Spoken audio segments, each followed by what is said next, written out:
Here we go.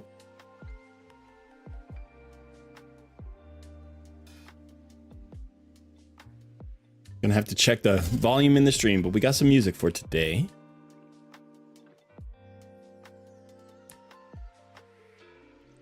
Yeah, hopefully that hopefully that works. From a channel called Chill Hop Music. I've been enjoying the vibe this morning. Been nice. But yeah, give it a listen and let me know if it's too loud and I'll turn it down if I have to. Or turn it up if I have to.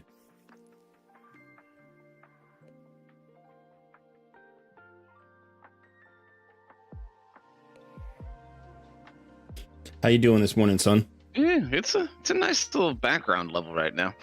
Okay, good. I'm doing good. You had an exciting... It's another beautiful day. Yes, it is. You had an exciting weekend. Oh. There's my camera panning all over again. Still got to figure out how to get this thing. Like, anytime I look down, it just sees the top of my shiny head and it's like, oh, I got to pan up. Got to pan down. All right. You had an exciting weekend. Pulled a lot of shards for people. Yeah, that was a lot of fun. What was your? We did. How many people did you end up pulling for? Yeah, I just started trying to kind of run the number. I think we did a total of three different folks. Actually, all clan members of mine. And yeah, I mean, we must have pulled at least like 120, 130 shards. And the hot streak was going. Yeah. The hot streak was going. And you, because I also pulled your shards. Now that I think pulled my shards, yeah. Yeah. That's like closer to like 150, 160 shards. You hit a legendary for me. Yeah. I hit a Lego for you. Hit Lego for Thug. Hit a Lego in disguise for Artak. Who did you hit? Did you hit Geo or something? I got a lure on the herd. Oh, nice. Yeah.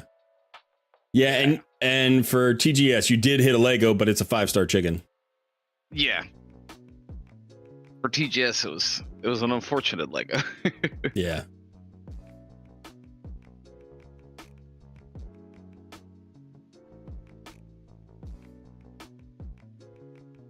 All right, so yeah, the new Fusion was announced.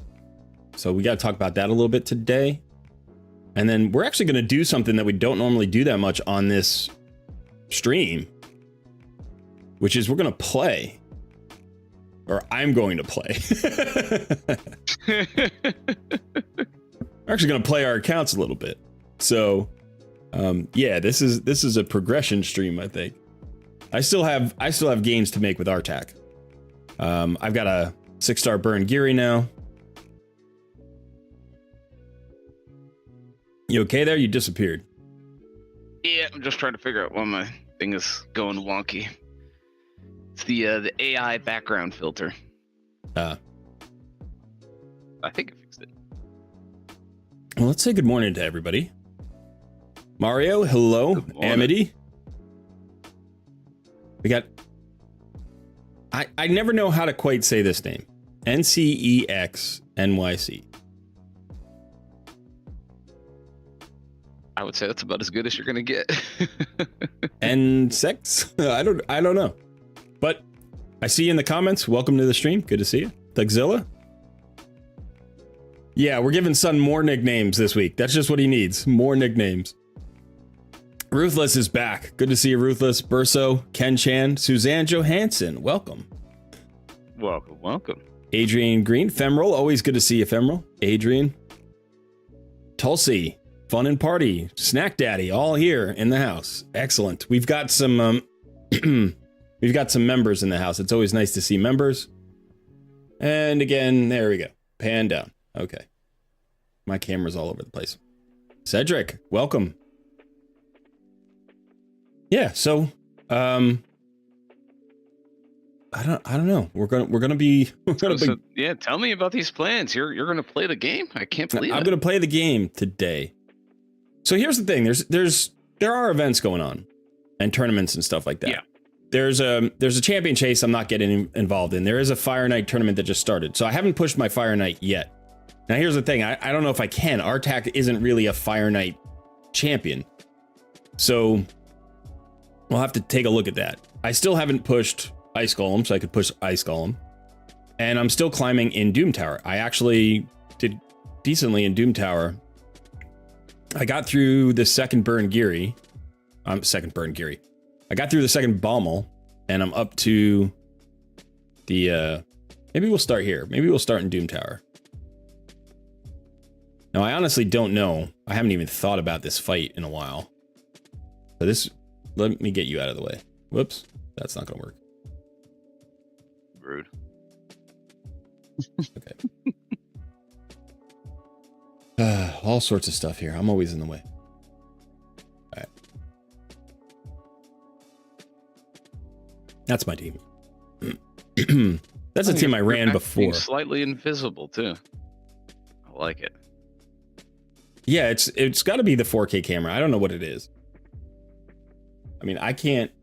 On my screen, I don't look invisible. So good. It's so good at seeing right through you. Yeah, just like my wife. She sees right through me too. Okay, so this was the team I used last time. I'm assuming because they've all got. Well, I mean, it's a decent team. But I'm trying to remember.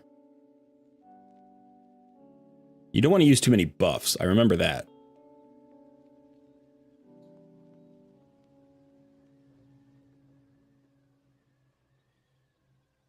Cleanse is good.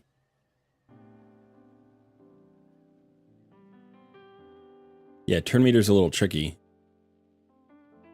And the turn meter fill is tricky. So I don't know about this turn meter fill from RuneKeeper Dazzrick. I think I turned it off. I think I manualed the previous version, so let's just see what happens. We'll get to the boss and see what happens. I'm pretty sure I just manualed the boss fight. We'll see if we can make some progress here. So this is not an Artak team, but I don't know that we can really use Artak here. Maybe we can.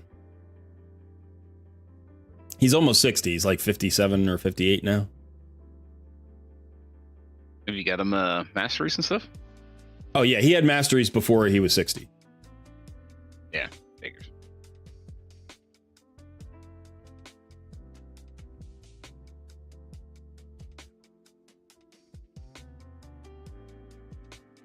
Okay, so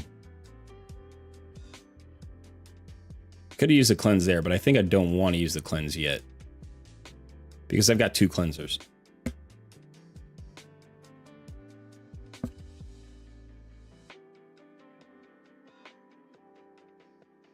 Remind me, I could have used my clan boss key. You know, every day I wake up, first thing I do is I run a clan boss key just to get it out of the way, right? But that second one, before the next one comes, that second one I always forget. So I always lose a key every day. That's why I always run 2 in the morning. Yeah, I need to just run 2. Yeah. But you want to get going. Like, you want to get into your account and do stuff. Yeah. Yeah, like I'm waking up, I'm like, okay, I gotta move these energy timers, I gotta get the arena timer going. I'm like, I gotta go walk my dog. Bandit's looking at me. He's sitting off in the corner just staring at me. That was really easy. Oh, I was on floor 30. Whoops. I was like, why was that so easy? Yeah, so it's why was that so easy? Let's try again. I was like, I just crushed that. That can't be right. Yeah, Bandit's looking at you. You want to get into your day, and you don't want to sit there for 25 minutes and watch 2 fights, you know? Yeah, exactly. I'm going to do it now before I forget. I feel the same way.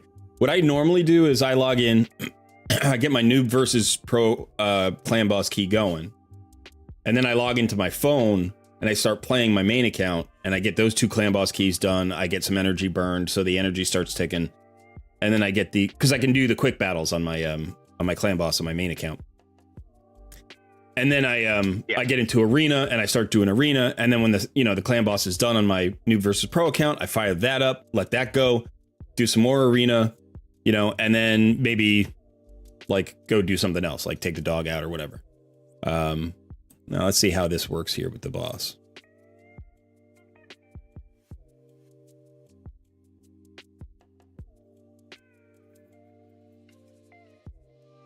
All right, so I can use the increase attack now, I think.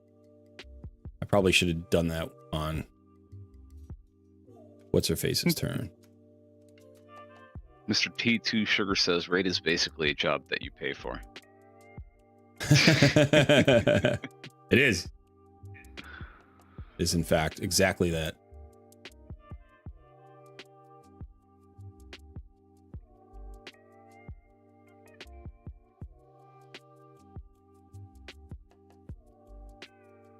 Yeah, I think I'm going to end up having to redo some of this clan boss stuff.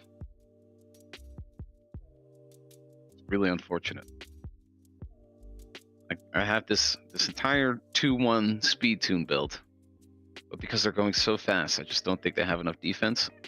Once I have Taragi built, I'm going to try to run it on Ultra Nightmare and see how it does. But if there's no success there, then it was all for naught. Unfortunately, a giant waste. I remember saying something about that. I remember saying something about that. I was like, you're going really fast, but are you going to have enough defenses? And I think the original plan was to get back around to like the allied protect fast enough and all this stuff. I was like, okay, go ahead and try it. But my feeling on, like you have Geo on your team, right? Yeah. Yeah, my feeling on Geo teams, I don't have Geo, but my feeling is he does most of his damage when he gets hit. So the team is much less about like getting extra turns than it is about surviving the hit so you get more damage from when you get hit, But yeah, for sure. Like you said, live and learn. Yeah, I mean, I think kind of the thinking behind going 2-1 on that team is that Brogny's abilities just come up twice as fast. So you've got double the shields, double the buffs, double the extensions, and because of that will drive that survivability. But I think it's really just not doing the trick. Yeah. Plus, you're putting so many stats into speed that you don't have stats in defense and HP and stuff like that. Yeah, I mean, the stats are somewhat okay. Somewhat okay. You're running a couple of champs at like 270, 280, right? Like your Brogny's running really fast. Yeah, my Brogny's running super fast. Which I really like that he's running that fast. It's fun everywhere else, but...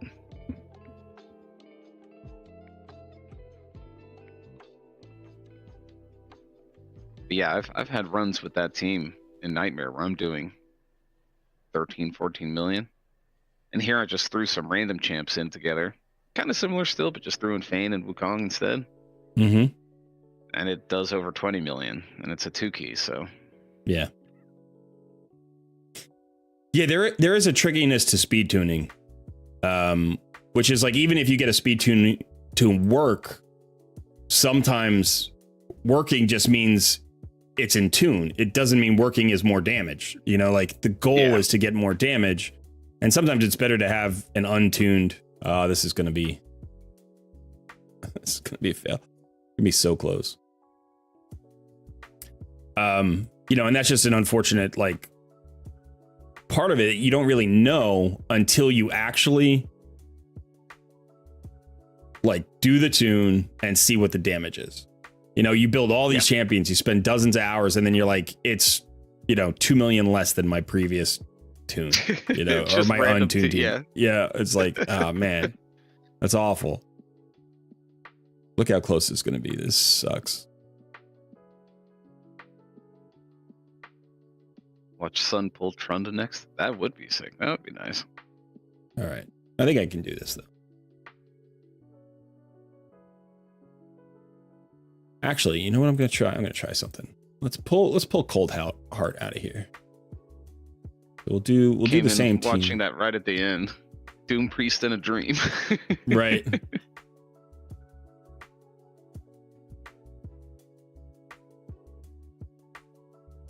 I'm trying to decide if it's worth it to bring in the Stagnite and get the slow on the boss so he gets fewer stacks. He won't hit as hard as Cold Heart, but if the boss gets fewer stacks, I'll live longer, and so that might be worth it. We'll try this out.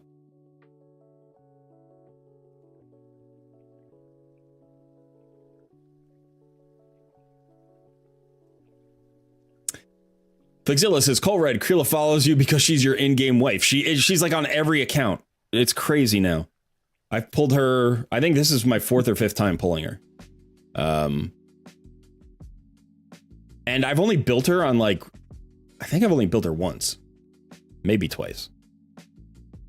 Undersized Tic Tac. Morning all. Pull 214 and still nothing on your mercy. Ouch. Sorry about that. Flixzilla says he has the magic touch. Close, though. Yeah, that's true. And there might be a 1+1 coming up soon. So it's always good to be close to, mercy. Brady says, hello, Cole. This is my first time watching one of your live events, but always watch the vids you post. Well, thank you, Brady. It's good to have you, man. Always great to have a new viewer for the live streams.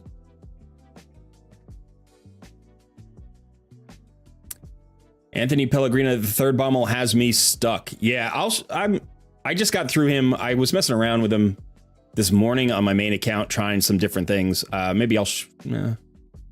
it's not really the stream for it, but maybe I'll show it off later. The third Bommel is tricky.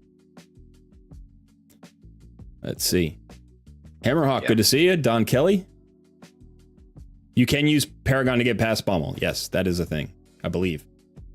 I've never tried it, but I don't see why you couldn't.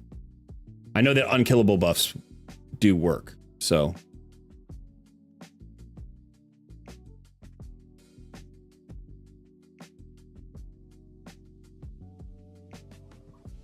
Tonk said, yep, I broke my speed tune and went from 4-key to 3-key Ultra Nightmare. Yeah, that definitely can happen. Raven Wolf, hello. Mr. T2 Sugars, good to see you. Joshua's still stuck on 24 Dragon. Yeah, definitely post the roster in Discord. People will shout out and give you help. I will as well if I see it after the stream and you haven't gotten there yet. Is Theodore the Savant really good? Yeah, he is. Yeah, he's amazing. He's one of the maybe he's the best poison activator in the game. Let me get out of this for a second. Let's go look at Theodore. So I don't have him, but I think he's Knights Revenant, right? But yeah, this is a crazy good kit. So first of all, sorry.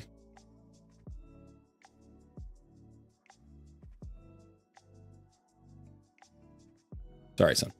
All right, so, good HP, good defense, good speed. Got a little bit of accuracy, and he's a poisoner, right? So he's got an AoE with a decreased speed, which is awesome for things like Hydra or wave content. And then he has a 100% chance when booked of placing 2 5% poison debuffs and a poison sensitivity on all enemies for 2 turns. He also places an increased speed buff on all allies for 2 turns. So he slows down the enemy, speeds you up, AoEs. This is really nice with the poison sensitivity. He's actually one of those poisoners that does well against waves, and that's not always true. Not all poisoners do well against waves. Here he's got a debuff extension on HP burns and poisons. And then he activates them, so you don't lose a stack. He extends them first and then burns them. So you get an extra activation. This weaken doesn't really play. I don't know about this weaken. I haven't been able to find this weaken as a thing, but we'll have to see. And then here you get increased resistance for each poison. That's fine on the enemy team and ally accuracy. So yeah, you know, as a poison activator on a 3-turn cooldown, it's really nice. AoE, increase speed, decrease speed. Just a great kit. He's probably the best poisoner against waves. I mean, you know, Dark Kale is a great poison activator as well. It's a little bit different, you know. And then there's Poison Explosion, which is different entirely. So, like, if you're looking for poison explosions, that can be better against waves. But this is just kind of an all-around god here. He does great.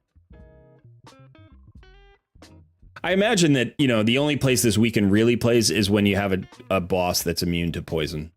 Or you can't land a poison for some reason. But, yeah. Good champion. I wish I had him.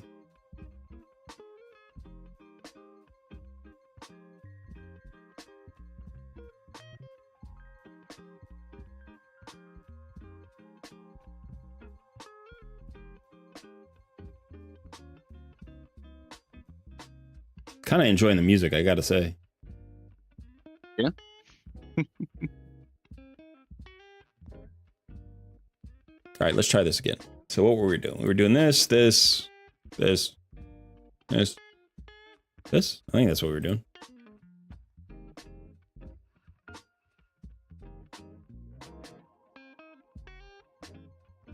Tudor can also solo content. Yeah, you should absolutely be able to solo content with that kit. That's a crazy kit for soloing.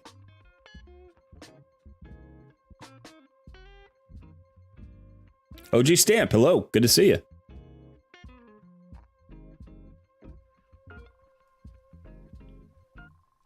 Yeah, try to get to the Discord if you can, Brady. People will help you out with that Dark Fate. Dark Fate can be tricky. Oh, yeah.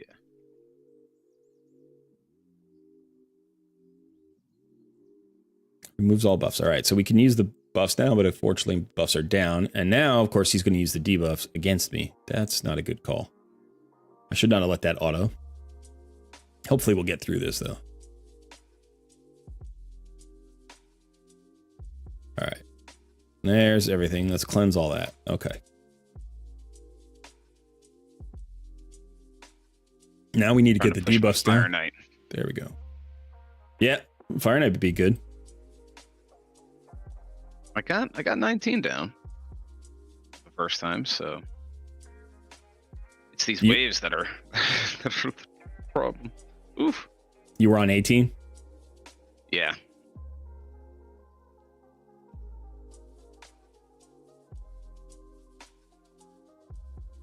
All right, so just a reminder if anybody's having trouble with the Griffin here. So these two skills, right? The third active skill is Death Gust, and that removes all the buffs from you and then attacks you and hits you harder for each buff. So you don't want to bring in a ton of buffs. Unfortunately, I have a ton of buffs.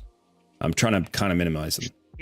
And then here on the Rock Smash, which is the second activatable skill, this transfers all the debuffs from the Griffin to you, then attacks you. So if you bring like a decreased defense and a weaken, he puts the decreased defense and weaken on you and then hits you really hard. And then he gets turn meter off of it. So you don't necessarily want to bring a ton of debuffs either.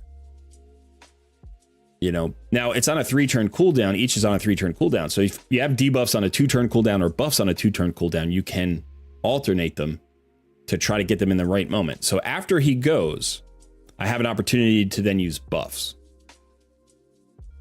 And so I'll try to get the buffs up after he goes. In the meantime, I'm still putting debuffs out there. That's the debuff I wanted. I wanted the slow. So now I can put the buffs up. So I'm going to put the increased attack. Now, unfortunately, a lot of my debuffs are on A1s and I can't do much about it.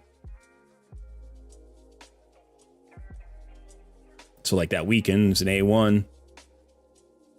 The slow is an A1. But the slow is worth it because it just reduces his turns and then you don't get as many Skybond stacks. And that means he doesn't ramp up his damage as fast. And so that's what I'm hoping is going to get me through here. All right, so now he debuffed me. So now we can use debuffs again.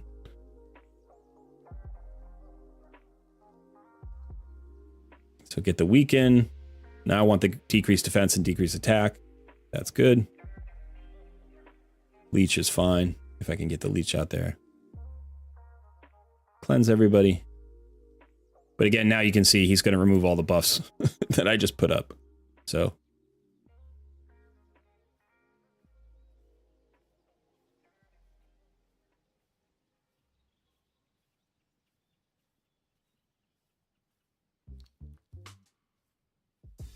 All right, now I got to watch the debuffs. I didn't get a slow. It's not so bad as long as he doesn't have the decreased defense and the weaken out there. If he has both, it's rough.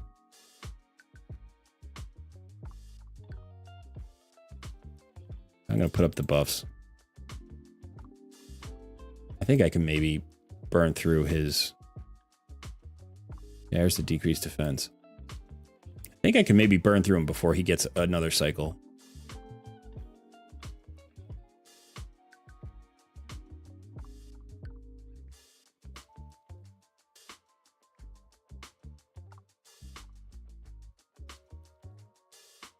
Yeah, we're good.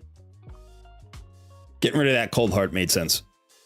I only landed the slow one time, but I think it was worth it. All right, not too bad. Now we can throw our tack back in if we want. Not too shabby.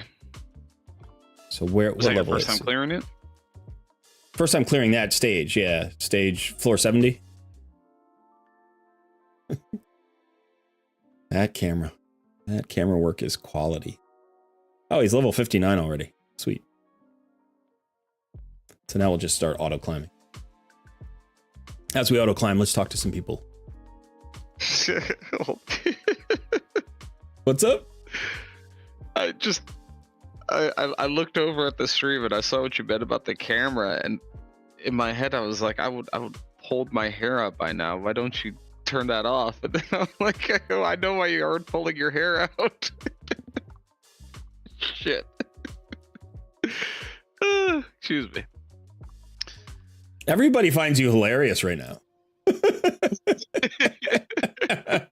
Everybody, that's a really funny bald joke. That's what that was. I don't know what happened in my brain, man. It just sure.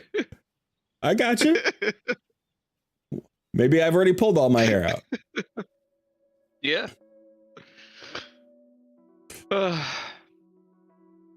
Just wanted to share what happened there. All right. Burso, who did you get today? Oh, Theodore. Yeah, congrats. That's awesome. Mr. T2 Sugars. I pulled Elva this weekend after getting Duchess and Kasha over the Halloween overloaded. Yeah, you are. That is fantastic. Duchess and Elva. Whew. Congratulations. That's fantastic. Yeah. Mitty is in the house. Hello. Good to see you. Hammerhawk pulled 60 Ancients yesterday and got Errol and Roxham and a Vogoth. Okay, the Vogoth is good. I don't know how I feel about Roxham yet. Suzanne Johansson. Oh, just saying hi. We already said hi to Suzanne. It's always good to say hi to our friends. Ken-chan, I got Saito Legendary from Undead Hordes. Can you tell me where I can use it? I can't, really, because I've never pulled him before. And my feeling is that he's a bit underpowered. If I remember correctly, I looked into him a little bit, and I think he's got a use case, but I forget what it is. And that he's not super strong, unfortunately. I can do a quick search. Let me see what HH says about Saito.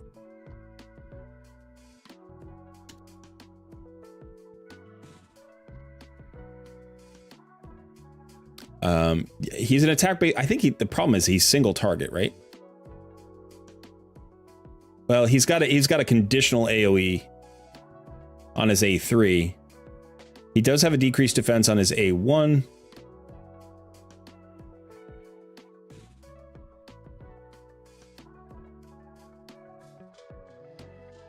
His A3 attacks one enemy, then attacks all enemies except the initial target if there are 3 or more enemies alive.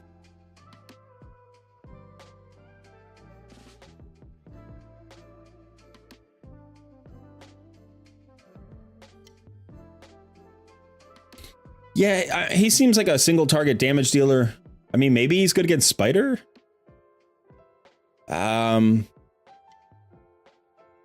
Here it says he's best against Ice Golem. He's okay against Fire Knight because he does have a chance of placing I guess 3 hits on his A1. It's really a double hitter if the shield is up.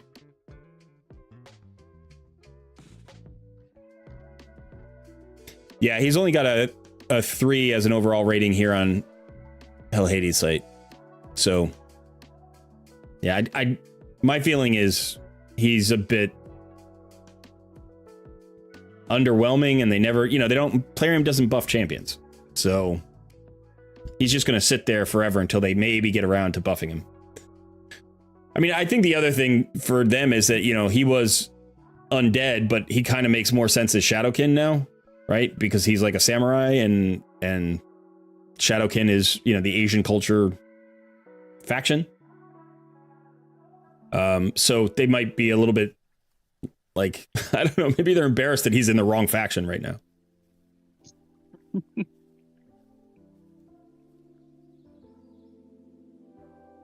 We got some other people who think he's stronger. So Midi says, Saito is great arena nuker or boss killer. His passive works similar to Ninja. So yeah, he does ramp up damage over time.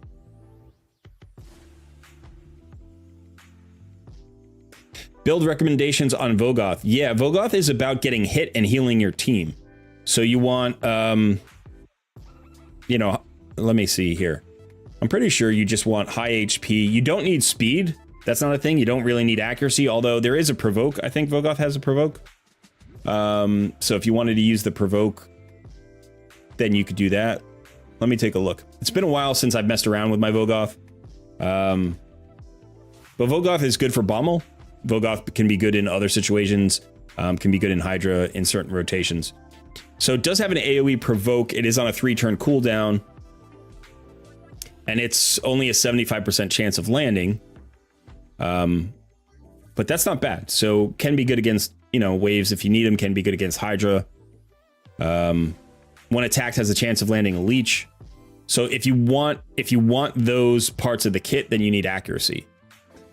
But a lot of people just use Vogoth for the Festering Dynamo passive. And the way this works is whenever this champion is attacked, heals all allies by 50% of the damage received, only 25% from boss attacks. One thing that is important to remember is that the Dread Bombs in Bommel are not bosses, they're minions. So they would do the full 50% heal. This champion only receives half of the heal that all other allies receive. So it's a way to bring sustain onto a team. So I'm trying to think, you know, it's kind of like Islin's passive. Like when he gets hit, he gets healed, but instead when Vogoth gets hit, the whole team gets healed. Remember to put Vogoth at the back of your team, because the way the healing works is it's based on turn order, like team order, right? So when you get AoE'd, you want your Vogoth to be the last one hit, and that activates the heal, and that heals the damage that the other allies just received. If you have them in front, then Vogoth heals before the people behind him get hit, and then they take the damage anyway, and it doesn't get healed. So remember to have Vogoth at the back of your team.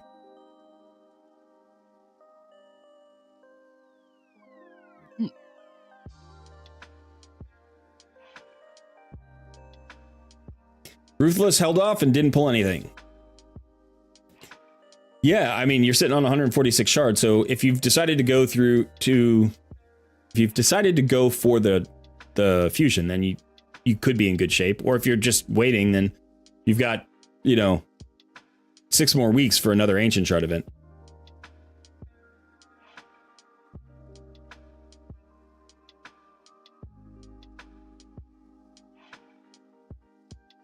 Hammerhawk had to pull. He's trying for Torment. Yep, that's why I had to pull. Don Kelly, I'm sorry to hear that. I'm sorry to hear that. I hope you you find a new job soon. Don Kelly said going to be laid off after the 14th this month. It's a tough time to get laid off. It's never fun. But I wish you luck in the new job search.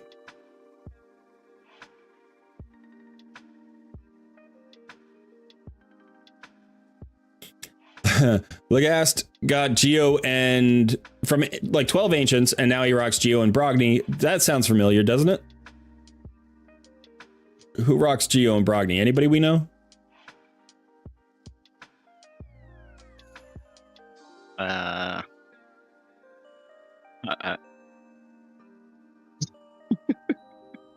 You're just not listening, right? You're just grooving out to the music. Are you completely spaced out on this? I can't hear the music. That's only for the stream. Is that doesn't come through Discord? Ah, gotcha. You're listening to me in Discord. Tributor pulled over 100 yesterday. Pulled Elva, Duchess, and Cupidus. That's a very nice combo. Also grabbed Harvest Jack and Rourke. Jeez. That is crazy. On 100 ancient shards. That's a fantastic pull. Brady says, my favorite pull was Corvette. Yeah, I love that champion. I need that champion desperately on my main account. He's phenomenal. He should be your clan boss damage dealer. And you'll probably want to speed tune him, but you don't need to have him in an unkillable team because he works really well in a killable comp. Because of his passive, he reduces the amount of damage everybody takes from the clan boss. In addition, he extends buffs and he extends buffs and debuffs, and he's the only champion in the entire game that does those two things. Extends buffs and debuffs on the same skill. It's the only champion. Everybody else has like reduce and add, you know, or whatever, but he extends both, and it's crazy powerful. So you can build him within, you know, put him on a team comp with an ally protector and increase defense or strength and whatever you can. He's just going to extend those buffs, keep him up all the time, give you that damage mitigation. He's a great champion to pair with Geomancer. Absolutely.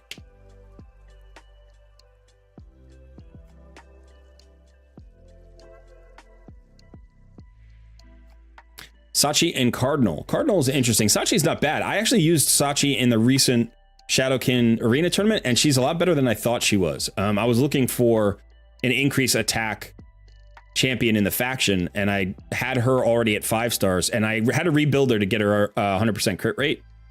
But she helped me crush it. She was absolutely clutch. So I was pretty happy I had a Sachi. Yeah, I don't think either one. They're both arena champs for the most part.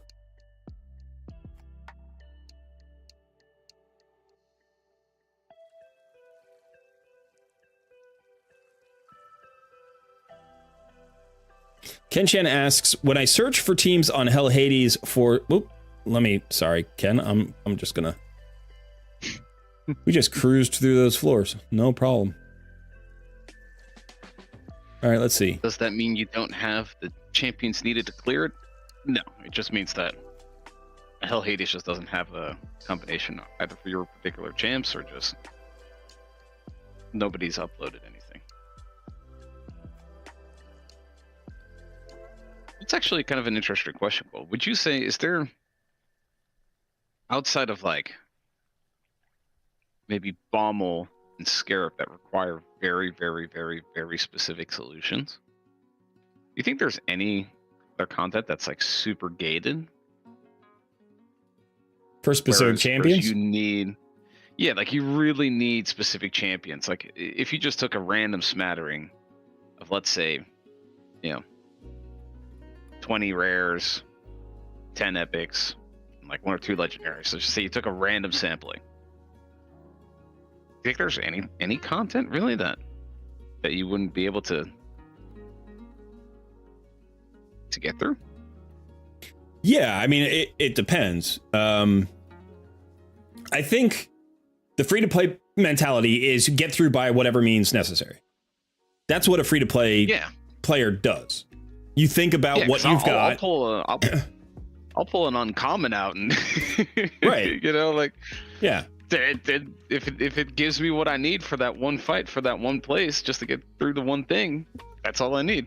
That's what you do. You look for the skills that you need. You look through the champions that you have. You try to find the skills. And you also think about alternate solutions. You know, so for instance, what I just did with Griffin. You know, it's like I had a team that, if you think about the team, like they have a lot of problems for Griffin. But if I manual, I can actually reduce the number of problems and maximize the benefits. And so that's a kind of solution. You know, if you're looking for clan boss, you think, well, you know, poison is sort of the standard way to go. but maybe you just have a long living team. Maybe you just have direct damage, you get the masteries, and you just live for 60 or 70 turns, and you can beat it that way. You don't need an unkillable team. You don't need to do a ton of damage per turn. You just need to find something that works with the composition that you have.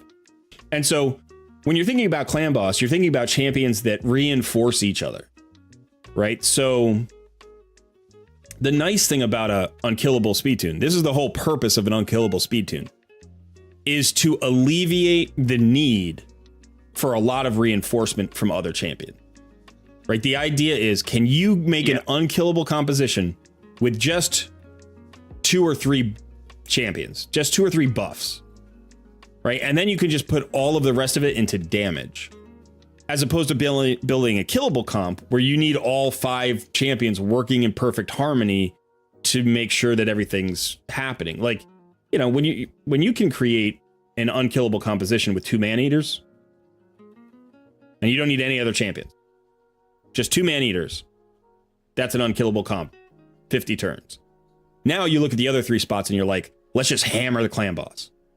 You know, we don't have to reinforce that team. But if you're pulling a Corvus, like we were talking about before, you know, it's like if you're putting a Corvus on the team, well, Corvus is okay for an unkillable team. That's fine. Everybody's okay for an unkillable team. But realistically, now you're like, okay, so I've got the passives, I got the poisons, I want to extend the life, I've got the buff extensions, so I need buffs. I got the debuff extension, I need debuffs. So now I need to bring somebody else in. Well, who has, say, an ally protect and an increase defense? Or, you know, I could bring in Brogni. Brogni has a shield, he's got a block debuffs buff. He's got, what was the other thing that he brings? He has the increased attack. So it's like, you know, you can extend those buffs, get them to go the full time maybe. And you're like, all right, so now Brogni and Corvus might work really well together. I want another passive. Maybe I can fit Venom Mage. If I can fit Venom Mage into that team, now I've got the passive from Venom Mage. Now I got the passive from Corvus. Now I've got, you know, and it's like you're layering and layering and layering. And I think that's really challenging because, like you said earlier in the stream, I'm going to shut this camera off. I'm going to shut it off. But like you said earlier in the stream, you can speed tune a team, put all these resources into it, and then get less damage than you got out of your other team. You know, like you don't even know where the damage is going to end up. You're trying to project where the damage is going to end up. And the nice thing about an unkillable team, like if you do that double man-eater, the nice thing is you can say, I'm going to bring in my hardest hidden champions. That's all I'm going to do. I'm just going to bring in the hardest hidden champions I have. You know, I'm going to bring in Thane, or I'm going to bring in, I don't know, you know, you're going to bring in Theodore. You're going to bring in, you know, Poisoners. You're going to bring in Frozen Banshee. It doesn't matter. Or you're going to bring in an HP burner. Maybe you've got a ninja. Maybe you've got somebody, you know, who just, you've got a, Saito we were just talking about as a clan boss killer. Maybe you've got a Fenshi. Maybe you've got somebody who can ignore defense. And you're just like, I'm just going to throw all my hardest damage dealers at it. I'm going to try to get a weaken and just hammer. And it's like, that works when you have an unkillable speed tune that's that simple to put together. You know, and I don't think there's an easier one. Like, I don't think there's an easier one for getting a 1-key Ultra Nightmare. Actually, maybe that's true. That's not true. I think there isn't an easier one to tune and have all of the champions available to you, basically. The only thing you have to worry about is extra turns. And in some cases, it's okay. Because of where the man-eaters go, it's actually okay to have extra turns even. So you could have like a Whisper. And that just makes life so easy, you know, and that's why everybody wants that tune, because it's like it takes the least amount of brain power to figure it out. And you've got the best chance of it to like still at least get you a 2-key Ultra Nightmare. Now anywhere else, if you're talking about, you know, like, can you just put together? Yeah, I'm kind of thinking, you know, like going back on my experience, and of course it's going to, you know, my experience is singular, and I happen to pull the champions that I happen to pull. So, you know, mileage varies. But I feel like for the most part, there wasn't like really that much issue just pulling what I could find together for places like Spider or Dragon or Fire Knight. I mean, now that we're, you know, 4 or 5 months in, I think it's coming up. I think we're like 4 months in now. Now I'm starting to see the value of having specific champions for specific areas, and I think to make significant quick progress, I'll need those. Yeah, I mean, but it took quite a bit to get there. Yeah, and it doesn't stop. Yeah. It's not like you're there now. You're just starting to see it differently. You know, it's like you happen to have pulled some majorly powerful champs early on in your account. You got Brogni, you got Geo, you know, like you've got Whisper, you've got Fane, like you've got some really good champs. And the nice thing about your account has been that in most cases, when you've come up against a new challenge, you've been able to figure out a solution with the roster that you have. But as the power increases, like a suboptimal composition is less likely to succeed. You can always try to overpower something with gear. You know, you build up your Great Hall, you get a ton of gear, and you just keep pushing. Like, you know, there was the takeover we did a couple of weeks ago where a player had like all of the clan boss stats like maxed. You know, had been playing a ton of live arena, had 20 extra speed, 20 extra crit damage, 28% ignore defense. And it's like, you can do that. And he was actually getting great clan boss damage out of his team, even though it was untuned, because he was just like, I'm just going for stats. Like, I'm just going to overpower this thing with stats. So you can try that, but that takes a long time. You know, the other way to go is to find perfect champions. If you find perfect champions that don't need quite as many stats to do the job really well, that can be helpful, you know? But I think what we were saying was the free-to-play mentality is definitely, absolutely, get the job done with whatever you've got. And that frees you up from the meta. Like, you're not worried about meta champions. If you pull a meta champion, you do some research, you're like, great, now I have a great solution. Sweet. Yeah. But if you don't, you start thinking about all the different things that you've done with all your different champions, and you're like, what can I do to make this work? And if you do have a powerful champion, if you have a Geo, you start thinking about all the ways you can use Geo. Can I solve this problem with Geo? Can I solve this problem with Geo? Can I solve this problem with Geo? And it's like, well, I don't know if other people do, but I might be able to, because he's my best champion and I've put all of these resources into him. He's as strong as I can possibly make a champion right now. So I may as well use him, one, because he's a great champion, but two, because I've got him as strong as I can get a champion. So in terms of using the power that's on my roster, that makes a lot of sense. Now, there are some fights he's not good for, you know, but sometimes Geo good for every fight. but sometimes you think about, like, maybe if I tweak my comp, I can make him good for a fight. You know, he's got to reflect damage. It's like, oh, he's not really great in Fire Knight, but maybe he is. Because, like, now you're not trying to control the turn meter quite as much. You break the shield on the hit because of the reflect damage, and then he steals turn meter. So you don't need a multi-hitter on him, but you need to speed tune it to make sense, right? Because you're not going in hammering on the shield the way you would normally. You want the shield to stay up the first time, so that Geo can help you break it on the reflect, and then have the big window to reduce the turn meter. And so you can start to do stuff like that. You start to, you know. By the way, I should have been shown my screen. I just unlocked stage 21 of Fire Knight. Same team I've been running, by the way. I didn't do anything. I just ran it. I just ran it. So let's see if I can get through stage 21 here. Yeah, that's where I'm stuck now. I cleared stage. I think I cleared stage 20. Don't think I got stage 21.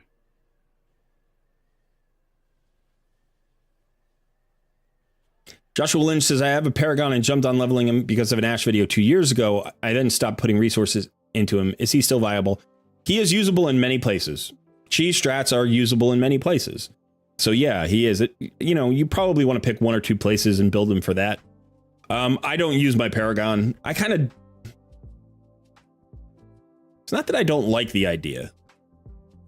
I just think that I'm attracted to finding a solution that's not Paragon, I guess. But on an early game account, like, he can be very powerful in helping you to unlock certain things. So it's worth having one somewhere.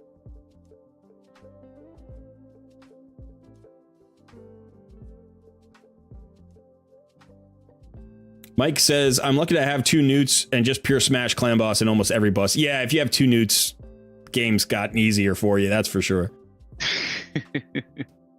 Matt Davis says, level 96, and I still have not pulled a Maneater, Demitha, or a Helicath. Still running killable, topped out around 45 million's Ultra Nightmare.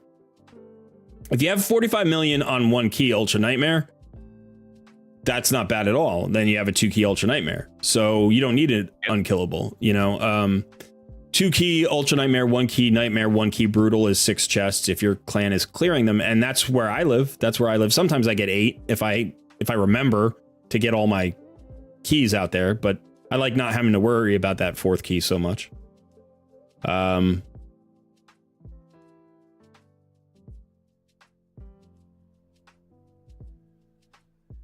Yeah, I should hit the like button on the stream, huh? Okay. I forget to hit the like button on my own stream. Finally building a double ally attack team and progressing on Fire Knight Hard. Double ally attack is fun. I've done that before with Farrakhan the Fat and Cardiel, who are my 2. Now I have a 3rd ally attack. Actually, I also have Lanatharil. So I've got 4, plus I've got Morag, Bronze Lock, so that's 5. Plus, you know, there are others, but it's like the full team ally attack. I've got Farrakhan the Fat and Cardiel, and I've run that before, and that can be very satisfying.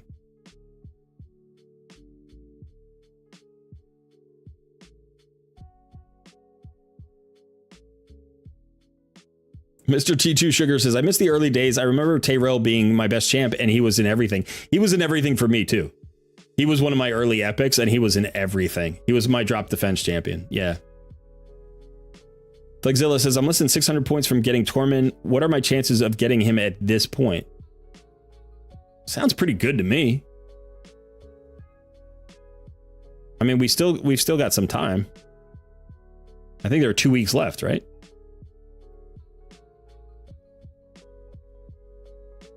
Yeah.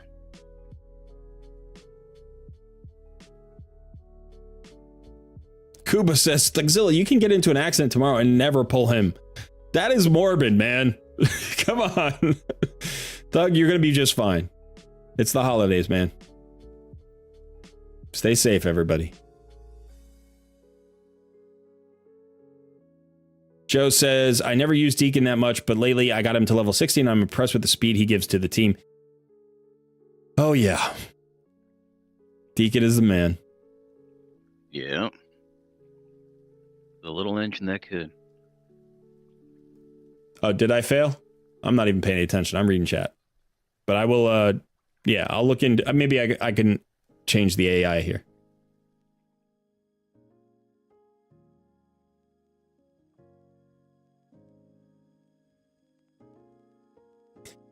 What do I think about Neldor Rhineblade for Fire Knight? Because I just pulled him, and what gear do you think I should use on him? Thanks and congrats on your channel. Thank you. I don't know who Neldor Rhineblade is. I don't even know who that champion is. Let me see. I'll look him up.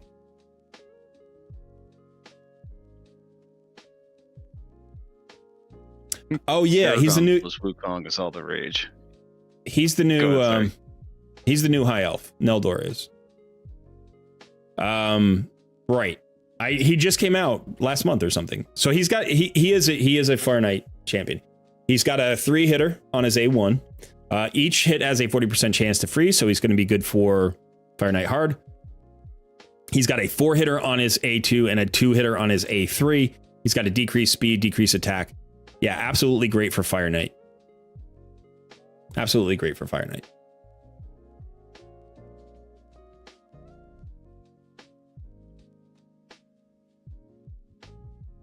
Paragon and Wukong is all the rage these days. That does feel like a pretty good combo, huh, son? Yeah. I would not mind that. All right, let me get into this stage 21. Let's see. All right, so I think I need to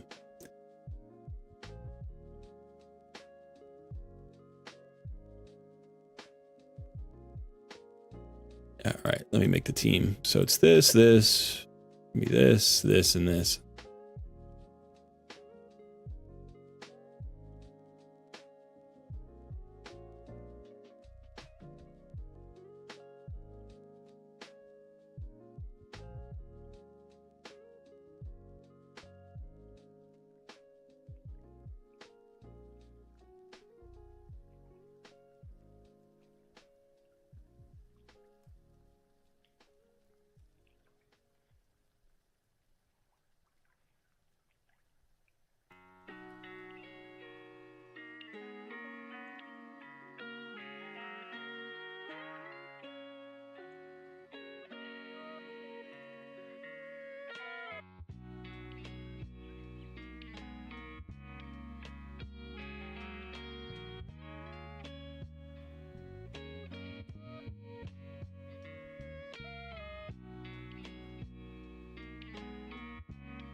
All right, let's see if that works.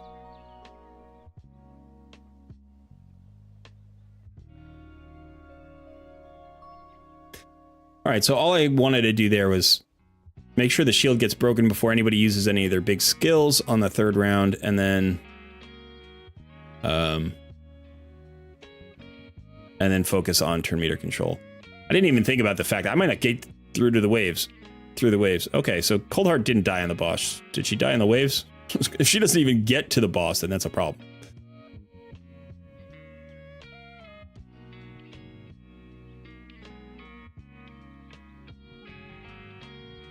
This is where I need the new fusion. This is where I need Blazar. Right? Because it just makes this easy. Like, you plug him in here and it's over. It's not a problem. You just plug him in. He freezes the wave. You kill the wave. Like, you don't have to worry about anybody dying. Right? You get the triple hitter to help break the boss shield. This isn't going to work without her, I don't think. No, let's try it anyway. I don't think it's going to work. We do have a slow. We have some sustain. Yeah, I don't really want to do that. All right. I'm just gonna call it Fire Knight stage 20. That's fine with me. I don't mind that. I'll be able to farm there. Now let's get into Ice Golem. All right, so the question is, what do we want to do here?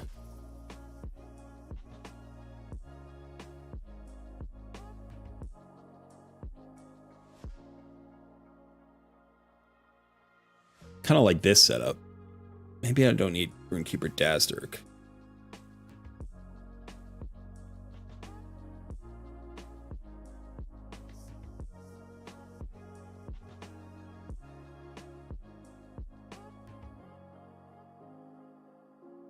Let's try this.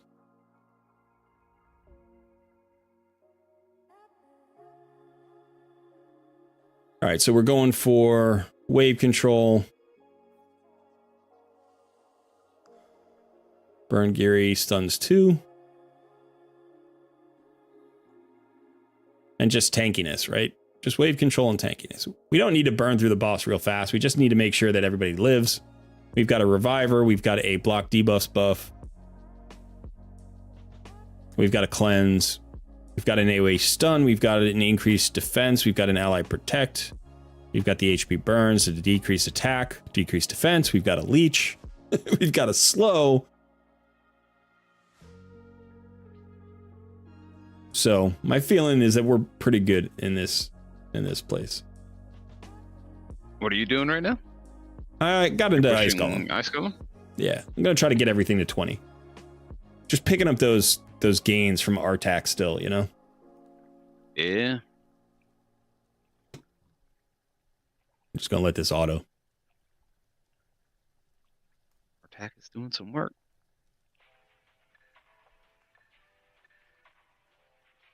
Shooter's here. Hey, Shooter.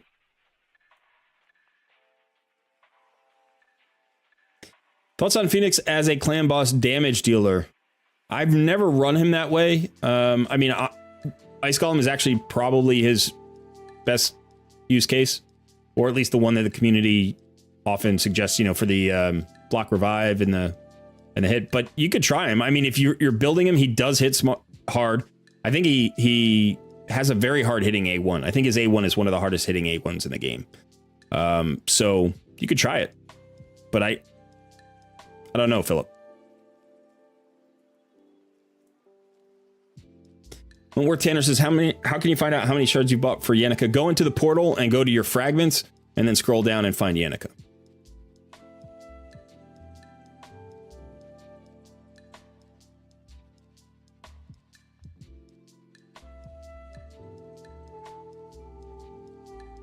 David says, I got him last month and love his freezing. Who are you talking about?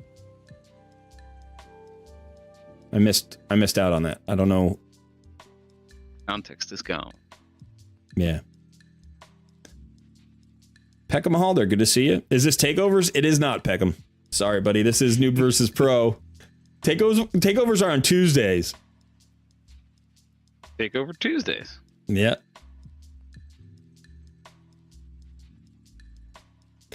Colred, any recommendations on building Elva for Hydra? Sure. Let me take a look at her.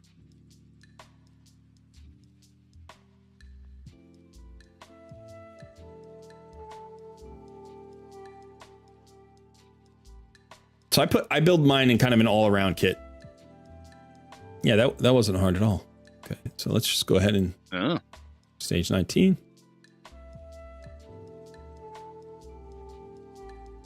Okay, so the block debuffs buff and the increased speed on all allies is nice.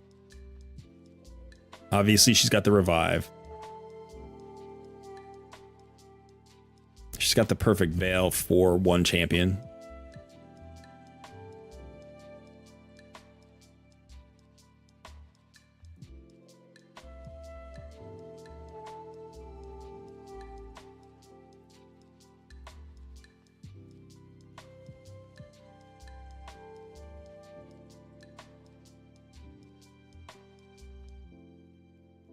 It's interesting because the continuous heals from her A1 are going to bounce the mischief head around, right? The mischief target's going to change because she's putting out a buff and you don't necessarily know always who that buff is going to go to. It might go to a different champion each time.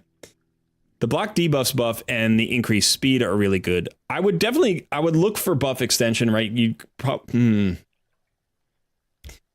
going to go down. I was going to say maybe you're going to go down the support tree. And then it's like, do you choose offense or defense? Probably offense. But if you, for Hydra specifically, you might go down defense.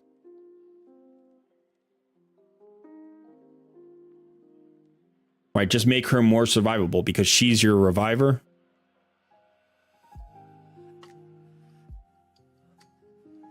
I mean, and she's your cleanser. So, yeah, I would probably build her fast and tanky with resist if you can get it. But I think speed is critical. You want her going fast because you want her coming around to those debuffs as much as possible. You could think about like a reflex set. You could build her in Reflex. You could build her in Relentless. You could build her in Guardian. Like, you could put her in a lot of different sets depending on how survivable you can make her. But the more skills that she gets around to, the better. So you want that cleanse up. It's normally on a 3-turn cooldown. So that's already fast. So you either need to get her really, really fast or you need to get her some kind of reset. So I think you're definitely going to want to go down the support tree and you're going to want to look for 2 masteries, I think. Let me finish this fight. So I think the masteries that you're going to want is you're going to want Lasting Gifts, which is in the left-hand column, which is the second to last. It's tier 5. So that extends your buffs. So you're going to want that because you're going to want to... Now, here's the thing. If you're building her into a clan boss speed tune, you can't do that. Okay, so this is important because she's going to extend potentially her speed buff. So that might throw off a speed tune if you're building her into clan boss. But if you're just using her for Hydra, you're probably going to want to extend those continuous heals. You're going to want to extend that block debuffs. You're going to want to extend the increased speed. Also the increased defense and an increased attack if you happen to revive anybody. And then I think the other ability you may want on her is the Cycle of Magic to get the 5% chance of extra cooldowns. Again, not something that you would want to do for Clan Boss Speed Tune. So if you're not going to use her in Clan Boss, Demon Lord, and you know that you're not going to do her, use her there, then I would go for those 2 masteries. And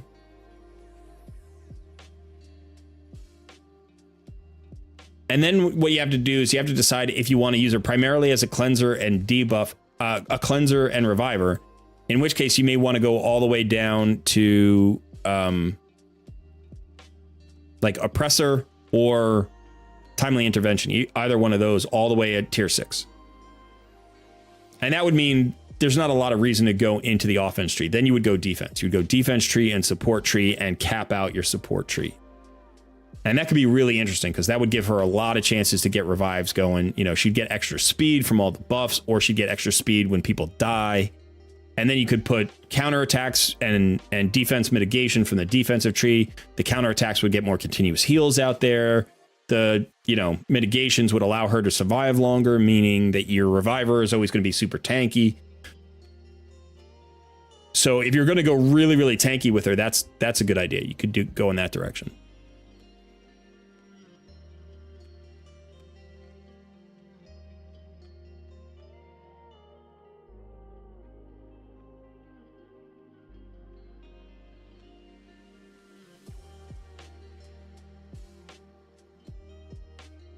Oh, David was talking about Kryda and the blue. Yeah, he's very solid.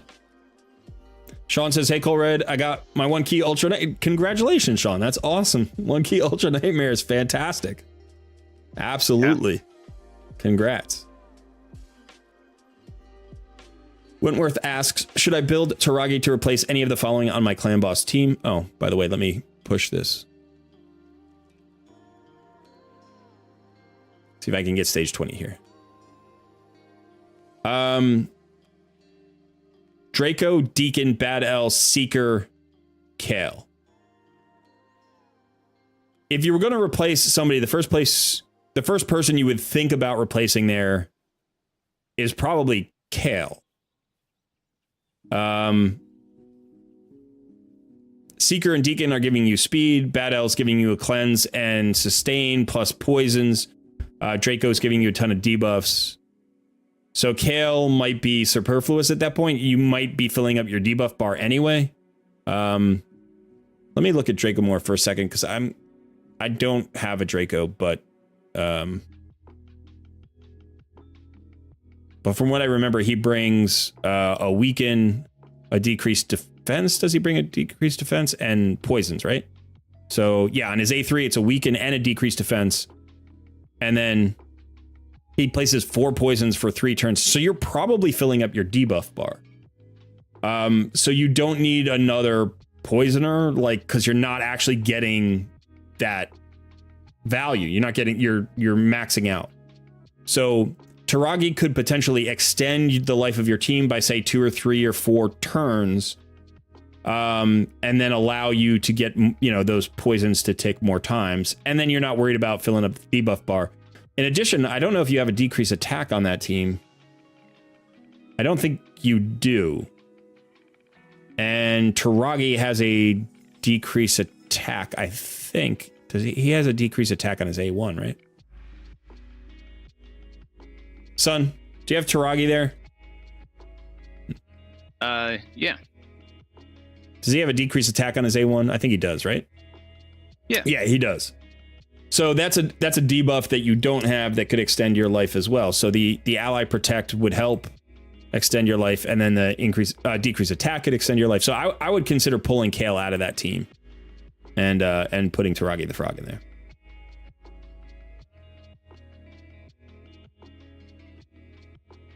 Philip Kang says, my clan boss team is Naya, Deacon, Uragrim, Venom Mage, and Coldheart.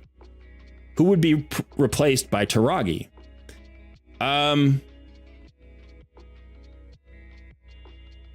That's an interesting question. Probably Coldheart.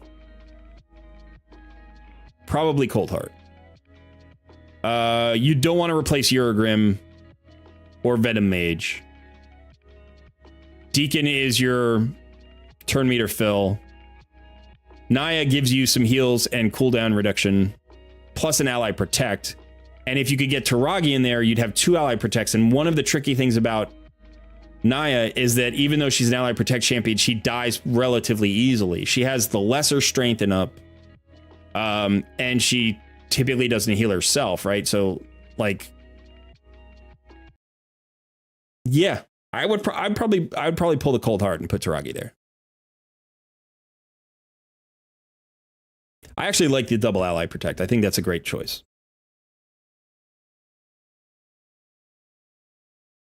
All right, we cleared stage 20. Let's try again. See if we can get stage 21.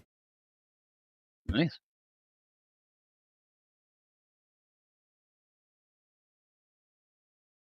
Hey, Jacob. Philip, what I would do is when you iterate your clan boss team, try one champion at a time. Don't make the double swap. Swap one champion, then put that champion back in, swap the other champion, then put that champion, try champion A as a replacement, then try champion B as a replacement, then try A and B as double replacements and see which of the iterations works best. But double ally protect is not a bad thing. It's not a bad thing because one of the things about your ally protectors, your ally protector is often your first champion to die. They're taking all of the damage from everywhere else. And keeping your Naya alive is probably problematic. I imagine she's the first to die. So getting Taragi there to swap with you is good. He's still going to add poisons, so he's going to bring damage that Cold Heart's not bringing. He's got that decreased attack that could extend the life of your team. That second ally protect is going to swap between the two champions. Naya can keep him alive. He's got some of his own sustain. So that might be a much more survivable team that should extend the life of your team a bit more. Again, maybe not. Maybe when you iterate and you experiment, you find that the other combo works better.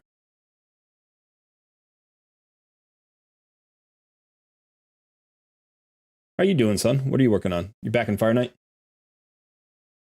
Yeah, I just pulled all of my daily energies. I had another 200 energy in the mailbox I had to pull. Your mic went down or camera went down on you again. Yeah, I know. Trying to figure out how to get it to stay there, but yeah, I'm doing the tournament, so now it's just making sure that this is actually running at 100%. Looks like stage 20 is definitely not 100%. But I can run stage 19. Hammerhawk says 76 watching and only 9 likes. Aren't we forgetting something, people? Yeah, like the stream. Get the likes out there. Thank you, Hammerhawk, for reminding me. I love it when the viewers do my job for me. Hey, camera, up here. There you go. I can't look down. If I look down at my keyboard, it pans. You know what? I'm going to swap out my camera. This has been annoying me for the last hour, so I'm going to swap it out. I also have to restart the music, so I will be back in a little bit. Enjoy Sun's lead.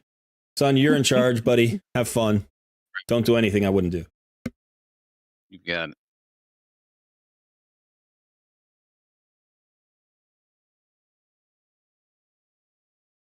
Still struggling in Fire Night. I have the champs that can do it, but it's not consistent. Yeah, that's what I'm finding right now. I went in there, one shot stage 20. Now I can't even get close to touching it again. Time to even the number. Let's leave. I mean, like the stream. Yeah, appreciate it, Kuba. I think about that. You lagging behind. It's actually I think like 28 people have liked the stream, but those are rookie numbers. We got to pump those up. Like the stream.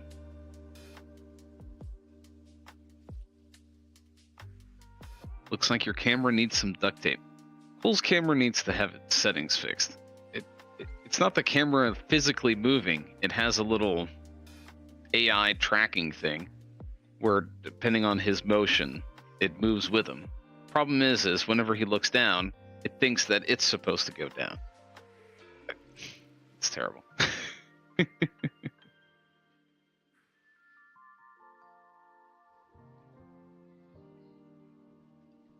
Wentworth asked, did I build Taragi? What gear did you use? I did build Taragi. He's a couple books away from being fully booked. His gear is currently optimizer gear. And the reason for that is he's in a 2-to-1 speed tune that I need, of course, the specific speeds. So we tried that route. It's my first time trying to build a team using it. And so far, it hasn't really gone my way. I think before long I'm gonna end up recreating either my my previous old speed tune, and then just doing all the building myself.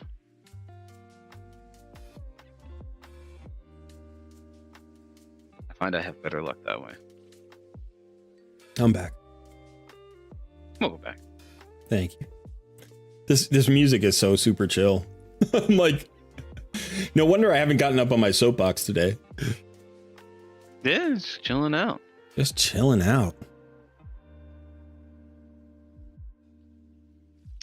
Yeah, out of all the ones, she asked me to look at this stuff. I'm like, it's probably the only one that I can really think of that I think is like, yeah, this is nice. This is chill. Just a nice, relaxing music.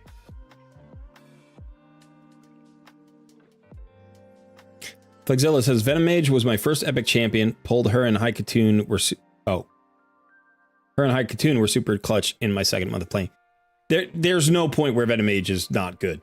Venom Mage is great all the way through endgame. You can do all sorts of fun things with Venom Mage.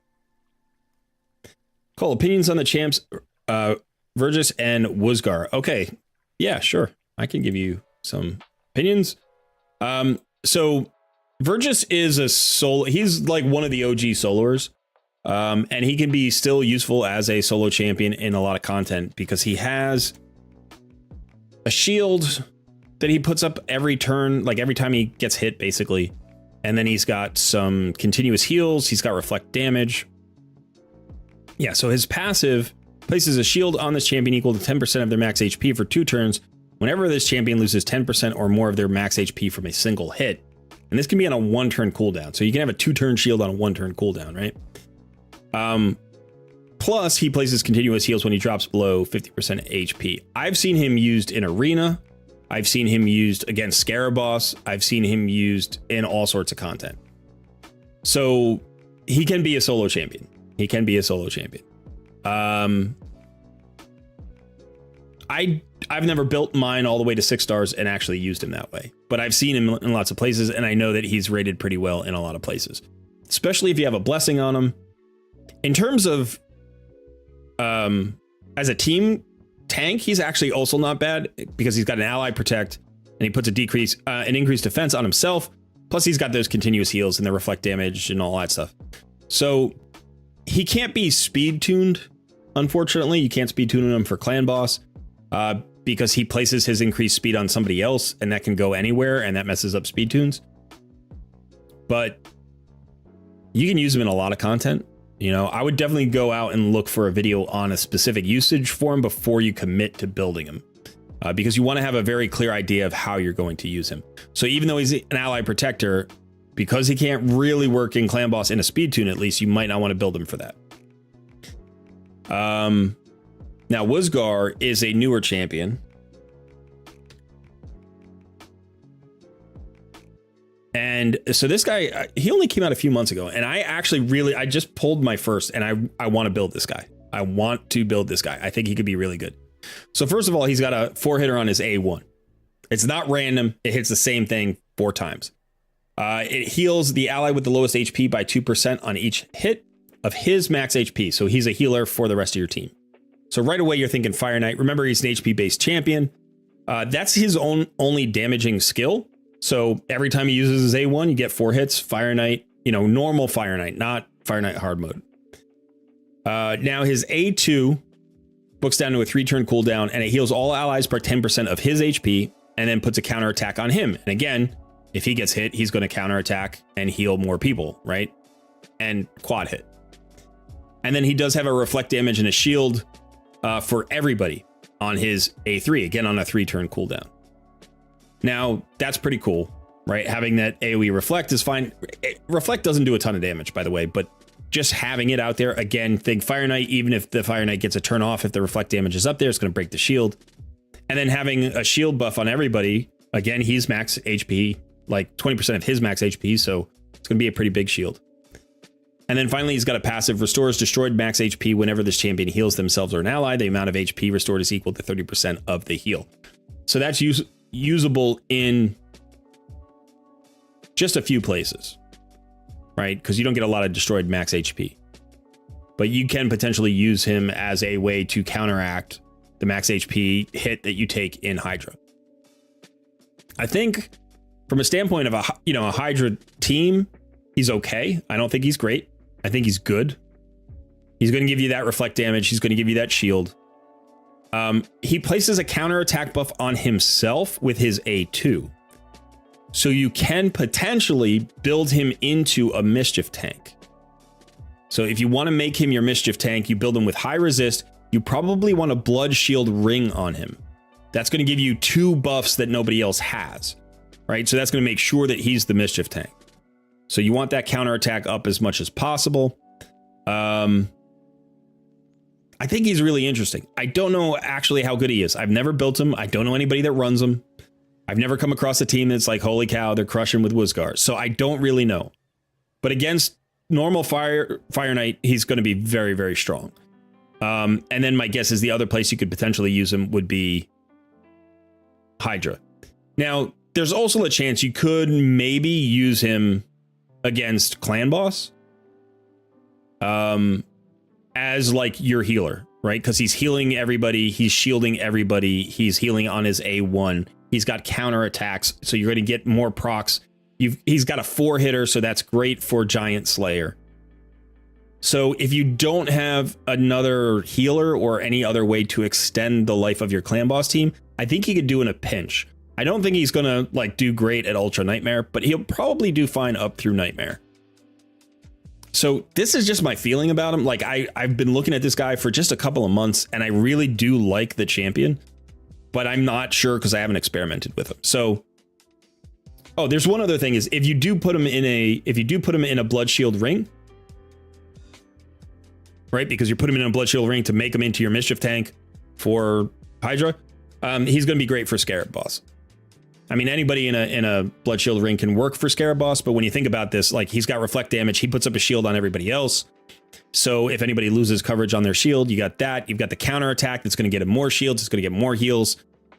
So yeah, he's really good. The only thing I think that would like make this guy a total beast would be if his heal was also a cleanse or something, or he had a block debuffs buff or something like that. I mean, his kit is already really good, but it's like this close to being one of those epics you can't live without, you know? And unfortunately, sometimes that's the difference between, oh, I don't have to build him at all, and you can't live without him. So my feeling is he's strong, but I don't know that the community has found the optimal use for him yet.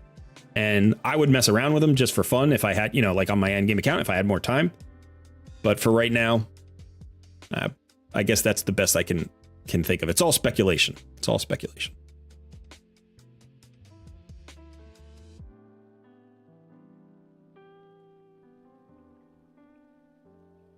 Digging for gold, speculating. Cedric says he has Wuzgar in his team, on his Fire Knight team, and he's clutch. Put him in Relentless. That's an interesting idea. Put him in Relentless. If you're going to make him your mischief tank, you probably can't put him in Relentless, unfortunately. Ostrox. We've got a question about Ostrox. Oh, I lost here. All right, I didn't beat stage 22. I beat stage 21, but not 22. Let me see where else I can make progress with this RTAC. I put him in Clan Boss the other day just to try it out, and he just equaled the exact damage that I already had. Like, it didn't change the damage in either way. I swapped him in. I swapped him in for Stag Knight because they both have decreased attacks, and I'm like, he should do a lot more damage than Stag Knight, but he didn't. I was like, all right. Yeah, it feels like he should. I should get him into 3v3 arena, maybe.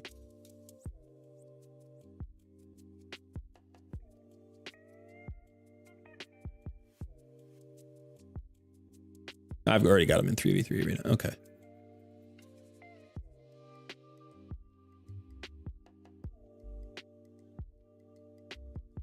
We'll go back to watching Sun.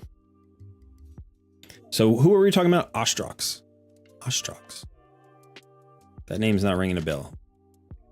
Who is Ostrox? Oh, right. The new undead horde lizard dude. Right. He actually looks kind of cool. He is also a relatively new champion.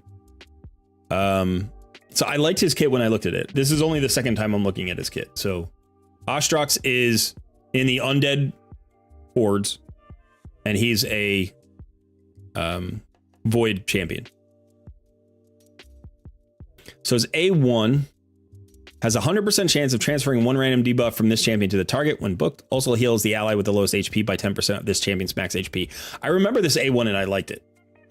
Because if you think about it, this is very similar to Pytheon's A1.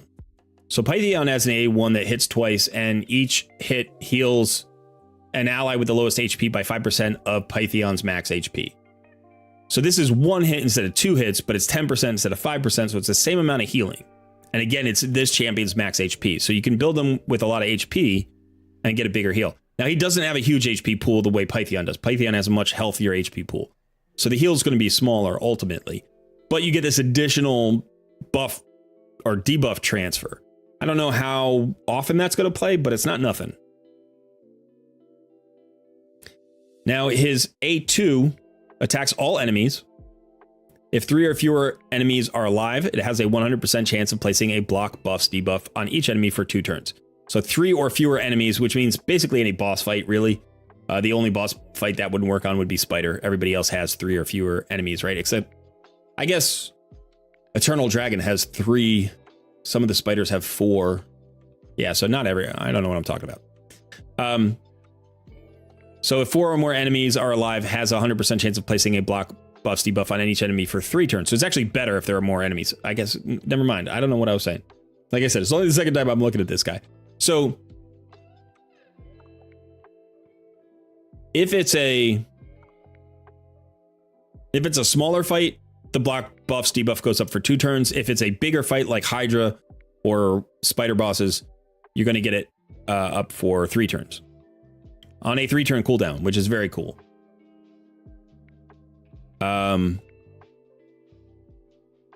Death Perception removes 1 random debuff from all allies and places increased increased accuracy buff on them for 2 turns on a 4-turn cooldown. And then the passive is whenever an enemy attempts to place a debuff on this champion, has a 20% chance to reflect it back onto the attacker. Yeah, I like this kit a lot. I've got to imagine he's going to be really, really strong in Hydra. He's got a 100% chance uptime on a block buffs debuff. That's super strong. That is super strong for Hydra. It's also a hit, by the way, which is not bad. I don't think he's going to hit very hard, but... Then you've got the heals on the A1. You've got the mini cleanse, right? It's only 1 debuff, but it's a mini cleanse with increased accuracy. Increased accuracy is really nice on Hydra, right? Make sure you land all those other debuffs. And then you have a chance to reflect any debuff at a 20% chance. I mean, I just think that block buffs debuff will make him god tier on Hydra. You don't, like, literally, you don't need another champion. You now have 100% uptime on your block buffs debuff. So my guess is if you're trying to get into Hydra, that's going to be awesome. Where else would I use him other than Hydra? Anywhere you need a block debuff buff, that would be fine.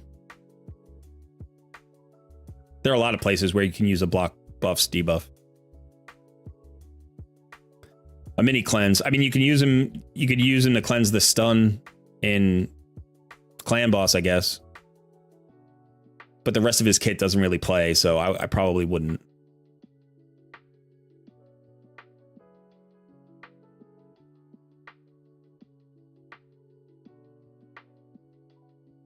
Yeah. I mean, I think he's a Hydra god. I don't know where else you would use him.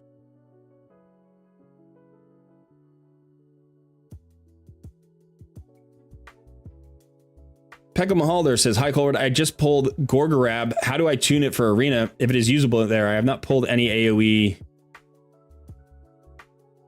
decreased defense yet.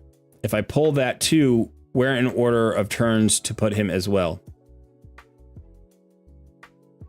I'll show you, Halder.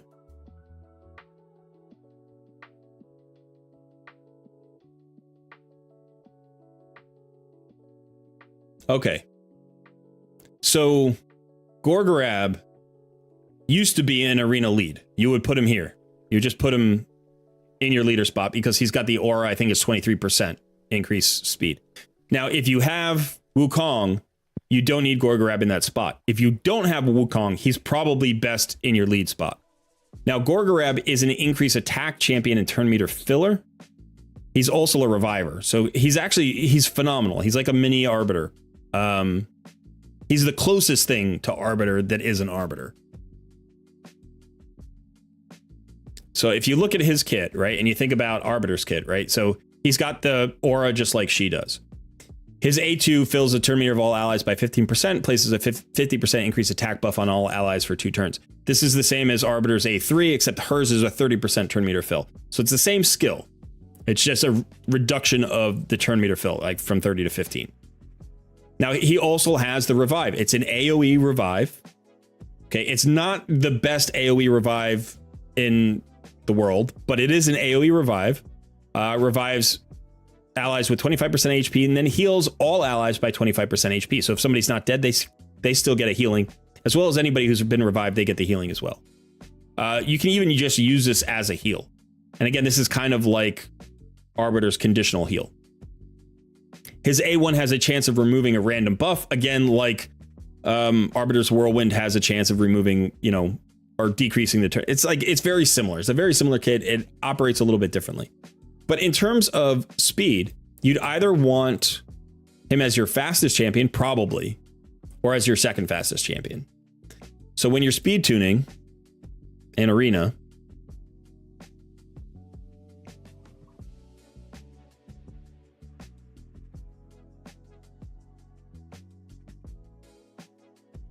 all right, so if you look at my team, right, my fastest champion is Runekeeper Dazzler, who is my increase attack champion and turn meter filler. This is exactly what Gorgorab does. Right? So, hey, cool. Fastest champion. I'm gonna AFK for a quick moment, okay? Okay.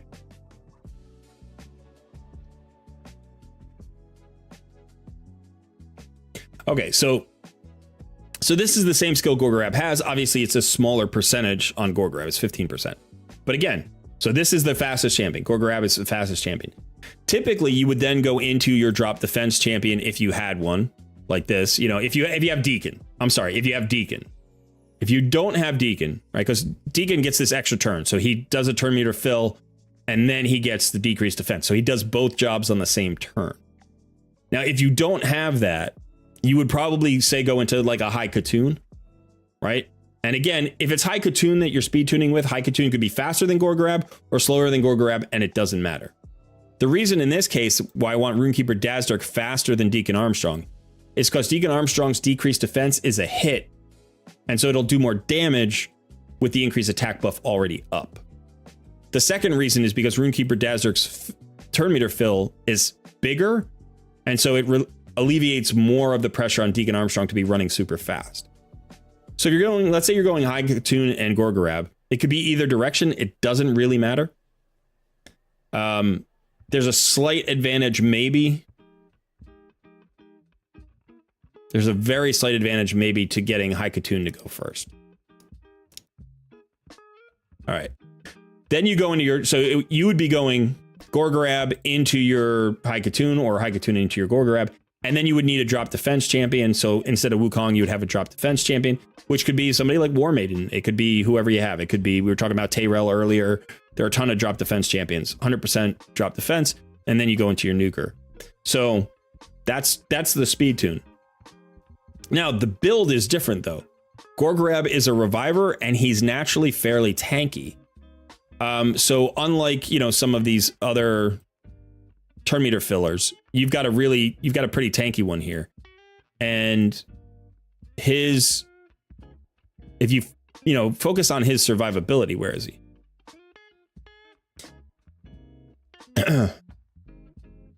I know it doesn't feel like it. You know, you look at his stats, it's like it's 1,068 defense, 17,670 on HP, but he is actually decently tanky and you can build him really tanky. So all you need is to speed tune him to the right place. You don't care about accuracy. He's not affecting the enemy at all. So all you need is speed, defense, and HP. That's all you need. Speed, defense, and HP.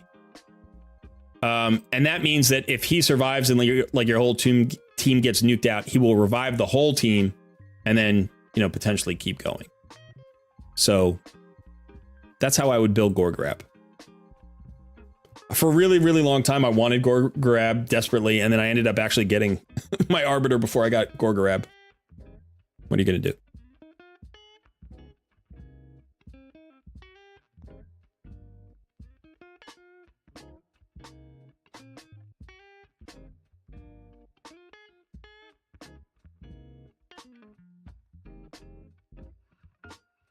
Trying to think if I should get into some secret rooms or not.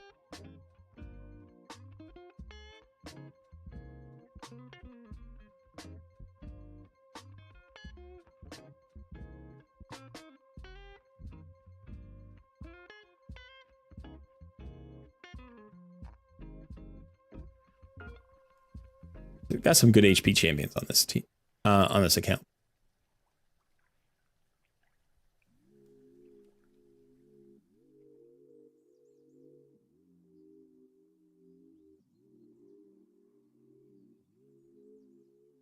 Philip Kang says, what level clan boss are you both hitting in the Noob versus Pro? I started my account around when you started a challenge, and I really want to make that push into Ultra Nightmare.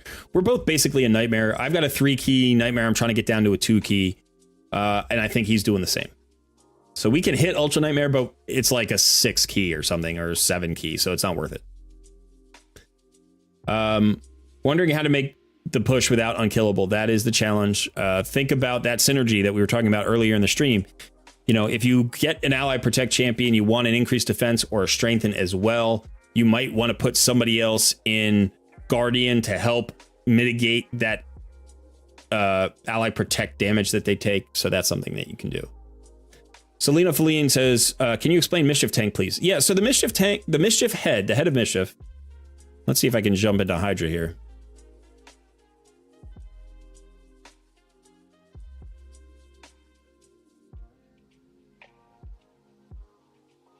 All right, so let's go look at the head of Mischief. Where is it? Head of Mischief. You can see it right here. Attacks the enemy with the most buff, steals all buffs from the target, and steals 50% of the target's turn meter. So the Mischief Head will always target the champion with the most buffs, and then hit them and steal all of the buffs, right? Now, the reason that's a problem is because of this A2. Applies a buff spread effect, taking all the buffs from this head and placing them on all the heads. So this is extremely dangerous. If you're bringing in a lot of buffs, the head of Mischief can steal them and then give them to all of the other heads and use your buffs against you. It's really powerful. It's incredibly powerful skill. But you know who the target is going to be. So the head of Mischief will always attack the enemy with the most buffs. So if you can create somebody on your team who always has the most buffs, then you know who the target will be. That becomes your Mischief Tank. Now, you build the Mischief Tank with a lot of resistance, and you can resist the buff steal. By resisting the buff steal, the buff spread effect has no effect. There are no buffs to spread. So a Mischief Tank can be a key component of a nice long, like, surviving team, because the head of Mischief will never, one, remove your buffs, which is really important, and then never to spread those buffs to the other Hydra heads, so they won't hit you harder by like having increased attack or something, and also they won't reduce the incoming damage by having like a strengthen or a block debuffs or an increased defense. So any of the buffs that you bring in that you don't want them to have, like that makes sense, right? That means you'd want to build a Mischief Tank. Now, you have to make sure that that champion always has the most buffs. And that can be tricky. But anybody who has like a self-placed buff, let's say they put a Revive on Death on themselves, or they put a counterattack on just themselves, or they put continuous heals just on themselves, they're going to have one additional buff most of the times. And then if you put them in a Blood Shield ring, when they hit, they're going to get that extra shield, that artifact shield from the Blood Shield ring. So those are two ways to potentially get extra buffs onto that champion. And you typically want to have at least two ways to get extra buffs onto that champion, because one is usually not enough to maintain a Mischief Tank. You usually need two, or even three in some cases. So I hope that explanation helped, but that's how a Mischief Tank works. I was curious too, but I missed that entire thing. Oh, sorry, buddy. I will. I'll fill you in later. Yeah, it's starting to look like a little bit of rough weather coming, so it's like, I gotta take Bandit out. Yeah. Take my big boy out before it's too late, right, Bandit? All right, so let me get moving a little bit. Kuba pulled 2 Legos today, Molly and Gerptuk. actually, so Molly's a phenomenal champion. She's really good, and she's really good in arena. She's really good in a bunch of places. Gerptuk is a very tricky champion to use well, but he can be a great clan boss damage dealer. He can be great in other places. I own a Gerptuk. I've never built him just because he seemed too complicated to me, so I don't have great advice for him. I'm sorry. But Molly is phenomenal. Joe says, Colred, what do you think of doing a video of all the epics you should max to level 60? Or all the epics that you can use from the beginning of the game till the end of the game? That would be a very, very long video. It would be a hugely long video. I've tried to do that saw video. That comment and I'm like, oh God, I can't imagine that. I think that's going to be a nightmare. I've tried to do that video in pieces. I've mentioned epics in specific videos. I've called out specific epics. So there are probably 100 that are worth building to 60. And of those, maybe like half, at least half, maybe more than half, are usable all the way from the beginning of the game to the end of the game. And each one is different. You know, like you if you pull a seer, you're like, oh my God, she's a great end game champion. But until you have a setup for her, you can't really get the maximum value out of her early game. So investing all the resources into a seer early game only makes sense if you have other champions around her that make her valuable. I've seen people pull seer as their like first void epic and be like, oh, I got the best void epic in the game. And it's like, yeah, but you got her at the worst time for your account. So, you know, can you use her from the beginning of the game? You can, but it's hard. So it's really, she'll get stronger as your account progresses. It's kind of like Cold Heart. Like you can use Cold Heart early in the game, but she's going to get stronger as your account progresses. And then there's the flip side, you know. Go ahead, son. For like, if you're thinking of that kind of video, right? Like you can do that video in a minute if you just list the names of 50 different epic champions that are awesome. Right. But then you don't have any of the context on how to actually properly use them and what, you know, why they're good, what the combinations are for them to be good, where they're good. And if you try to go that route, well, now you're looking at a 3-hour-long video, right? So yeah, definitely we do stuff like that, but we got to kind of pick and choose our our battles a little bit. Yeah, and I'll continue to do videos on epic champions because epic champions are key to free-to-play life. Like, you know, they're a huge part of my roster, and they should probably be a huge part of any free-to-play roster, unless you just happen to get really lucky early on with some crazy, you know, legendary pulls. Michael says, faction crypts for those damn Valk's counterattacks if you don't have a buff stripper. You can use a lockout champion. So if you have anybody who blocks active skills, that can be another option there. Buff steel champions are really good. Remember, like, let's say you have that Valk wave where you have 2 or 3 Valkyries and they're all going to put up counterattacks like on top of each other. All you really need to do is remove the counterattack from one champion and then have single target attacks and attack that champion until it's dead. So as long as you're not AoEing, you're not going to activate the counterattacks. So there are a few different ways around that kind of wave, but it's either going to be a block debuffs buff before they go, it's going to be a buff strip or a buff steal after they go, or it's going to be a lockout before they go. You can also use stuns, right? You can like use stuns, provokes, that kind of thing. That's not a bad way to go. If you don't have anything else, you could always try a provoke set or a stun set. You know, those are your other options. So, but you have to find some way to lock them out of that because it's just an overwhelming wave. It's so hard to clear that.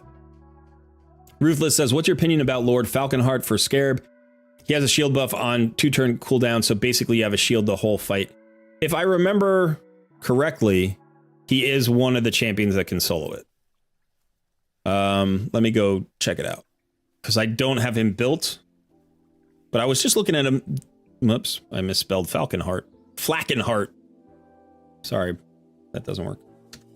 Yeah, I was just looking at him the other day, and I was remembering that he is good for Scarab.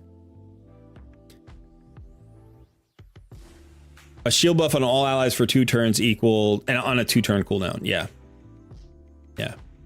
So actually, you could probably get him onto the team and he would just keep your team in good shape as long as they were speed tuned and nobody outran the buffs. So if you had a buff extender, that could be good. Or, you know, if you had you'd have to make sure that the speed tune was right. But he places a shield for 2 turns on a 2-turn cooldown. So you can't ask for more than that. That's as good as it gets. Amen. The Fatal Virus, hello. And Takana asks, do I play Live Arena? I do. I haven't been doing it much lately, and I want to get more back into it. I really enjoy Live Arena on my main account. On my NOOB vs Pro account, I play it every once in a while if I remember. Stephen Markley, hello, hello. Live Arena every day. Yeah, Sun is getting into it. Maddie says, hello, I recently pulled Geo and wanted to ask if he is viable in Clan Boss when I have a team with 45% AoE damage from Defiant sets. Oh, a reduction of, yeah, and high defense champions. So, yeah, because the reflect damage isn't as important as the extra part of his passive, which is that his reflect damage can do a 3% max HP hit. That's where the Clan Boss damage comes in, not from the reflect damage. The reflect damage is tiny. The reflect damage, like passive extra thing, is what's huge. So he is absolutely viable. Yes. Nope. He will be good all the way through Ultra Nightmare. Steven, he can be used Ultra Nightmare. Absolutely.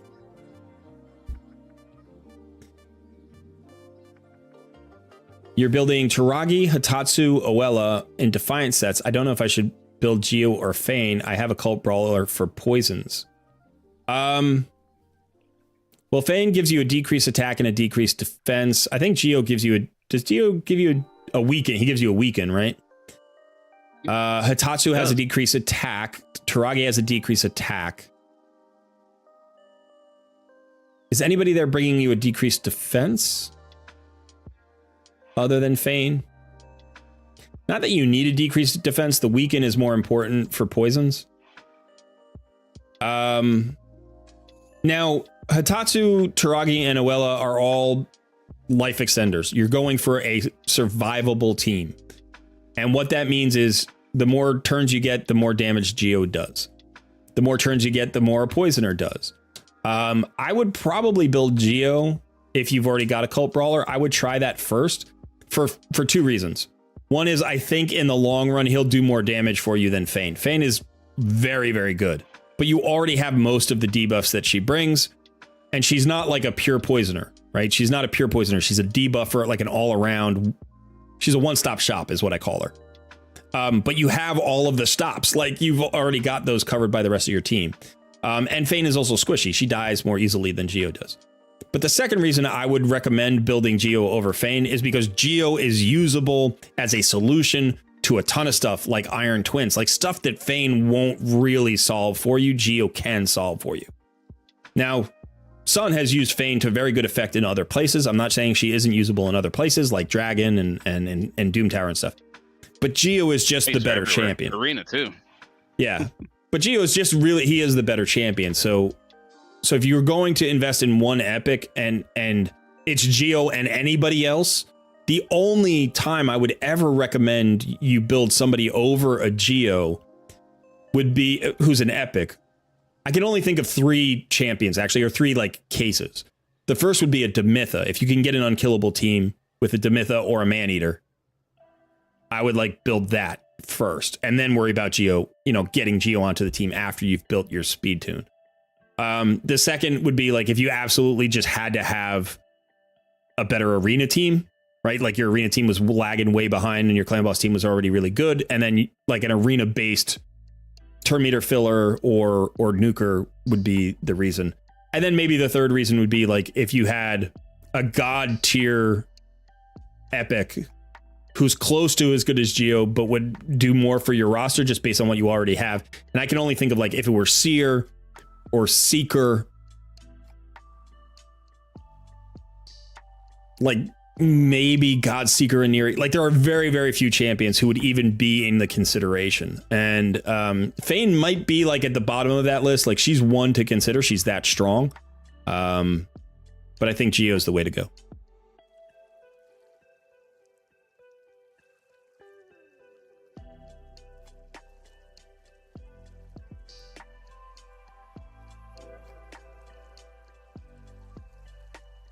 Don Kelly asks, what is the best way to deal with Lord Vargal's passive?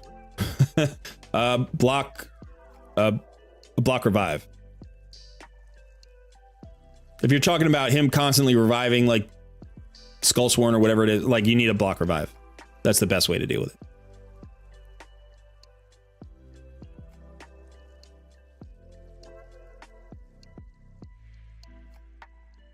Yeah, hey, so the damage comes from the extra part of the passive, not the reflect damage itself.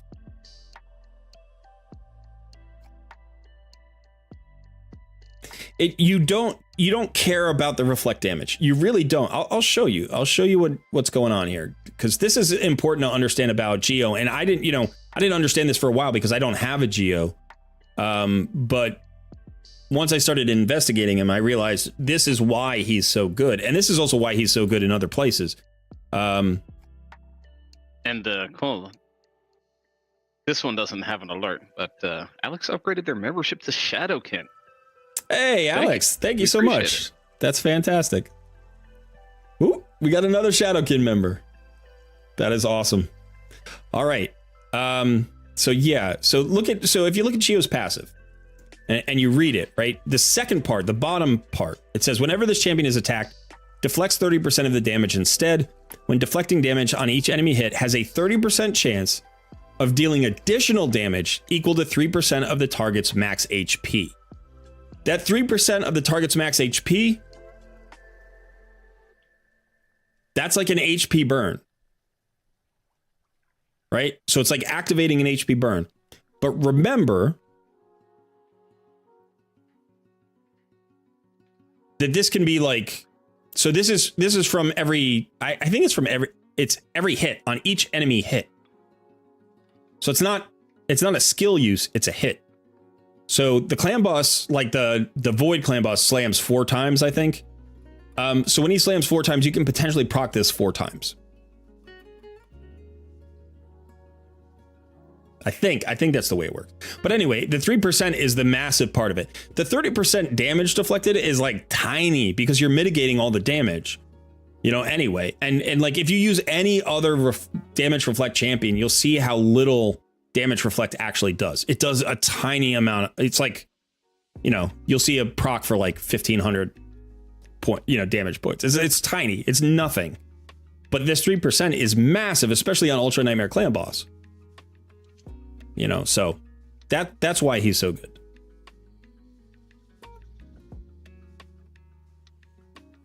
Alex joining the Shadowkin. I like it.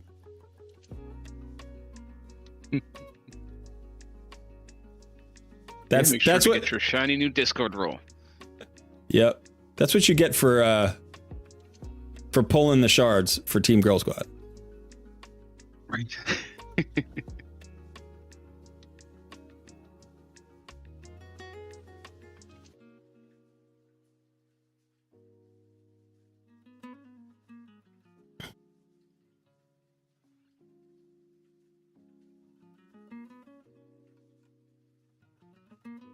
I have Seeker. Where else can you use him outside of Clan Boss? Everywhere. Everywhere. You can use Seeker everywhere. He gives you a 30% turn meter fill every other turn. It's crazy. It is absolutely crazy. Now, if you have him speed tuned for Clan Boss and he's not that fast, then maybe he's not that valuable and you'd rather have a different turn meter filler. But 30% turn meter fill is the same size as Arbiter's turn meter fill, right? 30%, and it's every other turn because he's got the extra turn mechanic. So he goes, he fills a turn meter, he goes again, he attacks, and then he's back to his turn meter fill. He is the biggest turn meter, like the best turn meter fill champion in the game. You can use him everywhere you want turn meter fill. There are a couple of places where you can't use turn meter fill. Like I was just up against Griffin Boss. You don't want turn meter fill in Griffin Boss. So I guess you wouldn't use him there. So when I say everywhere, almost everywhere. He's also got a provoke on his A1 that hits really well. He's got a nice passive that gives everybody an increased defense, gives himself a heal. You can use him in arena. He's great in arena. You can use him on a defensive team. You can use him on an offensive team. You can use him on a go first team or a go second team. He's super flexible in arena. You can use him in every dungeon. You could definitely want to use him against Magma Dragon. You can use him against Hydra. He's a key to my Hydra team. He is usable in so many places.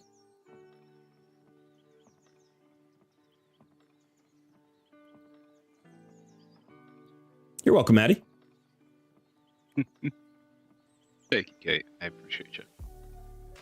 Right. Mr. T2 Sugars even pointed out the passive can also proc War Master as well. So you get like a double proc on it. Yeah, that's very cool. Seer J says, just recently came across your channel, new player when it comes to playing Raid properly and not just a few minutes a day and really finding your content helpful. Well, thank you, Jay. I appreciate that. Glad you're here. Glad you made the stream. And yeah, if you have any questions, this is just a good note. Anybody who has questions, join our Discord community. We have over 700 players in our Discord community already. And people are giving advice every day. There are all sorts of different places you can put pictures of your roster, ask about roster advice. You can ask about team comps for Clan Boss or Arena or Doom Tower. If you're curious about who to 6-star next, you can ask those questions. If you're worried about builds, how do you build a champion? You can ask about those questions. We got a bunch of really good people in the community who are always willing to give help. I will chime in from time to time. If you want me to take note of something, try to tag me in the Discord so that I know that it pops up, because I get hundreds of messages a day and I don't always see them all, and I apologize for that. But yeah, join the Discord community and that'll help as well. But I'm glad you're enjoying the video, and thanks for hanging out and checking out the stream.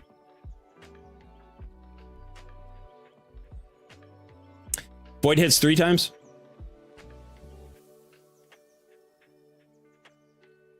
I thought Void was the multi-hitter and everybody else places a debuff, right?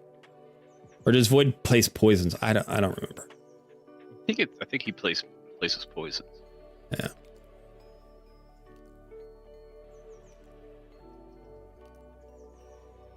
Steven makes a good point. The reason why I said Geo is good up to Brutal Nightmare is that once you have the roster to swap him out, you want to build him for everywhere else.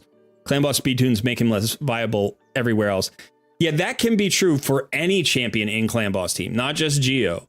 There are, like, once you've locked in your speed tune, those champions can't be rebuilt. You can't, like, you can rebuild them, but you have to match the speed every time. You know, it's like you can't change their masteries too much. They become specialists that if you're lucky enough, if they're built fast enough and well enough, you can potentially use them in other places, but you can't specifically build them for anything else. So if you want your Geo to be like your Iron Twins solution, you have to find out whether he can do that in his Clan Boss speed tune if he's in both. But I would say Clan Boss is more important, especially early game. So if you have Geo in the relatively early game, that was an awful Clan Boss key. I only got 10.76 million. No, what happened? I don't know. I normally pull down about 15 million. Maybe I was weak. Who was weak affinity? What affinity was that? Yeah, my damage dealers were weak affinity, so that must have been it.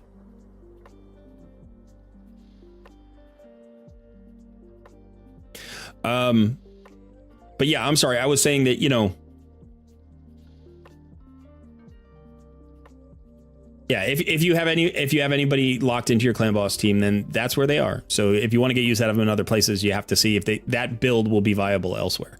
That's usually why, if I have 2 Clan Boss speed tunes, let's say you have 2 speed tunes that are like the exact same speed tune, right? Like they're the exact same, but the speeds are flexible. So let's say you go into the Hell Hades optimizer and you pull up 2 versions of the same speed tune. You might want to check the speeds and if those speeds are viable in other places. And if there's no specific place, just go with the faster tune if you can get it. Like if you can run somebody at 255 instead of 245, that's likely to be more valuable in other places. Because 255, you're faster than most Doom Tower waves, where at 245, you're going to stall out.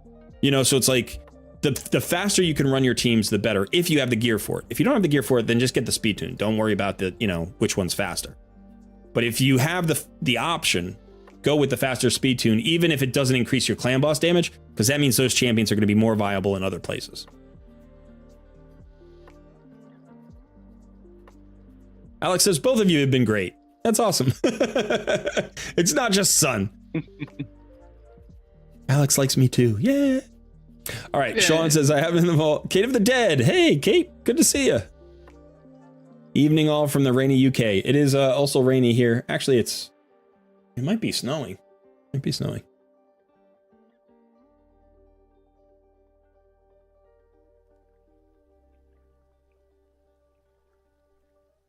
Tried a 4-to-3 ratio comp. Snows, man. Yeah, yeah. It's been a while for you to see snow, huh? Yeah, I miss it. Said I'm moving up north. Yeah, do it. I mean, it's super expensive up here, but it's, you know, you get 4 seasons. Get 4 lovely seasons in New England. But okay, so Alex says, tried a 4-3 ratio comp, added 7 turns, but 50% damage versus my 2-1 comp on Nightmare. So you slowed down your comp, but it extended your life by 7 turns and increased your damage by 50%. That's interesting. Didn't expect that. Mr. T2 Sugars asks, how long have you been playing Raid? What made you start streaming? Son, how long have you been playing Raid? I think it's 4 months now, right? However many days you've been logged into this account. 121. 112. 112. That's the 112 days. 112 days. Yeah. So Son's been playing for exactly 112 days. My story with Raid is a little bit murky even to me. I started playing back, I think, in 2019. I played for like 3 months and then I quit. And I quit for a while. I quit for like almost a year and a half, I think. And then I came back during the pandemic. And I think it was 2021. It must have been 2021. Yeah, I started playing again in like September maybe of 2021. Whenever Ninja was the login reward champion, I came back. I didn't come back because of that. I didn't even know who Ninja was. I just happened to come back at that time, and that's how I can remember it, because he was the login reward champion. And I pulled Cardiel like my first week back, and that got me hooked, and I stayed ever since. So I've been playing grand total. I think I'm closing in on 900 days on my main account. But I don't know exactly. And then what made me start streaming? I used to stream. I used to stream Magic the Gathering Arena. I did that for, I don't know, 4 or 6 months, something like that. This was that pre-pandemic? It must have been. Yeah, it was pre-pandemic. So maybe that was like 2018 or early in 2019. And I really enjoyed it. And then I was thinking about doing this with Raid for a while, and I kept putting it off, and life got in the way a couple of times. I got married. So not that life got in the way. Life was moving on, and there were other things that were more important. And then eventually I was just like, you know what? I got to pull the trigger on this. If I don't do it now, I'll probably never do it in my life. And I wanted to try it. So it's just something exciting to try. And I think I've had a long career in my chosen profession, but I've burned out. I think I'm ready to move on and try something new. So this, you know, I've always been a gamer. I love games, and I thought this would be fun to try. Yeah. And asked me to come along. Yeah, and I asked Son to join me on it because he was taking a well-deserved vacation, your first vacation in like 20 years. And and so he had some time, and I know that he likes games. Obviously, we play a lot of games together, and I also I needed an editor. I could have edited myself or hired somebody, but I figured, why not ask my good friend who seems to have a lot of the same interests that I have? Maybe he'll say yes and enjoy it. And he said yes, and we've been rolling ever since. I think it was a really good call on my part, personally, to ask him, because yeah, it's been a lot of fun doing this with my guy over here. All right, so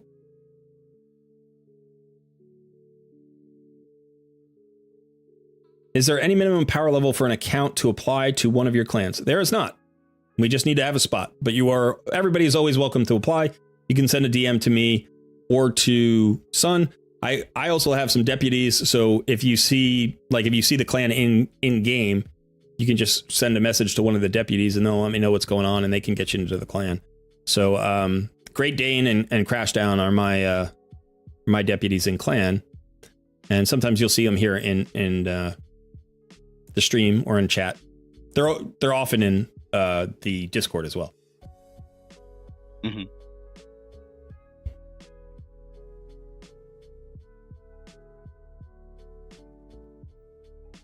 I should look into that as well. I don't have any deputies from I just do everything. All I ask, I think your clan has a few spots, so I think we still have 2. We filled a few this week, but I think we might have 2 left. We have 1 left. We have 1 spot. Crash down. We have 1 spot left. There he is. Ollie Cost asks, are you streaming your main account too sometimes? Yeah, so on Tuesdays, I do takeovers, so I stream other people's accounts. On Sundays, we do NOOB vs PRO, so we stream the new accounts. And so we've added a Thursday stream. We've only done it a few times. I think we've done it 2 or 3 times now. And that I'm calling my variety stream, but I'm trying to get my main account onto that stream more often because I think some people want to see the main account as well. It's an endgame free-to-play account, so people can see what that looks like. It's not a perfect account by any means, but I'm proud of where it is, and it's a fun account to play on because there's a lot of stuff that I can do on that account. I have a really big roster. So I do Thursday streams, I do Thursday streams usually in the late afternoon. So typically around like 4 p.m. we'll start, maybe 3 p.m. if we're ahead of schedule. So somewhere between 3 and 4 is usually when I start. And then we go for a few hours. We usually go up until server reset. So it's not as long a stream as some of the other streams, but that's where I show off my main account. Steven says, I pulled Theodore on my 4th Ancient Shard on day 3. I thought this game was easy. Little did I know. Yeah.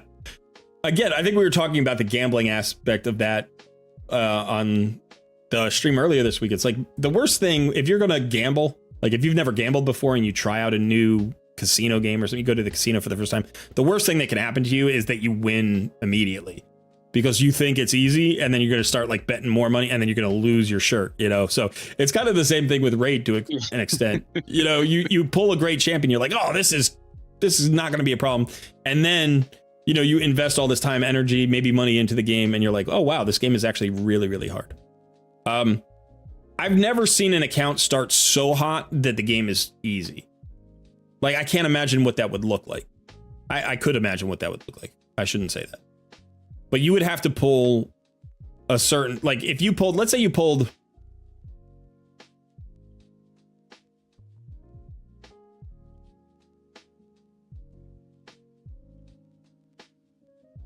like you would probably have to pull into an unkillable speed comp really early with champions that were super viable in other places. Like, you know, the first 10 champions, like if you're thinking about the first 10 champions, like if you pull a Helicath and a Seeker and a Brogni and like a Genbo and you started with Deacon,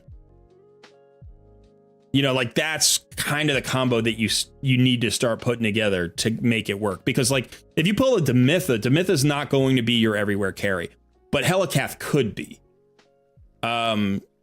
You know, and like Seeker is that engine that gets you all sorts of stuff everywhere. And then a Brogni gives you like so much flexibility. You know, it doesn't have to be a Brogni. You could do what I did. You could pull a Cardiel, but it's like you still have to have all the other pieces. Like I pulled Cardiel and I progressed quickly for a little bit and then I bogged down. The good news is whenever I get stuck, I try Cardiel first, and a lot of times he's a solution to everything. So again, it wasn't easy, because you got to figure out how to use them in all these other places with other team comps. But you get a few champions like that, and it makes life a little bit better. But yeah, I can't even imagine, like, if you just said, what were your first 10 pulls? Let's say 2 legendaries and 8 epics. Like, forget the rares. Like, what would that have to look like? It's like you would have to pull 10 of the best champions in the game to make the game easy.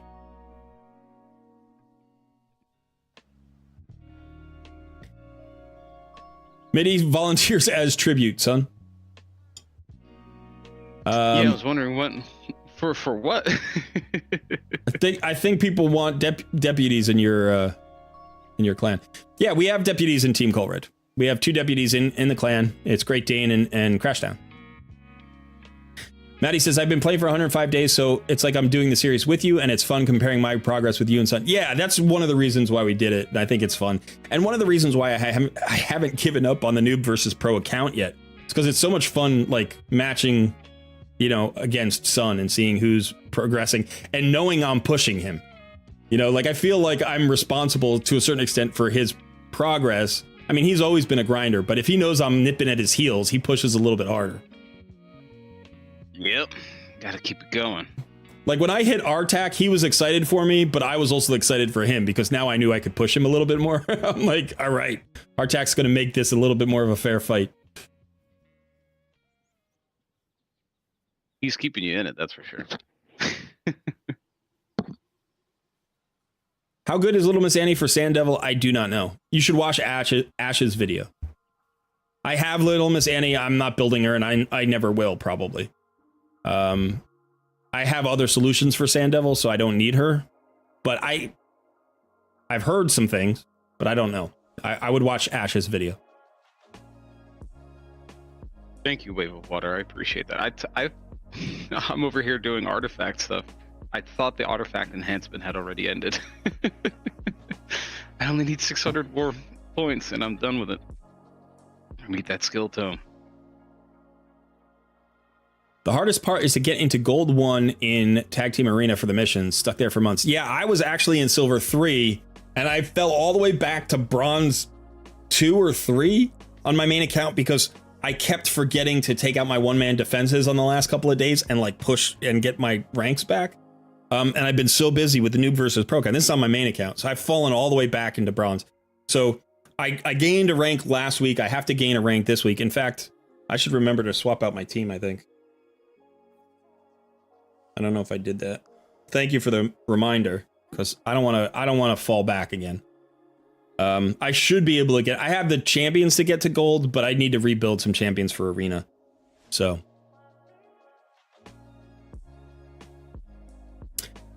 Chenguo says, co-read my account. RNG was insane to start. I pulled Helicath and Dracomorph on day 14 and got to Ultra Nightmare in 30 days. There you go. That is insane. That is insane luck, and it's great. Those 2 champions are phenomenal. And they're going to help you in a lot of places. But as you, probably once you got to like 60 days, 90 days, you were like, wow, the progress has really slowed down. Why am I not doing super phenomenally anymore? So like, because even with your clan boss solution in place, you still need other things in other places like arena. Like those aren't bad arena champions, but neither of them is a great arena champion. Like if you're building Helicath for arena, okay, so I should say this. Helicath is a great arena champion, but if you're building him for arena, then he's not going to be great for your Ultra Nightmare clan boss team. But that is a godlike start. Face palming so hard over here. I need to pay attention to what I'm actually doing. Sean says, have you guys started looking at the Sand Devil yet for the tournament coming up? I haven't even thought about it. I really haven't. Unfortunately, it's not. I don't like the fight very much, and I have some relatively easy solutions because I have Ninja, I have Godseeker Neri, and I have Walking Tomb Drang, and they're all built and maxed. So those are all the solutions that I need. But maybe I'll try to do a video on it for people. I'm definitely not an expert in that fight because I don't know. Part of me is just a little bit salty about those dungeons. I don't really like the new dungeons from this year. Kate of the Dead says, I pulled Maneater on my first Void Shard, then pulled second Maneater on my 5th Void Shard. Wow. That is also a pretty good start. The thing about Maneater that I think most people don't realize, because we know that he's part of the unkillable, like, posse, whatever you want to call it, is how good he is everywhere. He's just a great all-around champion. When I got mine, I couldn't quite make the speed tune work, but I started using him in other places, and he just created progress on all sorts of fronts. He's great for Doom Tower bosses. I mean, he's great. He's great in a lot of places. RSL Helper can batch level artifacts. RSL Helper can do a lot of stuff. I haven't updated my RSL Helper in like a year though, so. Matt Davis, my free-to-play pulled Helicath on the 2nd blue shard. It blew my mind. Yeah, there you go. That's a great start too. Elaine says, and the worst thing is when you pull a legendary and can't book them. Yeah, I mean, that definitely feels bad, right? Like if you, I mean, Sun got into a situation where he pulled a couple of good legendaries early on. No. I'm sorry. You didn't pull a couple of good legendaries early on. You pulled a lot of epics, good epics early on, and you couldn't book the epics. Yeah. And it took you a while to pull your first legendary, actually. But yeah, so it's the same thing. You know, if you are getting more good champions than you are collecting resources to build them at, you can't actually get the value out of those champions, which is why a lot of times I really recommend patience with building champions. It's okay to skip a shard pull event. It's okay to skip a fusion. It's okay to not, like, when spenders spend money to get more champions, I'm constantly trying to remind them that's exciting, but the progress is likely to come from the roster you already have. It's unlikely you need a new champion to unlock something if you've been playing for, let's say, a year and you've been a spender. My guess is your roster is good enough. And when I do takeovers, I see that all the time. You know, people stall out with good champions because they're constantly distracted by new champions and they don't finish the masteries or, you know, the gearing or whatever on their previous champions. And so they're not optimizing the power that they already have. The Fatal Virus asks, Colred, where are you in your Arbiter missions? On the Noob versus Pro, I've completely forgotten about it. I really did. I totally just stopped doing. Oh, in fact, I'm glad you asked, because look here. I have to do Void Keep. Like, that's my next mission. I have to do Void Keep. So thank you very much for mentioning it. Let's do that. Let me just see.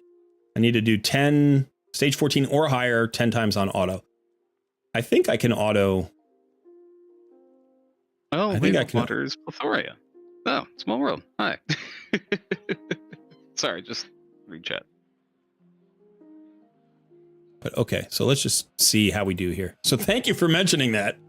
That's where I am on the missions. Could we see a Sand Devil on my main account? Yeah, I could show you. I usually just farm stage 7 though. I don't think I've pushed it past like 13.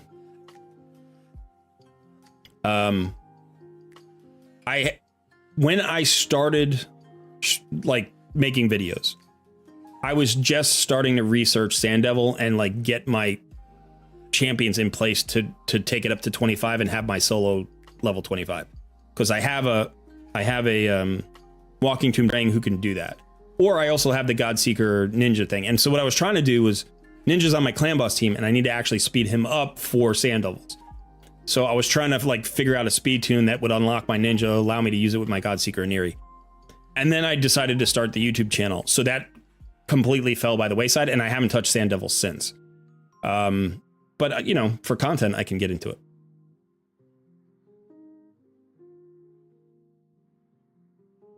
Premier Craft, hello. Good to see you.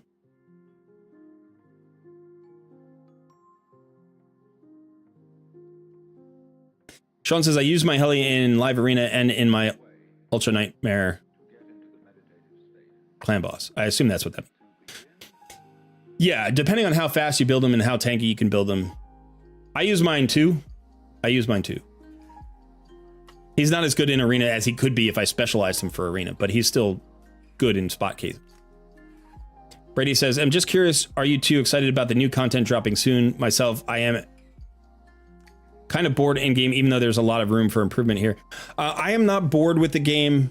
I am excited about the new content for the player base. For myself, yeah, I'm reserving judgment because I don't know how good it's going to be, but I'm glad that they're doing something substantial because this past year has been relatively disappointing in terms of new content. So it's good to see them doing something big and potentially something kind of more creative. I think the recent content hasn't been all that creative. So I hope they execute well. But I'm excited for the player base to be excited. Because unfortunately, we've been in a kind of a pessimistic mood about Raid for the last year or so. Definitely the last 6 months have been hard. You don't say. Yeah. Yeah, so... Crashdown has 3 good Legos. I can't book it. Yeah, so do I. I can't book my Legos.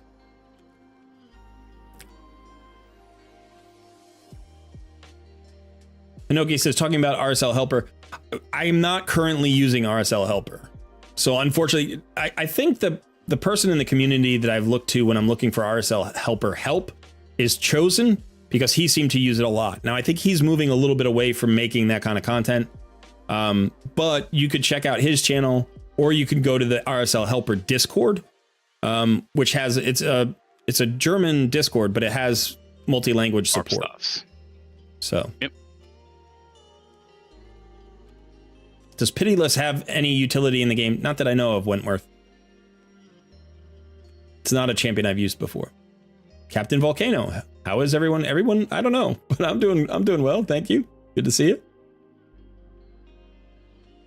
Building Ornn, any tips? Yeah, he's a great solo champion. He's really tanky. You need accuracy on any poisoner.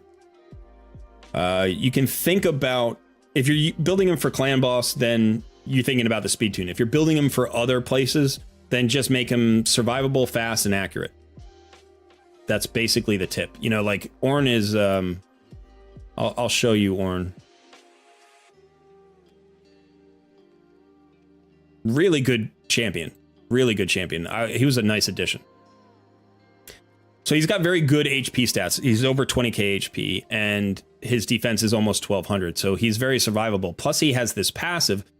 Whenever poison debuff is activated, increases his HP and defense by 5%, stacks up to 25%, resets each round.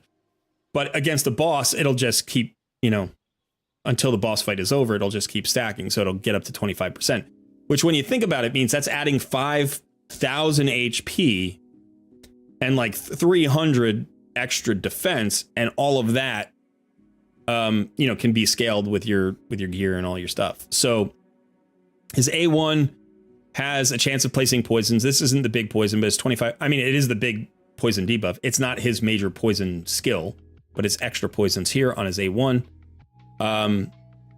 He's also an activator, which is nice. He can activate 2 poisons with this skill every 3 turns. And then here, this is the big poison skill, right? This has a 75% chance of placing 2 poison debuffs and a poison sensitivity debuffs for 2 turns. Heals this champion by 1% of their max HP for each poison debuff placed by this skill, so he gets a little bit of sustain here. So you can do a couple of things with him. You can build him in a relentless set. If you have that, you could build him in like a regen set if you want him to be a soloer. You can build him in a reflex set if you want to get back around to this skill more frequently. But however you build him, you want to build him tanky. The tankier the better, because he's going to get extra value out of that tankiness. And then, you know, fast. By the way, because of this A1, you can potentially put him in like revenge accessories. That's a good option there. Or you could, you know, if you can get him on a counterattack team, he's got chances of placing poisons on his A1. And then remember, he activates those poisons as well. So, you know, the nice thing about like a reflex set is that it reduces one of these cooldowns, but that's why I almost think like a relentless set is better, because when a relentless set procs, it reduces the cooldown of both skills. But you may not have that gear, you know, you may not have that gear available, but really good. He's good clan boss damage dealer, good solo champion. He has this AoE, which actually most poisoners, like the reason Frozen Banshee, for instance, is not a viable solo champion, even though she's a poisoner, is 1, she's not super tanky, but 2, she doesn't have any AoE way to clear waves, right? Like she doesn't do that well with waves, and Ornn does. Plus his inherent tankiness, you know, just means he can survive. So if you want him to be a soloer, you're thinking regen and immortal.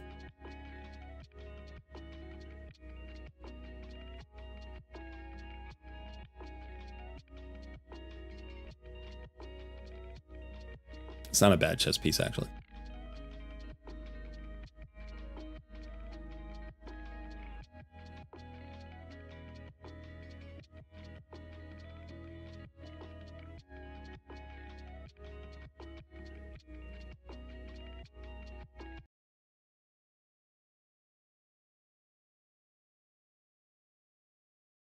All right, let's see.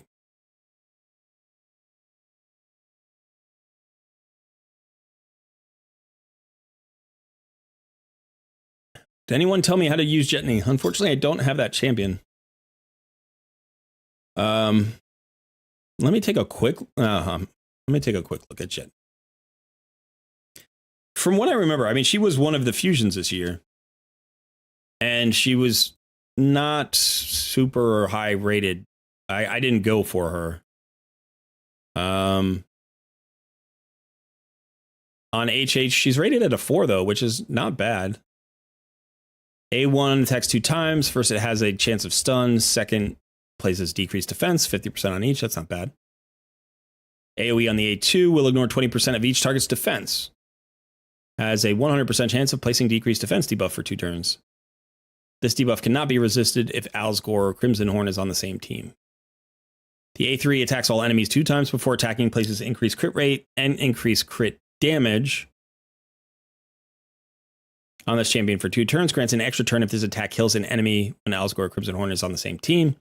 And then the passive inflicts 20% more damage against targets under shield buffs. Will ignore shield buffs if Alsgore or Crimson Horn is on the same team. She looks like an arena nuker to me. She's got an ignore defense mechanic on her A2. She's got decreased defense AoE. She's got an increased crit rate and increased crit damage for herself. So you could kind of build her the way you would build Genbo the Dishonored.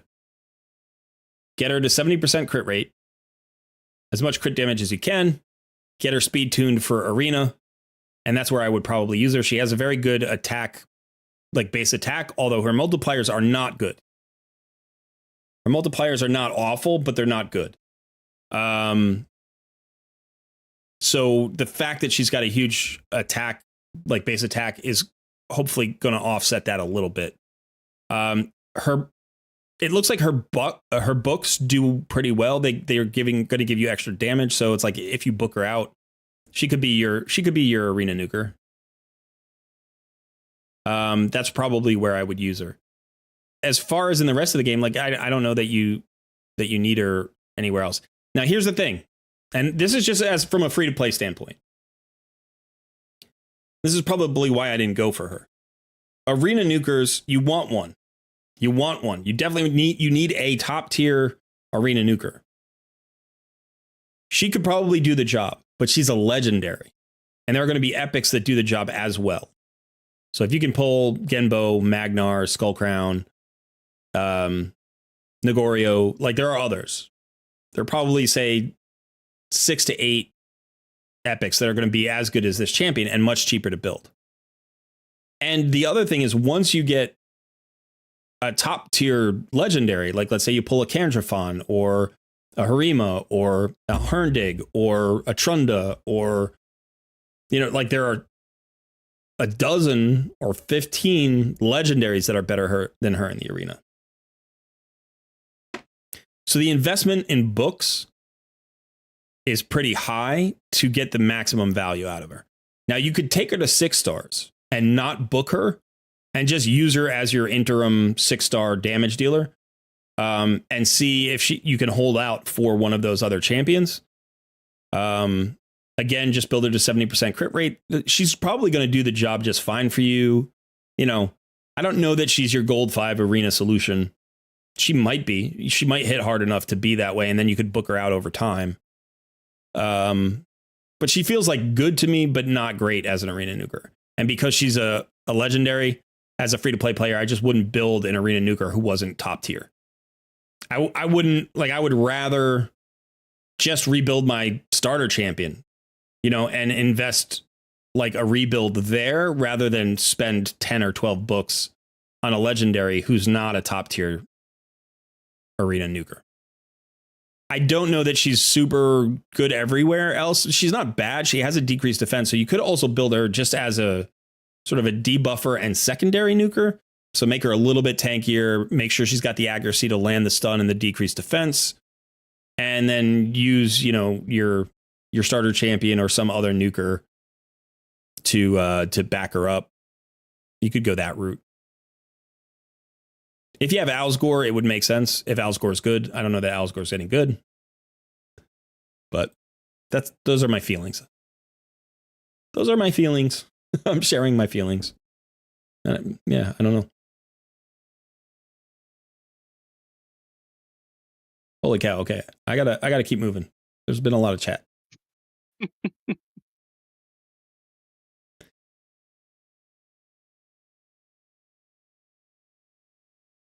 Sean says, I think it's going to be amazing. We have a lot to look forward to, including new champions for sure. Yeah, Hopefully. I'm less excited about new champions and I'm more excited about new content. We have over 800 champions.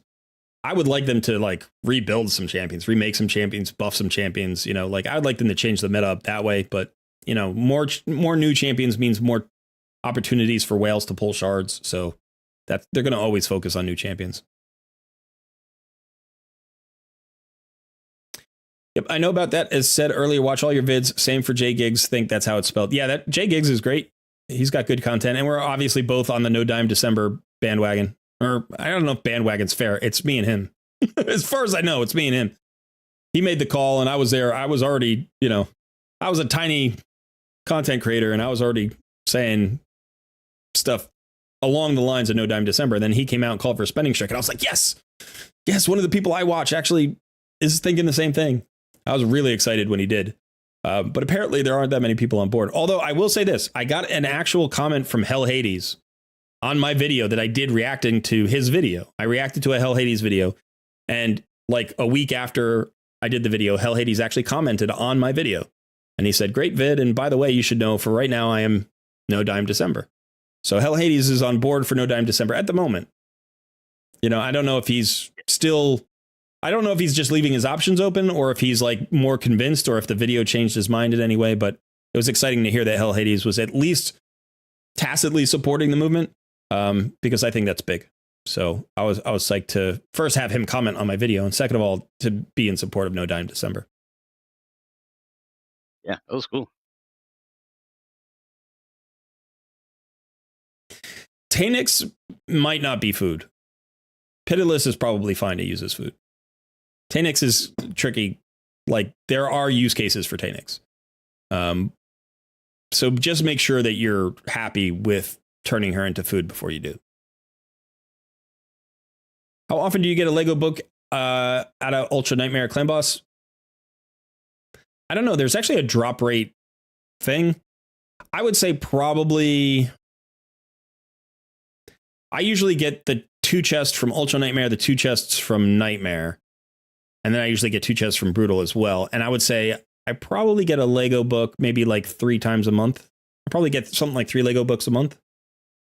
That would be my guess. It might be 4. I think it's probably closer to 3.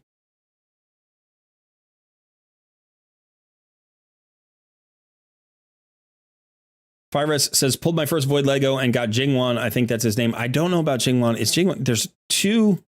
There are 2 Void Legendary Shadowkins. One's really good and one's not. So I don't know if it's Ginro who's good or bad. All right, so Ginro is the bad one, and Jingwan's the good one? Nope, they're both bad. I'm sorry, they're both reviewed very poorly.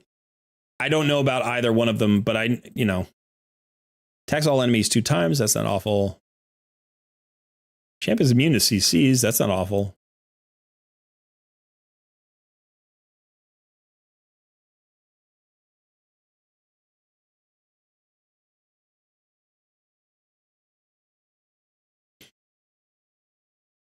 Not a phenomenal kit. Decent stats.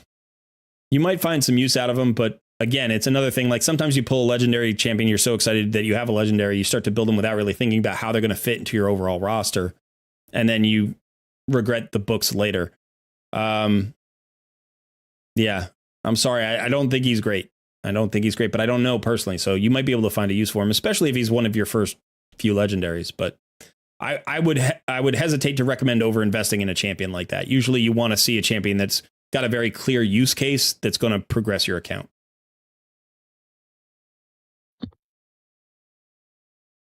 To answer the previous question, if you max out Ultra Nightmare, it's like a 26.5% chance for a skill tone. There you go. But out of those skill tomes, most of the time it's an epic, right? Yeah, it doesn't specify which one. Yeah, it says it's a 15% chance for the epic, 10% chance for the Lego. Yeah. So yeah, then maybe I get a few more. Maybe I get... It's a 10% chance, and let's say I'm getting 60 chests a month. I should get 6 books then.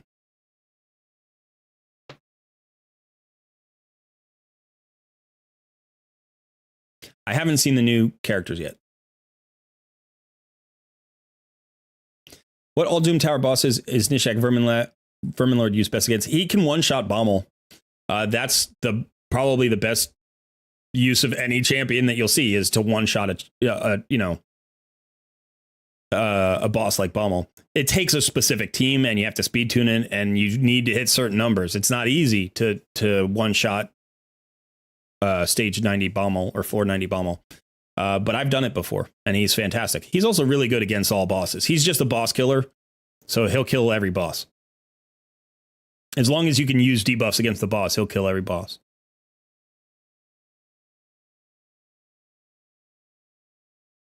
Almost a good piece. You keep getting a pop-up for subscribers only, but am I? If you've subscribed to the channel, that's free. You can just subscribe to the channel, and then you're a subscriber. No, I think they're referencing in the chat because it's subscriber only mode. Oh. Whenever you join the chat, it does that and pops that up. But it does it every time. Like when you refresh, or maybe if you're mobile, like you go out of YouTube, you go back in, Gotcha. It probably does it again. Yes, Bandit is here. He is laying on me. Stephen Markley says, sleepy boy. Bandit. Jetney without Alsgore hits about as hard as Genbo. I think it was Cold Brew who did a damage vid comparing them. I'll have to check that out because I would be surprised. I would be surprised if that were the case, but it might be. It could be. I mean, they have that similar increased crit rate, increased crit damage self buff. So you can build them both with 70%. And then Genbo's multipliers are not significantly better than hers, and his attack is lower than hers. So it would actually make sense that they're relatively close. Like his multiplier, I think, is like it's either 4.0 or like 4.1 or 4.2. It's not higher than that. And hers is 3.8, but she's got an extra 100 attack or 150 base attack. So they're probably fairly similar. The difference, of course, being that he's void affinity, so he won't weak hit on anybody. And then he can also ignore unkillable debuffs. So he does have that benefit.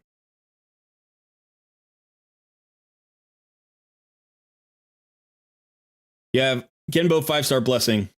Good idea for a second nuker. He's your main nuker. You don't need him as a second nuker. I mean, yeah, if you have like Trunda or something, he could be your second nuker.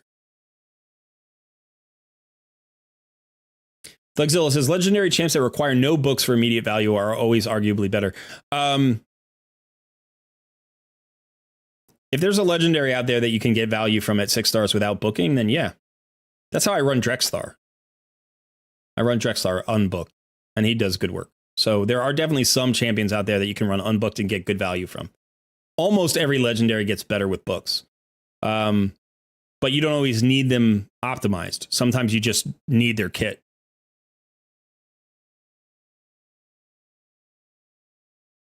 Blazin and Raid with Dave are also no dime December. That's great. That's awesome. I wasn't sure about Raid with Dave because the last video I watched of his, he seemed on the fence.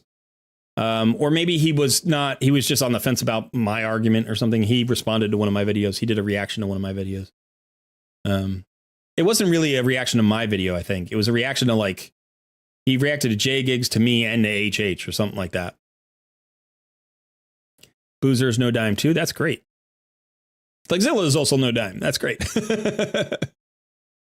Oh, the music is off. The music ended. Let me go get the music going again. Mario, I'll let that one slide one time. There you go.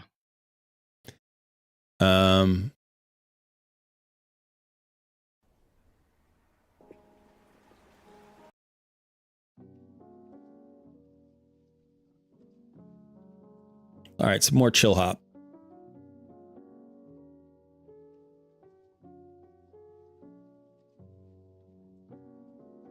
What are we doing here?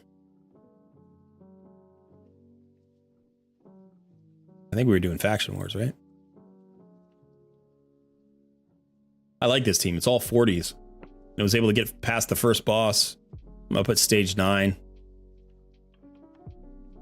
No problem. Ooh.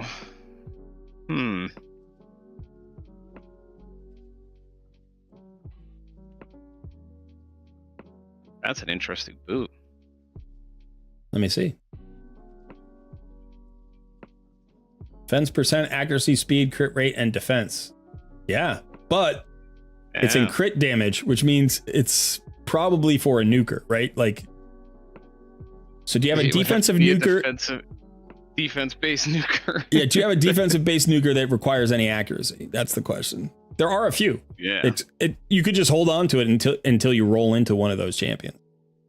You know, there are definitely champions that could use that boot. It might not be immediate, but someday you're going to be really happy you held on to that boot. Yeah, that's what I'm thinking.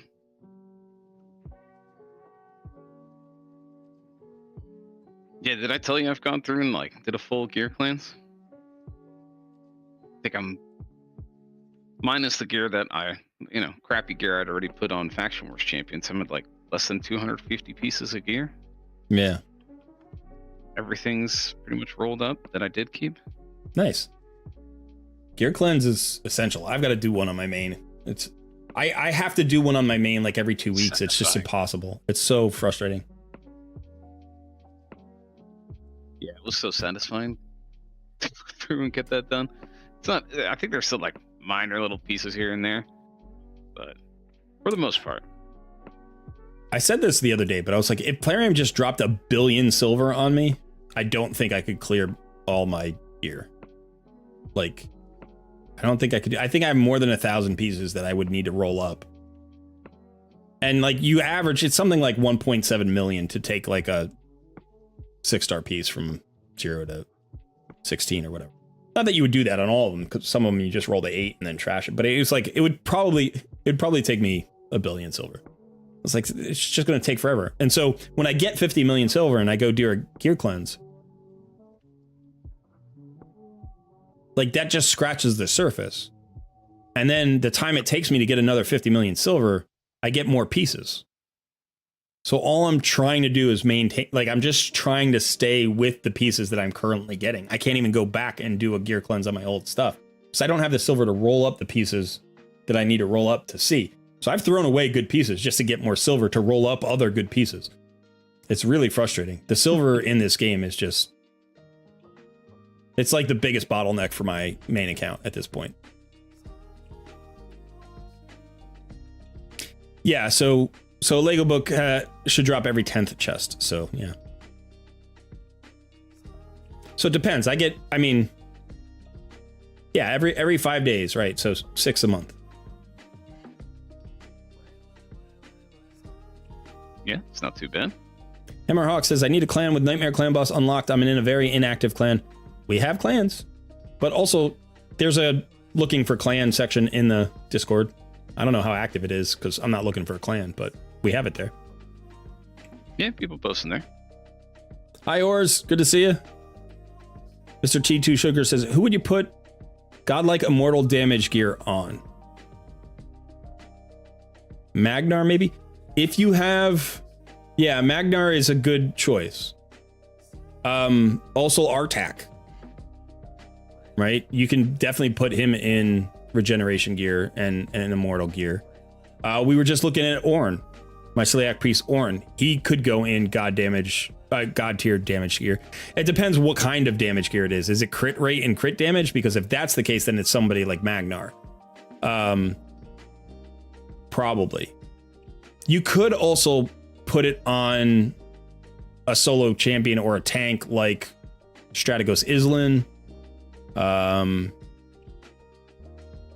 You know, Venom Mage could use it. Depends if it has accuracy or not. You could squeeze a little extra damage out of somebody who's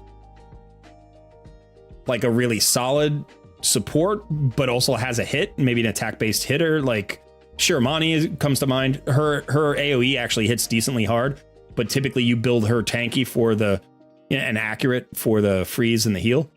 So anybody who has something like that, like Stagnite hits really hard if you build them for damage, but people usually build them tanky. So, you know, any champion like that could be somebody who could get use out of the extra HP plus the regen.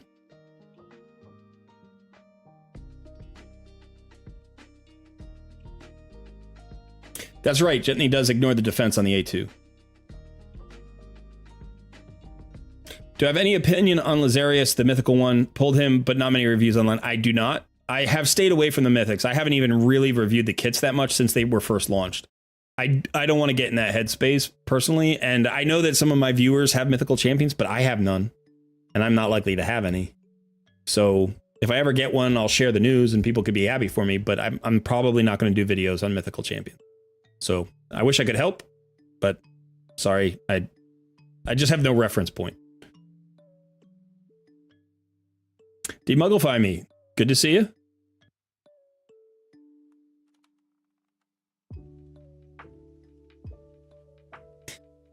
That's what Raid with Dave said? Okay. Yeah. Yeah, that's a reasonable position. I know some people are like, we need specifics. We need specifics. And I think one of the things that I took away from HH's video, which I thought was really beneficial, was he says, you know, that companies, especially when you're talking about sales forces, they have like overarching goals. They have like a philosophy that they try to boil down to just a few bullet points and implement that philosophy. And then, ooh, what happened there? Okay. And then they go ahead and worry about specifics as it unfolds, you know, so some specifics get left to sort of the end user, some specifics get left to like the middle managers and stuff like that. And I think realistically, from a business perspective, you don't want to say to a business, hey, here are 250 things we don't like about your game. Pick 100 of them and fix them. I think that's like, from a management standpoint, that's too much. If you say instead of them, it's like, hey, here are 3 philosophical changes we'd like to see from your company, and you can decide how you want to pursue that, right? Then that allows them, the agency, to go and find out how to do those things. And if they want to ask you, well, do you have suggestions for how we could do that? Then you can be like, yeah, I've got a list of 250 things for you, you know, but it's like, to start with the list of 250 things, first of all, from a community standpoint, we would argue about the list. We would argue. We'd be like, oh, that's important. That's not important. Oh, I think that's a top 10 important thing. No, that's like in the middle of the list. I don't want to get bogged down in that. Right? We all agree the game needs to be improved. We all agree that the monetization is overly aggressive. So if the company was just like, well, we're going to change our monetization policy to make it more friendly, and we're going to start putting serious effort into improving the game, I think we would all be like, great. And now they're going to say, here's how we do that. And then we're going to say, then we can argue about whether, you know, we like the points or not. So I didn't want the message getting bogged down in details, because those details just cause noise at this point in the process. I think the one thing that we can all agree on is quality of life needs to be improved. And one of those things is reducing our amount of time in game. And so I think that was the thing that I pointed out. And I'm like, I don't care really how you do it. If you give us a ×4 speed, awesome. If you give us background auto battles like an AFK thing, awesome. If you give us more quick battles, awesome. If you give us more permanent super raids, awesome. You know, like, whatever it is that you do, like, I don't care how you make, you know, I mean, I do.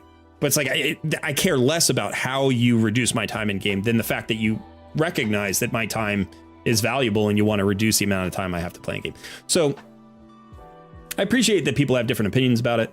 But for me, I'm quite happy with a kind of a holistic approach, like a big picture approach, top down approach.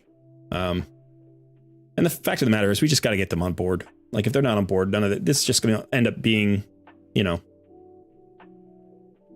an exercise in futility, but a good one, like a worthwhile one.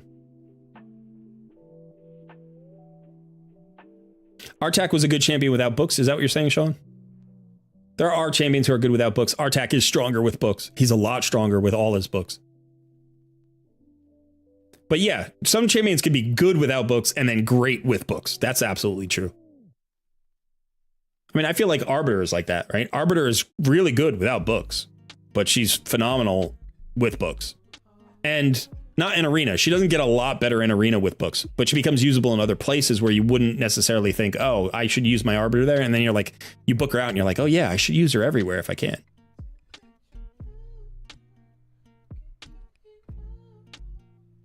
Immortal gear stacked with crit rate and damage, yeah.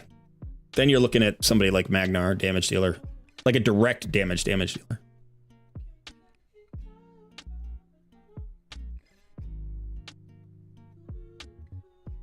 Not sure what you're saying, Volcano, but a takeover for those Mythical Champ videos. Some people have offered that.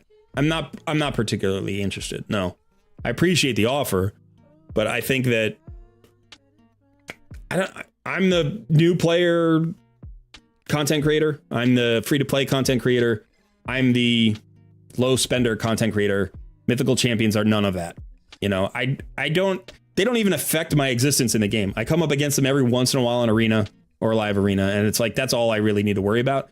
I can do everything I need to do without mythical champions. They're cool. Visually, they're cool.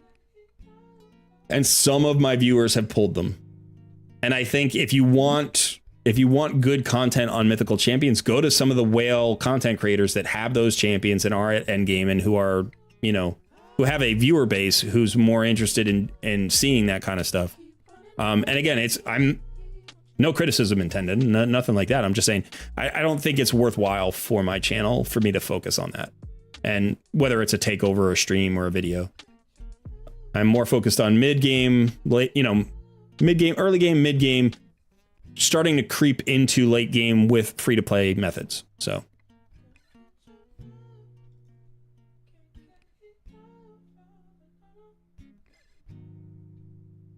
That's interesting. I didn't even think about that. No mythical chaos or I don't know. They don't like to go back and revisit old systems. OG Stamp just pulled Saito. We were just talking about Saito earlier. I haven't played with him.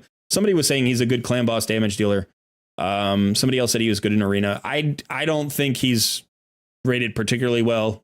I don't think he's a great champion, but I don't know. I've never had him. So if you can find use for him, seems like he could be okay. John Hodgson, good evening. Demugglify Me says, can we all agree the ladies should be more voluptuous? I'm assuming that's sarcasm.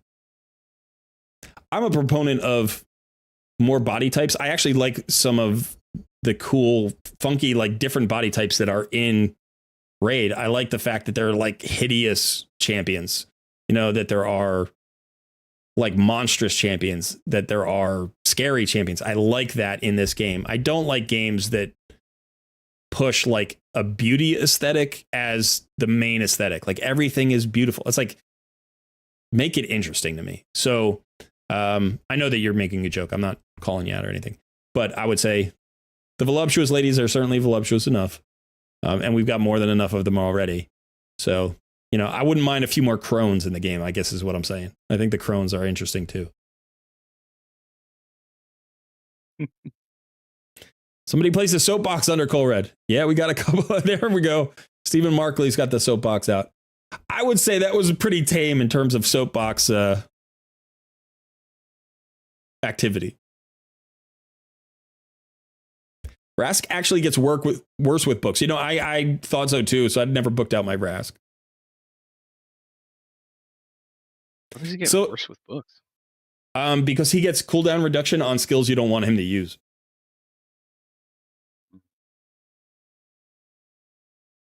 Unfortunate. Yeah, I'll show you. I'll show you Vrask. He's a weird champion. When I did my collab with MTG Jedi, he called out Vrask. And at first, I was actually kind of like, because Vrask is one of those champions that gets called out a lot in the faction. But then I remembered, I was like, I actually got a lot of work out of my Vrask for a while on my account. And then eventually I just got away from him. But he is definitely an accessible champion that can do work in faction crypts specifically. And that's what the video was about. So I was like, yeah, I got to get on board with this. His stats, his like HP stats are also really good. So let me just hide Sun for a second. Okay, so you can see he's got over 23,000 HP, which is really high for an epic champion. So he's got this passive where he heals all allies by 10% of his max HP whenever he lands a critical hit.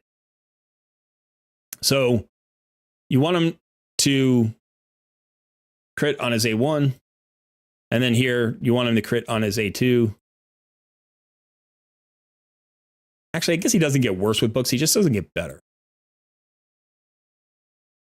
He gets more damage, but the damage doesn't matter for his healing, and that's what he's there for. But I guess if you wanted him to do more damage. It is only 8 books, it looks like, which isn't awful.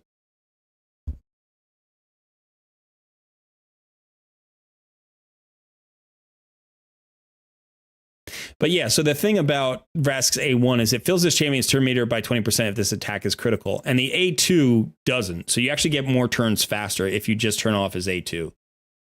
And so if his A2, like if you booked out the damage up to level 4 and you wanted to use his A2, you could, but you don't necessarily want the cooldown. I don't know. I guess it's weird, but it's like some books are just kind of useless. You can get 98% of Vrask's value out of him with no books. It's also like, you know, to a certain extent, Doom Priest gets worse with books for the same reason. Or a similar reason. So Doom Priest has this increased attack buff that goes up for 2 turns on a 4-turn cooldown. If you book it down to a 3-turn cooldown, she will hit less frequently. So you're like, oh yeah, but you know, she'll have that increased attack. It's like, yeah, but you're not using her for the increased attack. You know, you basically want her to just A1 and then heal with her passive. So it's like, you don't even need that A2. So booking it is kind of like, the only time you book it is if you really need an increased attack champion, which typically you don't. Or you don't need her in that role anyway. That makes sense. Yeah, it's like, I mean, some books are really, really powerful and other books are just kind of like, whatever. I mean, I think about like, so Scylla of the Drakes is kind of an interesting case when it comes to books. Right? Some people are like, you don't need to book her because her passive fires and the books don't affect the passive. You know, so you can think of her like a Doom Priest. You don't really need her to be booked to get the biggest job that you normally get out of her. And like her A1 is another one. It's like she gets 20% extra chance to land a decreased speed, which I actually think is really significant. But maybe it's not enough. No, the stun goes from a 20% chance to a 35% chance, and then you get an extra cooldown. Like, is it enough? And then the revive goes from a 6-turn cooldown to a 4-turn cooldown. It's like, well, you know, if you need to use her as a reviver, is she in the right spot? And so it's like, you can make an argument for any of these books to not be placed. And then you book her out and you're like, holy shit, she's so much strong. Like, she's so strong, you know, because everything gets better. Everything gets better. And it's just like, you know, it's not about damage here. Like, she gets some damage books, but that's just to like flesh it out, right? When you think about it, it's like, okay, so we're talking about 4 and then 5, that's 9, 10. We're talking about 11 books. Out of 11 books, 4 of them go into damage. So 7 of them go into debuff chances or cooldowns. And debuff chances and cooldowns are generally better than damage on everybody except like a nuker, right? So in terms of like the value that you get for her books, once you get through those 4 damage books, every book makes her stronger. And it helps her do her job better. But you could start off and just be like, I can just run her for a while without books, and I'm still going to get her passive, and I'm going to get her whole passive. Her passive does not get affected by books. So it is one of those champs where you're like, you can debate with yourself based on what books you have available. What are the other champs on your roster? Who do you have coming down the pike? Is there another legendary who you're going to get more value out of those books faster? You know, books are always an interesting like inflection point when it comes to building your roster. But you know, normally, especially with legendaries, champions get better with books.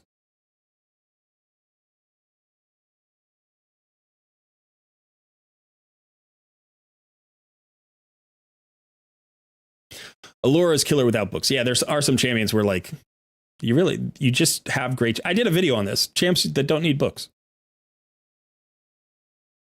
Yeah, I was thinking about that earlier when you mentioned Doom Priest. Was that no reading required? Yeah. That was fun.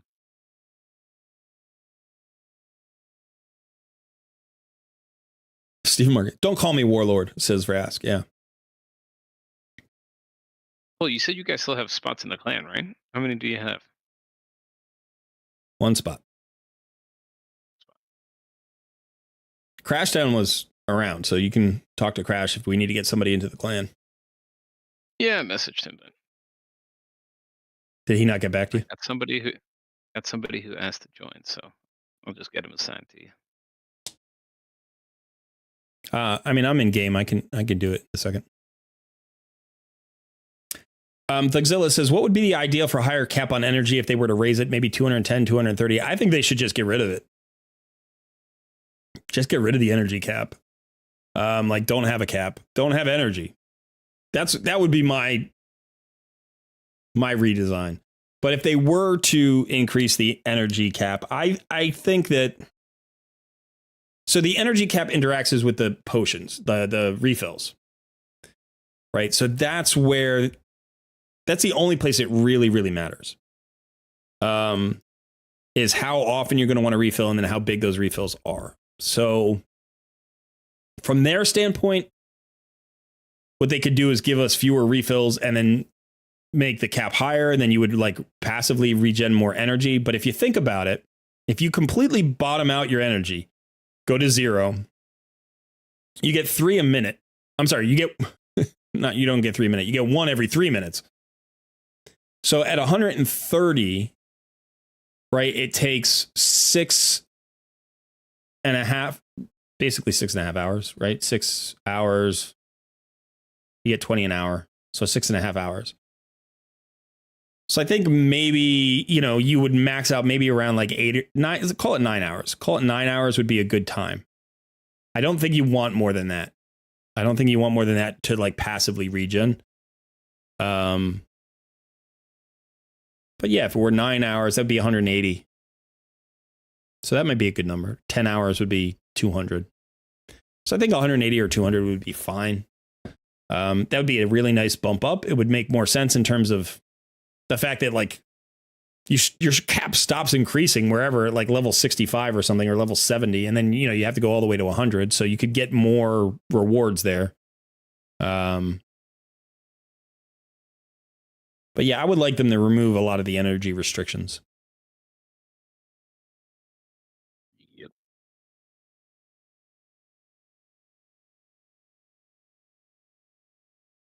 Scylla Relentless is good, yes.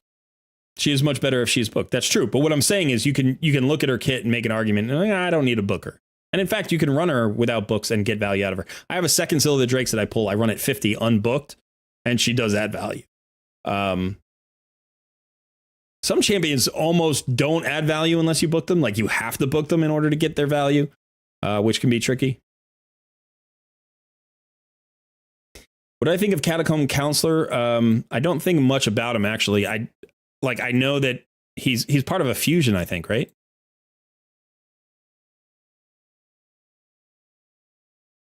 No, that's Leech. I was thinking of Leech. Catacomb Counselor. Let me look at him.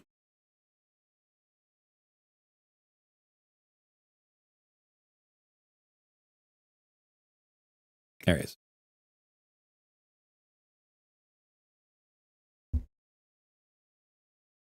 It's got an ally attack. 3 random allies to attack a single enemy. He's got a 3-hitter on his A2. It's got a 50% chance of putting the smaller increased attack on him. That's just weird. The old champions sometimes were just really weirdly constructed. So just looking at him right now, what I would say is he's probably pretty solid for Fire Knight. Anybody who's got a decent ally attack is good for Fire Knight. And he's got a triple hitter on his A2. He's also got some self-sustain. He's an attack-based champion. Low HP, low defense, low speed. So probably tricky to build. I'll show you. Sorry, I've got sun blocking. Let's get him up. No. All right. Yeah. Doing my job. Yep. So probably tricky to build and keep alive. But if I were going to build him, I would probably build him for Fire Knight. Yeah. Not as good as Farrakhan the Fat as an ally attacker. Trickier to build.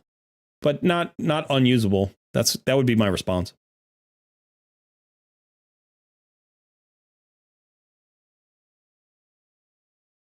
Flexilla says, Colred, I'll soon be getting all of the fragments for Cleopteryx. How good is she? She's an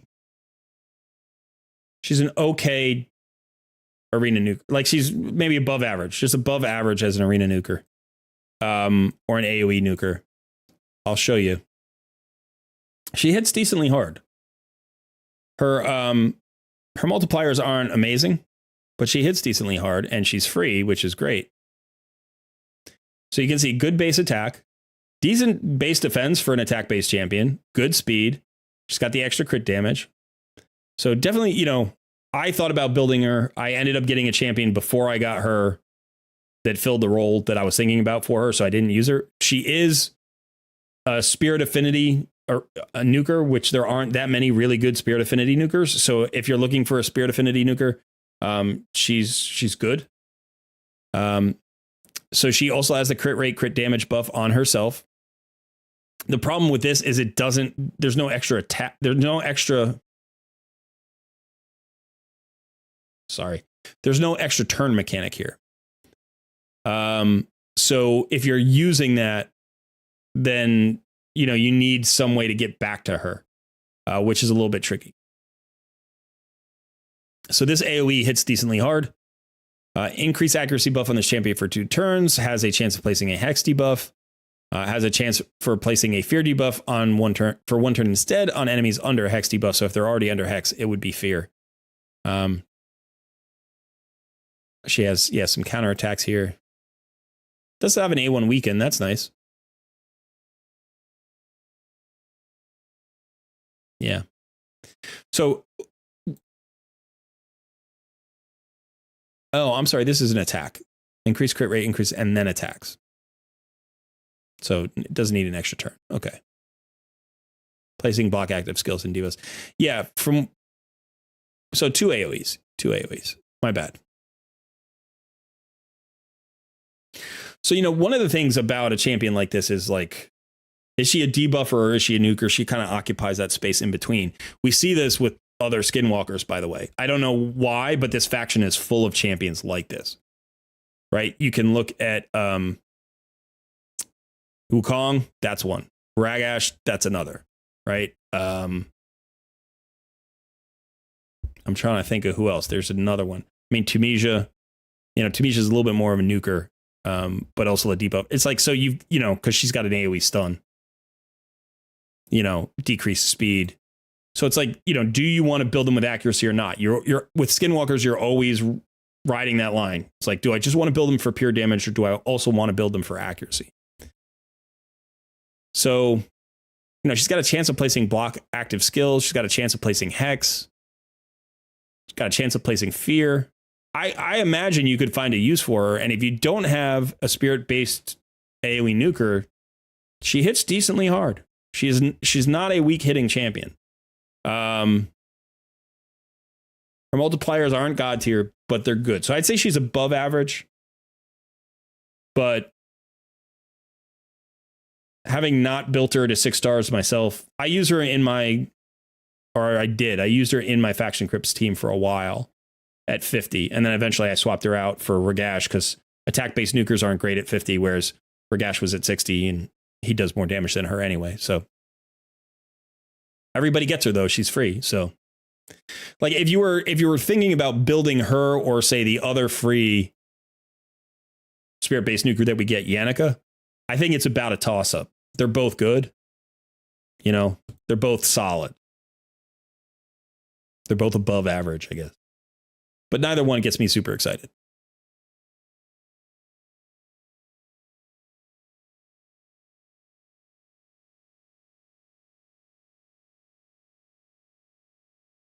I'm trying to get this faction crypt done. It's been like an hour. Oh, and our music has stopped again. Why did my music stop?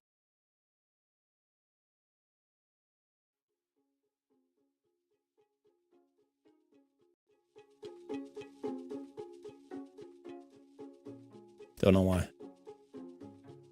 I must have accidentally clicked. I must have accidentally clicked pause or something.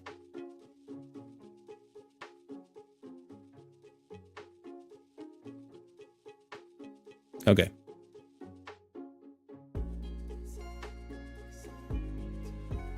Come on, Kate. See you, Kate.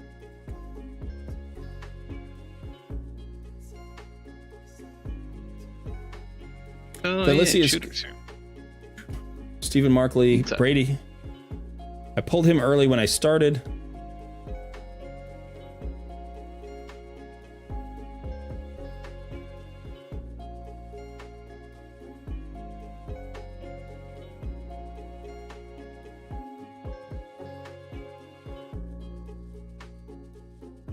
Cleopteryx. What about Hydra for Cleopteryx for Hydra? Yeah, potentially. Drest says Yannika's my favorite champion in the game. She was the first legendary I pulled on my main account. She was my first legendary. And at the time, she was the worst rated legendary in the entire game. This is before her buff. So I pulled the worst legendary in the game and I built her. I built her to 6 stars. I didn't book her, thankfully. I didn't book her at the time. But so that might color my opinion of her. I know that she's solid. I've never really found a Yannika to be scary. I've never come up against a Yannika in arena and been like, oh boy, I'm coming up against Yannika. Like when you come up against a Trunda or a Rotos or, you know, like a Leo or something, you're like, all right, I got to deal with this. When you come up against a Yannika, I'm like, whatever. It's like, she feels like a decent nuker to me, but you know, you have to worry about every nuker in the arena, but I don't feel like Yannika's particularly scary. That being said, I've also never really used her myself, so I don't have any love for her for like PvE or anything.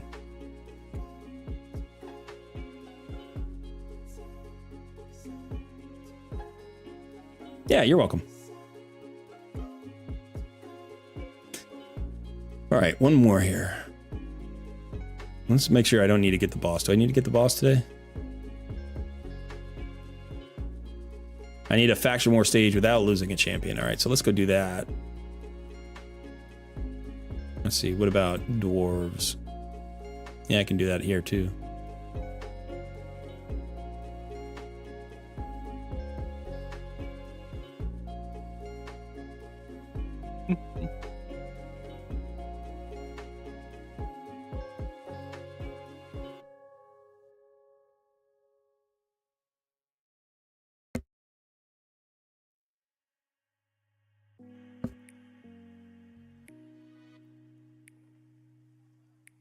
All right, so how you doing over there, son? I gotta remember to change my 3v3 arena on my main account.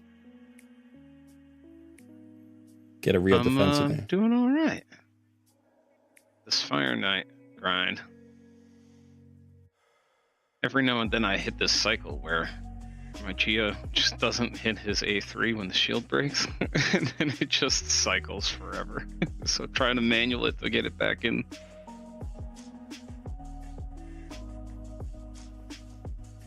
Oh, it looks like I'm doing fine in 3v3 arena. I did set a regular defense, so.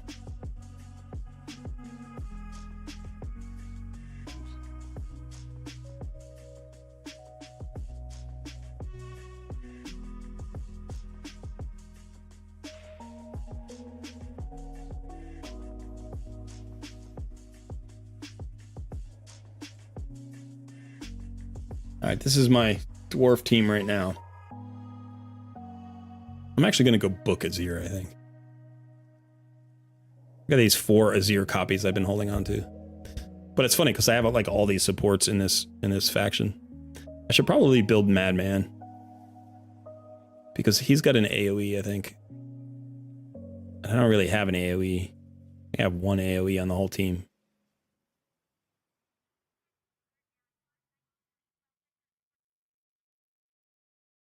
I think Kurzad has an AoE, right? Yeah, AoE on his A2. But Dilgol is... Oh, no, he's got one too. All right.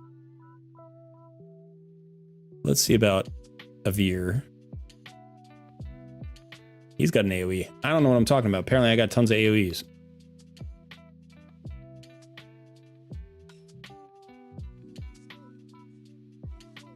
Another turn meter fill and a heal. I've got Runekeeper Dazzdirk. So maybe I should bring in, maybe I should swap him out and get Madman in. But he is level 40.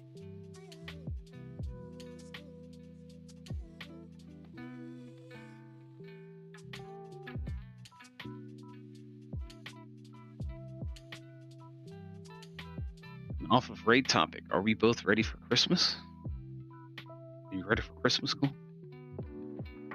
Not even close, man. Not even close. I started a tradition like 20 years ago where I would do like half of my shopping on Christmas Eve.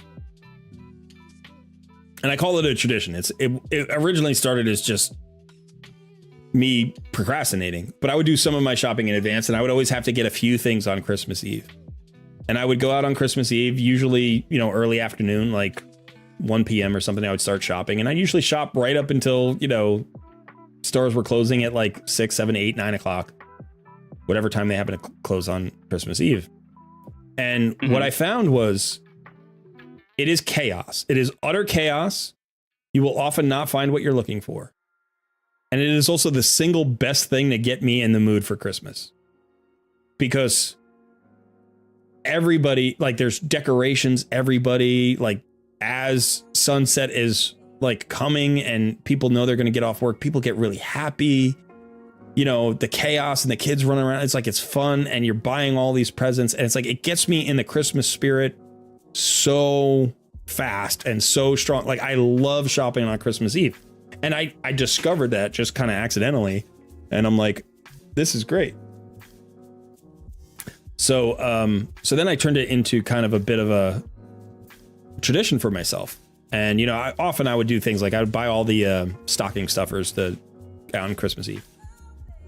But my wife's a planner. You know, we have a lot more people to buy presents for now that we've gotten married, and we got her side and my side, you know, so it's like, it's harder to do that much shopping in that number of hours when you only have 4 or 5 hours to go shopping. So I got to do some shopping ahead of time. But yeah, it's fun. It's fun. And we also, like, one of the things about our Christmases is we don't really focus on presents that much, you know, so it's more about like finding the right thing than finding something like, you know, expensive. So a lot of cases you go to the bookstore to get something for somebody who loves books, and you might spend an hour picking out the right book, and it's only going to cost you 10 or 15 bucks. It's not a hugely expensive present, but you want to make sure it's the right book for the right person. And it's like, well, if you have 20 people to do that for, you can't do that all on Christmas Eve. So I need to figure out when I can actually do some shopping, like, soon. How about you? How are you doing on Christmas? I'm doing good.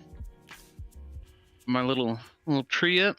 I have probably have my mooter come into town. I think she wants to stay here in town for a little bit. Nice. See my sister. Yeah. Oh, yeah, that'll be good. You got Bandit's Christmas presents ready? Ooh. Well, I mean, I've always got stuff stashed away for him. Well, yeah, maybe we should get him a full-blown Christmas present.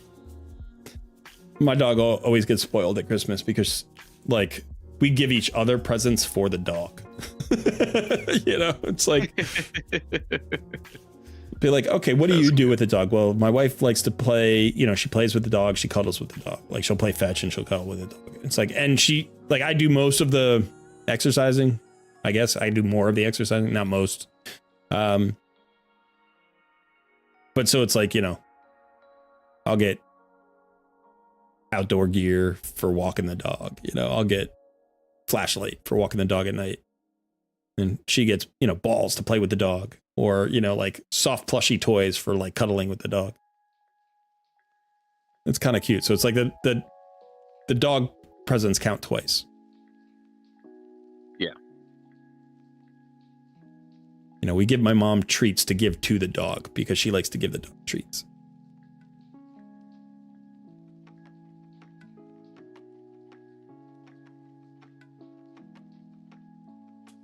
All right, so I don't know what progress is left to be gotten out of my RTAC today.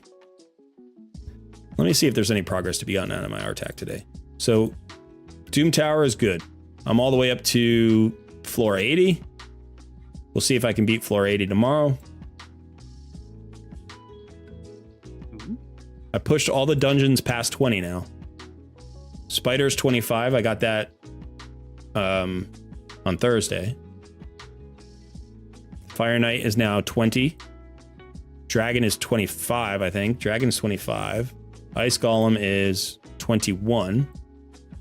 Minotaur. I wonder if Artak can solo Minotaur. Probably not. Probably not.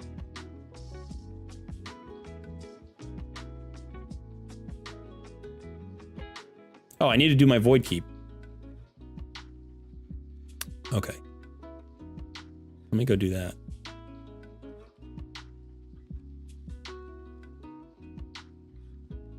So I'm assuming the next mission is like mix superior void potions. So let's see how many I can already mix. I can already mix all the ones I need. Okay, so that's great. That's the first time that's happened.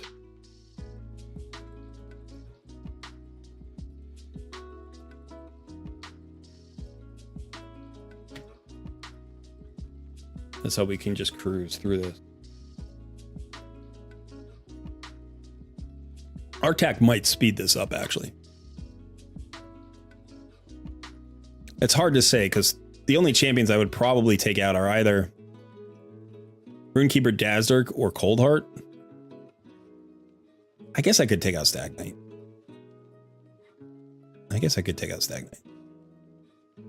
Yeah, maybe that's who I should take out. I already have a drop defense in Deacon, so I don't know if I need the second drop defense. Stagnite has the slow for the boss, which is something that I can't replace. So, but I might cruise through the waves fast enough without him that it would make up for the slower boss fight.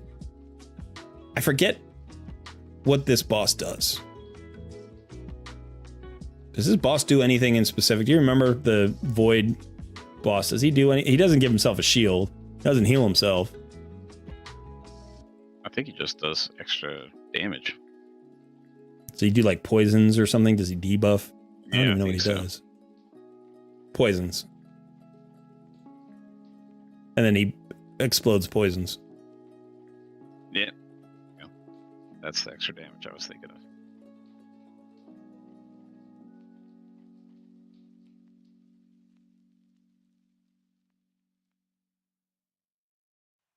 Kind of looks a little bit like Kale now that I'm looking at him. Yeah, a little bit. Right? Like a dark Kale. Yeah.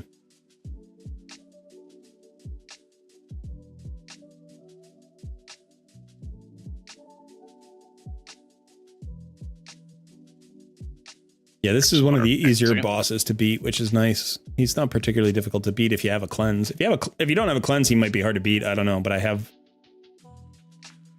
multiple cleanses in my roster now. So let me just see that. All right, so that was a minute 59.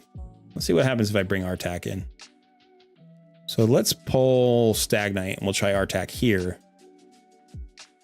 We'll see if that helps. And then maybe we'll bring, I don't know if I don't think Stagnite landed a slow. So my guess is this is going to be faster.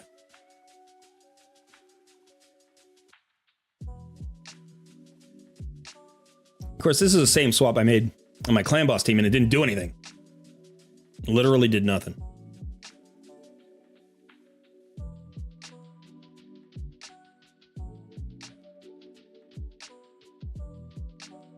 Thugzilla says, and Colbert, I have Corvus but never booked him. What skills do I prioritize to book for dragon runs? I'll have to take a look in just a minute. Actually, I'll just look him up on Hell80s. I have him. He was actually one of my major carries on my primary alt account, which I ran for like a year and a half. It's like level 83 or something. It's a good account. I didn't run it as actively as my main account, so I didn't like progress as far as fast, but I ran it for a long time and it's got a great roster. Bad El Khazar was my first legendary on that account. So, you know, I started off strong and just went from strength to strength on that account. Like that, I pulled Tamija on that account. I pulled my first Creela Witch Arm on that account. I've got Lanathril over there, but the ones I'm trying to think, I've got Corvus. I think I'm like 15 fragments away from Mithrala too. I don't think I've gotten my Mithrala yet.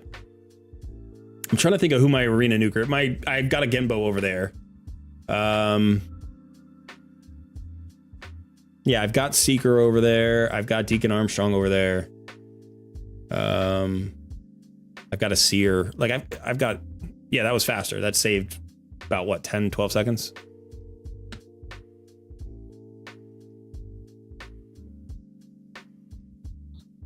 But anyway, so Corvus was one of my main champions over there. And I had a Venom Mage, and I was trying to build a cool Corvus Bad Alcazar Venom Mage team comp that I never quite got off the ground. But so so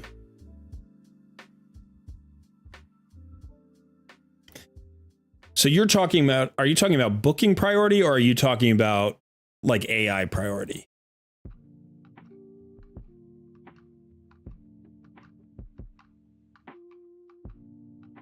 You think like where do you need to land books to maximize your dragon runs? That's sort of the question.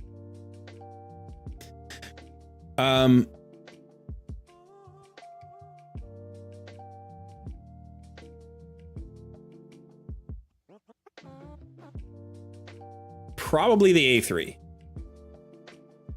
So he does do decent damage against waves. He's one of those guys that does. So he has 2 AoEs. He's actually really good at clearing waves for a poisoner.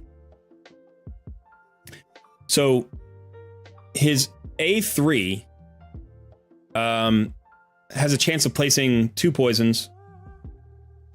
Actually, 4 poisons. Each hit has a 100% chance of placing 2 poisons. And then he places a poison sensitivity if they have 2 or more poisons. So if he lands at least one of the 2 hits, you get the poison sensitivity. The A2 is also really good. It's on a lower cooldown that attacks all enemies, and it increases the duration of all enemy debuffs by 1 turn, and then increases the duration of all ally buffs by 1 turn. So that's nice, but that doesn't work as well against the boss, right? You want the poisons, and his A3 is where the poisons come from. The A1 is a decreased attack, which is great, you know, against the boss. My guess is he probably solos really well. I've never even tried to have him solo before. I want to try something else here. But my guess is he solos really well because his passive decreases the damage enemies under poison debuffs inflict by up to 25%. It's 5% per poison. So if he can get 5 poisons out there, and remember, he extends debuffs. So if he lands his 4 poisons and his poison sensitivity, then he can land his A2, which extends the duration of those debuffs. Now, that's going to reduce the damage that he takes by 20% from the boss. If you have the debuff extension mastery, that can make it 4 turns, right? And he could potentially come around with the buff extension or the debuff extension and get back to it again and have 6 up or 8 up, potentially. Because it's a 4-turn cooldown. So it depends how fast he's going. If he's going faster than the boss, you can potentially get 8 poisons up simultaneously.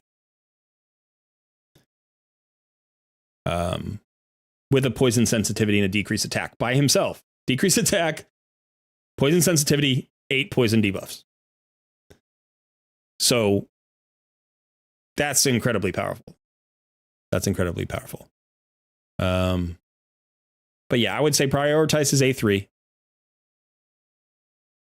You want it to be a 100% chance. And you want it to be on the 4-turn cooldown rather than the 5-turn cooldown. The guy he's incredibly good. I never hear about him. Content creators don't talk about him that much. He wasn't used in any of the clan boss teams. When the content creators did that whole like clan boss battle thing and they had to draft their team. This was not the all epic one. That was the second one. But the first one, nobody drafted Corvus. Nobody even talked about Corvus. I was like, this is one of the best clan boss damage dealers in the game. And he's maybe the tankiest poisoner in the game. And he's got a poison sensitivity. And he's got a decreased attack. And he's got a buff extension. And he's got a debuff extension. It's an absolutely insane kit. I love this champion and I want him on my account. And as soon as I get him on my account, I'm speed tuning him for clan boss. I mean, he's one of the reasons why I'm constantly holding on to 20 books in the back of my, like I have 20 Lego books just sitting there waiting to be used. I'm like, well, I might pull Corvus or I might pull Duchess. I need to have like a dozen books just available at all times, just in case I pull Corvus or Duchess. It's an insane kit. I don't understand why he's not talked about as one of the best champions in the entire game. I mean, he's got 1400 base defense, 19k HP. His speed is fine at 99. He's got 20% accuracy, so it's even easier to make sure you land his poisons. He's got 40 built-in resist. You know, it's like the guy is a tank. He's just he's hard to take down. You throw in that passive, it's like this guy lives forever. You know, put him on a Geo team. Put him on a Geo team. He and Geo would just do work for days.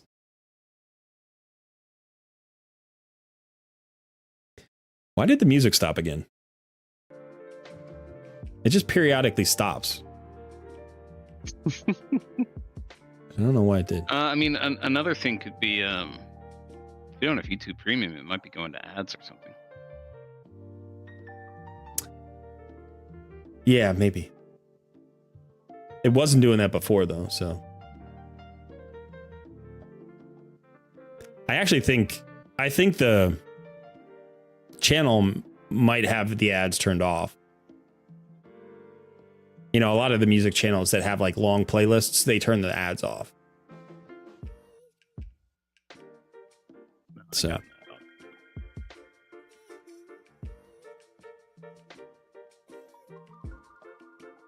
Stephen Markley says, I use Corvus in my 1-key Ultra Nightmare Clan Boss team. He is a monster. Yes.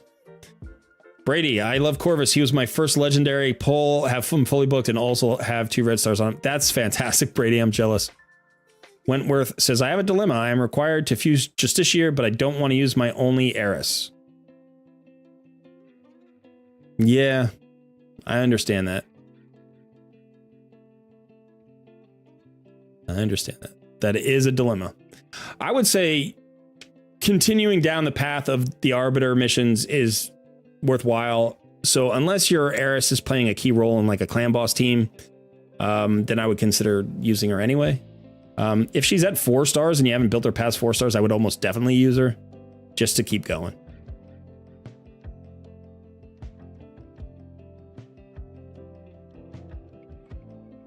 Steven says, I team them up with Theodore and they just melt waves. Yes, absolutely. Those are the, I mean, with maybe the exception of Calvalax. Actually, Xavier is also really good. There are some good wave-based poisoners, but those are 2 of the top ones.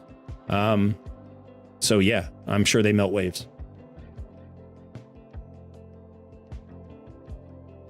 Shooter says, the thing is, I think if you talk about best champs in the game, they have to be extremely good right throughout the game.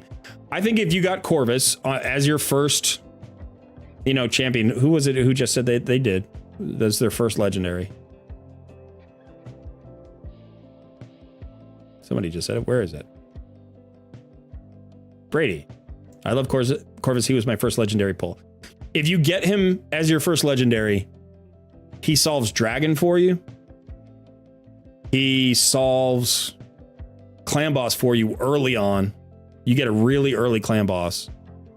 He's going to help you in places like you'll find creative ways to use him, but he's going to help you against a lot of different bosses in Doom Tower. He's going to help you in wave content.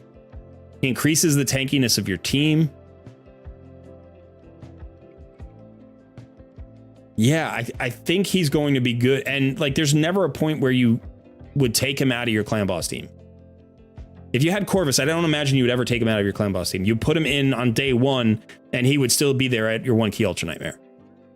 So what else do you need him for? Because he's going to do work for you in other places. If you wanted to make a solo champion for, say, Ice Golem and Dragon, he can do that.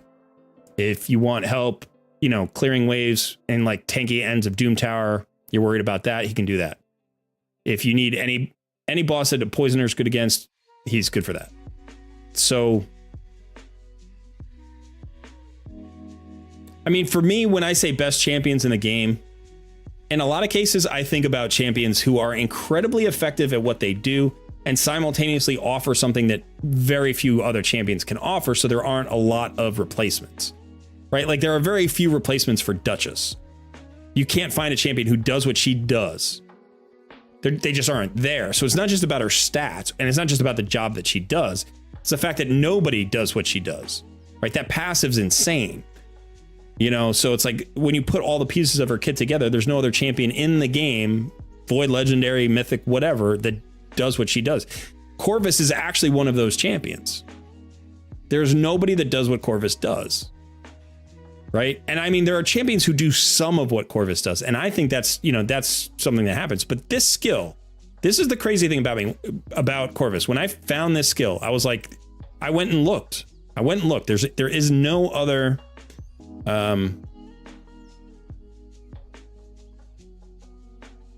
See, where is he? He's Sacred Order. Sorry. This A2 increases duration of all enemy debuffs by 1 turn. Increases duration of all ally buffs by 1 turn. There's no other champion in the game that does that. The much more common version of this skill is increases the duration of enemy debuffs, decreases the duration of ally debuffs. That skill you can find, they're like, I don't know, 8 or 10 champions that have that skill. Some of them are epics, right? There are other champions that have like increase the duration of ally buffs, but they don't have the increased duration of enemy debuffs. You can find the decreased duration of enemy buffs and increased duration of ally buffs. You can find that one. But you cannot extend debuffs and extend ally buffs with the same skill with anybody else in the game. And those are incredibly powerful, especially for clan boss. On almost any team in clan boss, you can find value in extending debuffs, right? And then additionally, you can almost on any team find the value in extending buffs. Like, how is this guy not just shouted? Like, I love him. I mean, he'd become a cornerstone of my account forever. That's what happened on my alt account. Unfortunately, I didn't have the gear over there and the other champions to like get to that 1 key Ultra Nightmare. I was on a 2 key Ultra Nightmare. But, you know, he got me to the 2 key Ultra Nightmare pretty quick.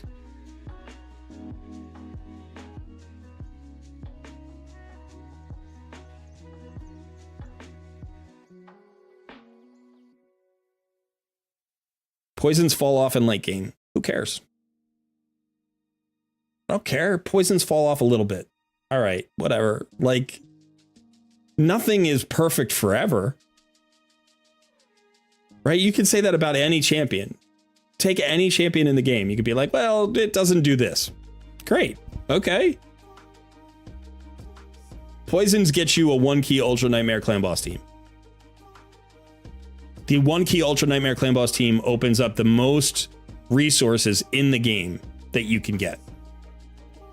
Because now you can get your 1 key Nightmare, you can get your 1 key Brutal, you can get your 1 key Hard if you want. You get 8 Clan Boss chests every day.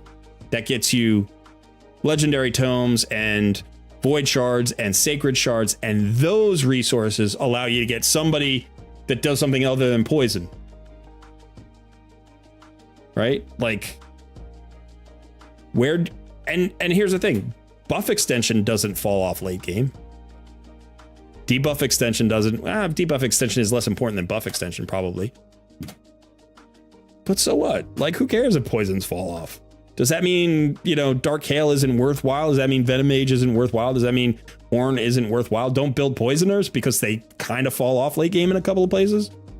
You know, like, he's an amazing, amazing champion. And he does something that is completely unique.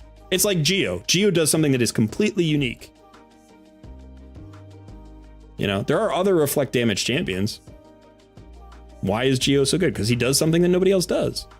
And he does it better than everybody else does, you know, which is like, I think you can make the same argument about Corvus. Now, granted, is he as valuable as Geo? Probably. It's even hard to say. I don't know. Maybe. He might be. He might be. But Geo's that, you know, he's a unicorn, you know. So. Yeah, and I got pinged about this. I figured I'd bring it up real quick for, gosh, now I've lost the comment. Wentworth in the chat. He has a dilemma required to use Justiciar, but don't want to use my only Eris. Eris is farmable. It's the nice thing about this year. So you just want to go to campaign 6. I'm sorry, I meant to mention that. But yeah, you can go get another Eris. You can always get another one. In fact, you will get another one. And another one. And another one. Direct damage dealers just do more damage in Clan Boss once you have good gear. There's a cap to what you need. You only need the 72 million. So if you're really, really end game and you have 600 of the 800 champions in the game and you've spent $40,000 on your account, maybe you care more about like a 300 million damage Clan Boss team than a, 200 million damage Clan Boss team. But I don't. Like, I care about getting to, I want 80 million. That's what I want. I want 80 million on every affinity so I don't have to worry that I'm going to occasionally not get my 1 key. That's all I want. I want a fully affinity friendly Clan Boss team that can do 80 million. And Corvus will get there on every affinity.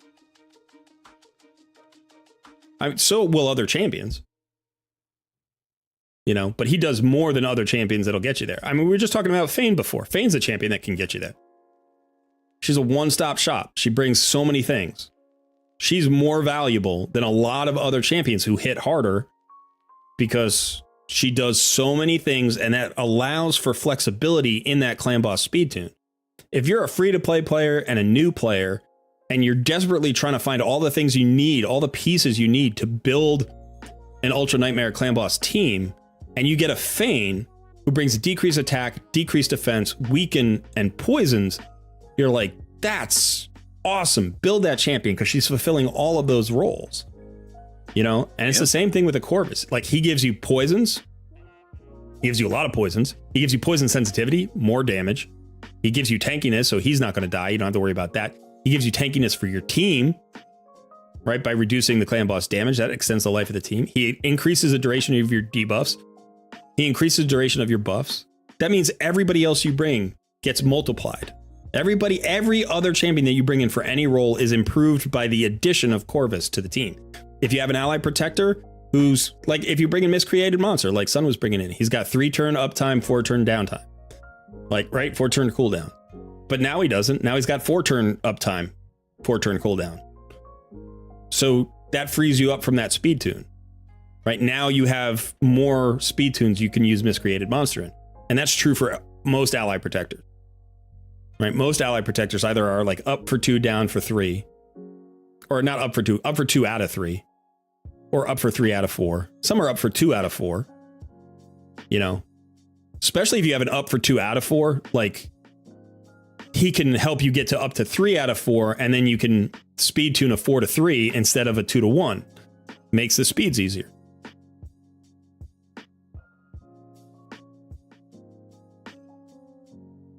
Oh, I'm sorry, Shooter. My whole argument was only the poison falling off is the reason he isn't on many CC's radar. Yeah, I get that. I guess. I sort of get it. I have found more and more. I've been like, I did a review of the Fusion Champion that was just announced. I just did it yesterday.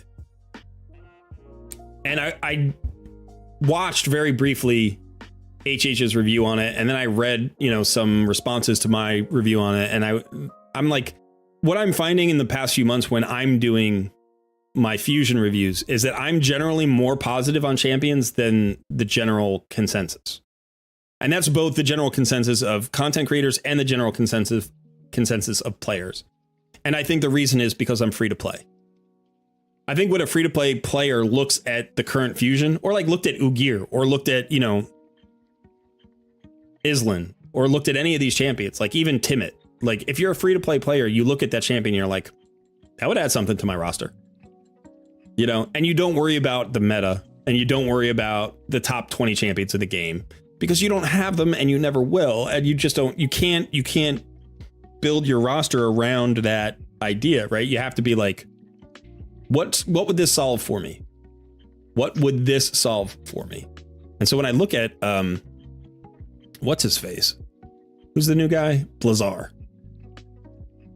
Let me show you this guy.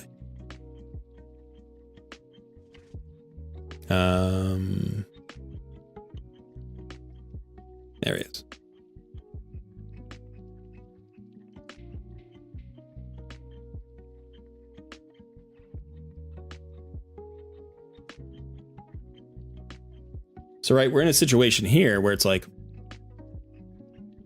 everybody's rating him as a B champion, maybe B plus. Like that's the rating that I'm getting. That's where the community is putting him. You know, I'm like 50% of players call this guy a B or B plus, maybe more, 60%. Most people are passing on this guy.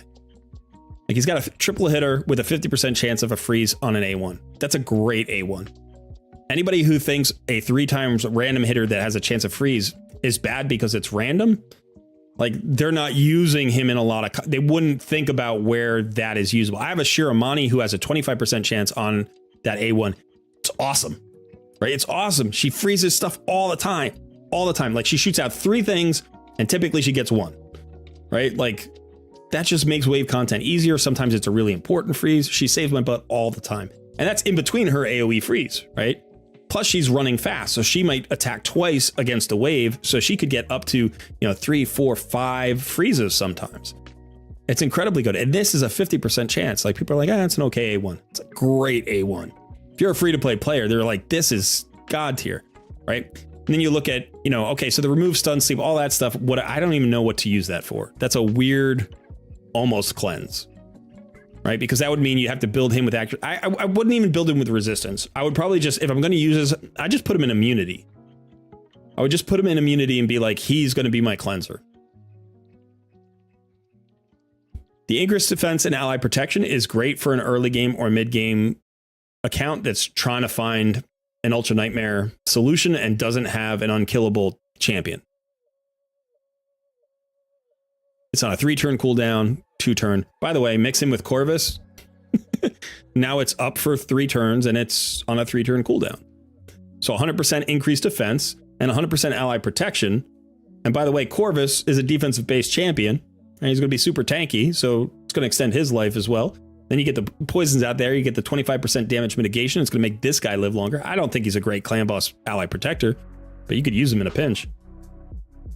Then you get this AoE on the A3. It is a 4-turn cooldown, so is Shiramani's. 100% chance of a freeze. 100% chance of a turn meter decrease by 30%. It's a great setup skill. It's great in Arena. It's great in Doom Tower. It's great against Spider. It's good in the dungeons against the waves. Like, he's not a Hydra champion. And he's not like an arena, like a big arena champion. He's a versatility champion. He's a go everywhere champion. But on top of being a go everywhere champion, he's an excellent champion for Fire Knight hard mode. That is his end game use. So he has one really strong, good end game use. And probably high levels of Doom Tower, you're also going to use him. High floors of Doom Tower. Maybe even use him against like Agrith. You can use him against Agrith. You can use him against Bommel. So he's got more than one end game usage, but it's not Hydra and it's not Clan Boss. And because it's not one of those two places, I think people are like, it's a B champion. If you handed me this champion as my first legendary on my account, like on a new account, I would build him immediately. He would give me instant progress and I would continue to progress with this champion all the way to end game. There's never a point where he would come out of my roster and he would become a Vault Guardian. He would never be a Vault Guardian. He would solve my early Fire Knight problem. He would solve my hard mode Fire Knight problem. He would always be in wave content. He would be in every dungeon that I had until I got better champions. And so what I'm learning is that as a free-to-play player, I just judge champions differently than people who are not free-to-play. Because I'm focused on different things. I'm not worried about how fast I'm going to kill something. I'm not worried about hitting God tier numbers. I'm not worried about competing with the people who are doing, 1 billion damage on Hydra. Like, I'm not even in that realm. It's not part of my world. It never enters my consciousness. So instead, I just look at this champion and I go, who wouldn't want this guy? Why wouldn't you want this guy? He's great. He does all these great things. That's phenomenal. That's a great A1. Triple hitter, Fire Knight, A1, beautiful. Get him in, if you want to run him down the offense tree, put him in Giant Slayer. Fantastic. AoE 100% freeze, yeah. By itself, that would be enough. Throw on the turn meter decrease. I love turn meter decrease. He's tanky. He's a defensive base champ. Oh man, I love defensive base champs. He's even got this passive where you got to kill him just to get his revive on death because he comes back, and then you got to kill him again to get rid of his revive on death, and then he comes back, and then you got to kill him a third time. Oh, that's just too much fun. I'll find all sorts of ways to use that. I'll use that in arena. I'll use that, I'll use that against Bommel. I'll use this all over the place. Super fun kit. Super fun kit. People like downplay freeze all the time. If you've never needed an AoE CC champion desperately and your only option was a freeze, like you think freeze is bad, you're like, well, it reduces the amount of damage that the enemy's taking. Who cares if they can't move? If they can't move, I could go 5 times, if I have to. I just go fast, I freeze them, they don't move. Their timers have to tick around twice before they get a chance to go. Like, I'm going to clear every wave in that amount of time. It's a phenomenal champion. So, when I'm talking about champions like Corvus, and when I'm talking about champions like, Blizzara here, like I get irritated. I get a little bit frustrated with other content creators and even the community who votes on this, right? And then you have new players who come in and they're like, oh, this guy's not good because everybody's saying he's average. Like, first of all, a B+ champion is not bad, right? If we're rating him as a B+, if he's legitimately, say, a B+, that's a usable champion. A B is a usable champion to a new account. Absolutely. And I think we're undervaluing him because now our S tier champions are Newt and Lydia and Acrisia and Yumiko and Krisk. And I don't know, it's like when Helicath is an A champion to some players. I'm like, well, yeah. All right. He's not Helicath. Right. But is Helicath really an A? Like, tell me Helicath's not an S tier champion, right? It's like, well, yeah, but he's not in the top 25 champions anymore. It's like, I don't care. I'm a free to play player. That is God tier. That's above S tier if I pull a Helicath. And Corvus is the same way. If I pull Corvus, he will be the cornerstone of my team, of my roster for my entire time in raid. If I pull a bad Alcazar, he is the cornerstone of my roster for my entire time in raid. If you pull a Blizzar, he's going to be a cornerstone of your roster for your entire time in raid, if you are a free-to-play player. Unless you happen to be one of those free-to-play players who just gets super lucky and then you pull all of the God tier. You're like, yeah, I pulled the Yumiko on my free-to-play account. I pulled a Krisk, and I've got Duchess and Kymar and Warlord. It's like, on a free-to-play account, you got all those champions? Yep. It's like, all right, then maybe, you don't need some of these other champions. But yeah, so I get worked up a little bit about the way that we rate champions, because to one extent, like, we take knocks at Plarium and we say, Plarium doesn't do certain things well, and they don't. But I think they make for interesting champions. Like, and they know they have to give us a different scale of every champion can't be God tier for everything, and they have to give some damage dealers and some supports and some healers and some revivers and some cleansers and some CC champions and some turn meter champions, and they have to do all of that. And they also have to give us some S tiers and some A tiers and some B tiers and some C tiers. They have to do that. But I think in the last, I don't know how long, like I can't think of a champion this year that was a fusion that doesn't have a good use case. Even Jetney, who we were talking about before, who I didn't think was worth going for. Like, you were just saying hits as hard as Genbo, or somebody was saying it hits as hard as Genbo. It's like, that's an arena nuker for you.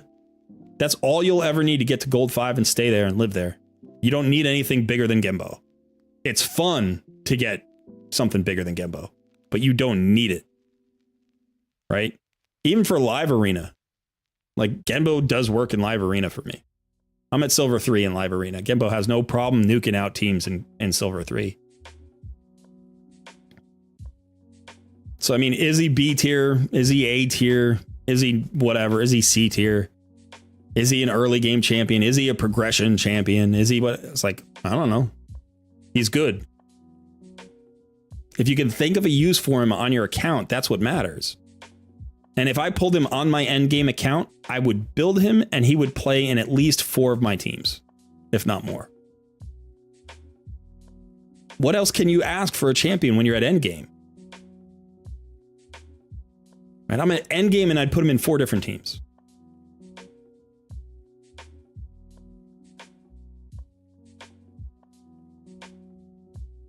And if I was at the beginning of the game, I'd put him in like 20 different teams.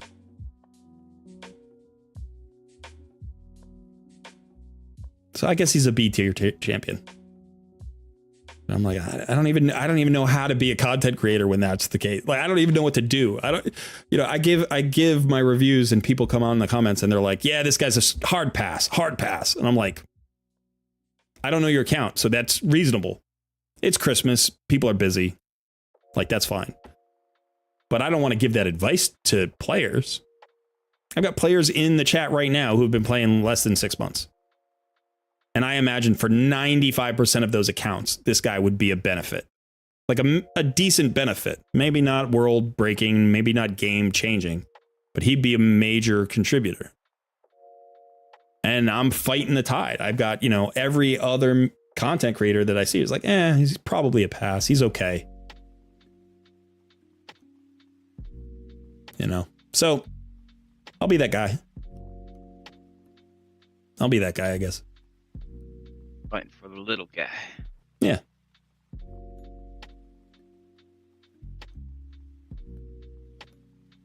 Now, Ors has an interesting point here. He says, as a free-to-play player, I think you should be more critical about fusions, actually, because if they are not top tier, you just can't book them. So you have to see their value unbooked most of the time. Whoops, I'm on the wrong screen. I'm still on the wrong screen. Where do I need to be here? Ors, I get that, I guess. But I see their value. Right? What I envision when I give a preview of a champion is an account that's, say, 3 to 9 months old. That's what I think of. I think of a free-to-play account that is 3 to 9 months old. Then I'll consider an account that's, say, 18 months old. So the first thing I do is I figure that first, not really, really early, because nobody can get a fusion. The earliest you're likely to go after a fusion is somewhere around 6 months. And the latest that you're likely to at least attempt your first fusion is maybe around 9 months. Now, you might miss, like people still miss in that range. I'm not saying that. But so I'm thinking of the player who's considering their first or second fusion. That's 3 to 9 months. And then I'm considering the free-to-play player who's at, say, 18 months to 2 years. And is like, does this guy add something for me near end game, at late game? So I consider those 2 windows. So if you're at 12 months or 15 months or whatever, you're in between those 2 places. You can decide for yourself based on sort of those 2 bookends.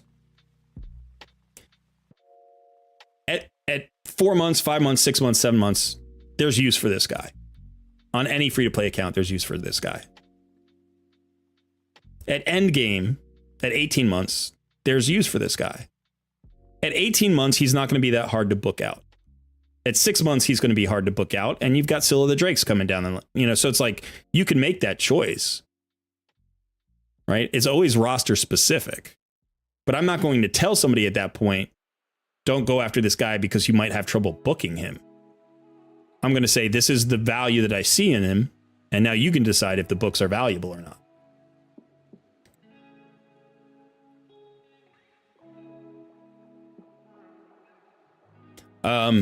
So I mean, I can't make decisions for people. I can only inform them as best I can.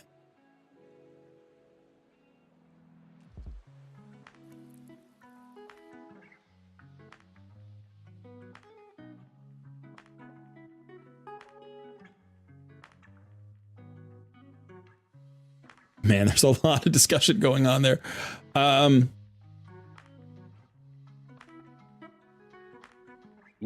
it's the good stuff. You lack the resources to just insta-max champs for one niche. Yeah, but Blizzard doesn't have one niche. That's the whole point. Fire Knight, every dungeon wave clear, arena, potential for spot use in clan boss, high levels of Doom Tower. He can be a counter in live arena. He's in every the whole aspect of his kit is that he's a versatility champ. He can be used everywhere. I used Shiramani everywhere. There wasn't any. I used her in dungeons. I used her in arena. I used her in clan boss. I used her everywhere. Eventually, I got her out of places where she wasn't optimal. Like clan boss, I got her out as quickly as I could. But she's a great healer for clan boss, so she helped. You know, and I had her maxed out, so she had her giant slayer, so she did okay damage. You know, I had her in arena because I wasn't hitting hard enough to nuke out the enemy team in one shot. But I had her with high accuracy, so I could freeze the enemy team, get my nuker to go, not kill everybody, get an extra turn while they were still defrosting, hit them again. She helped me get to like gold 2 or 3 before I swapped her out. So that's my point. He's not a specialist. He's a versatility champ.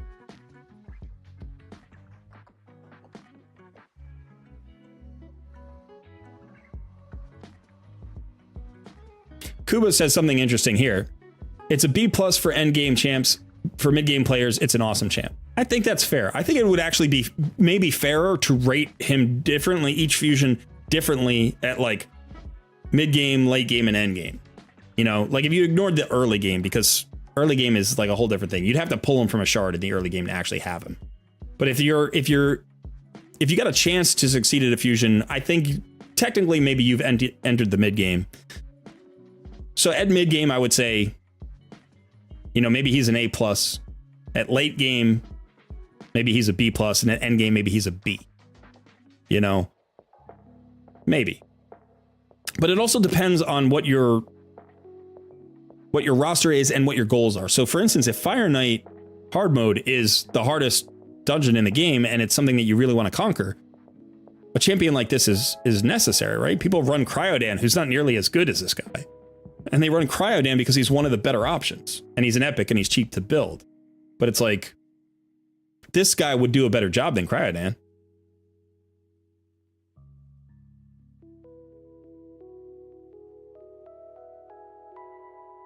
Ollie says, for endgame, this champ is useless, to be honest. And see, that's the kind of comment that frustrates me. It's like, he could be useless for you at endgame. That's fine.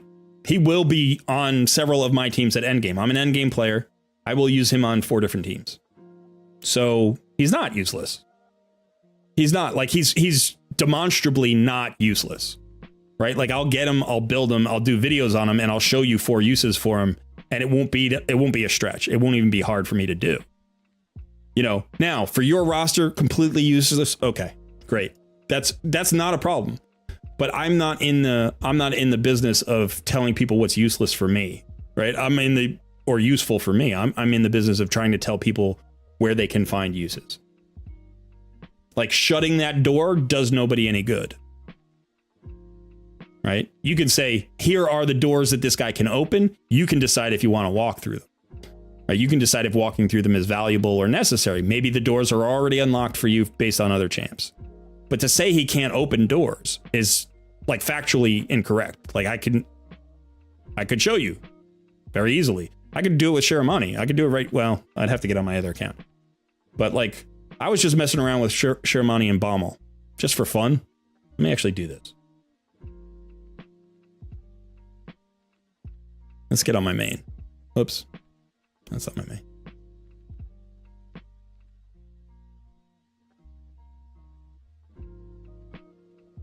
So I was going to do a video on this week, specifically to talk about Blazar.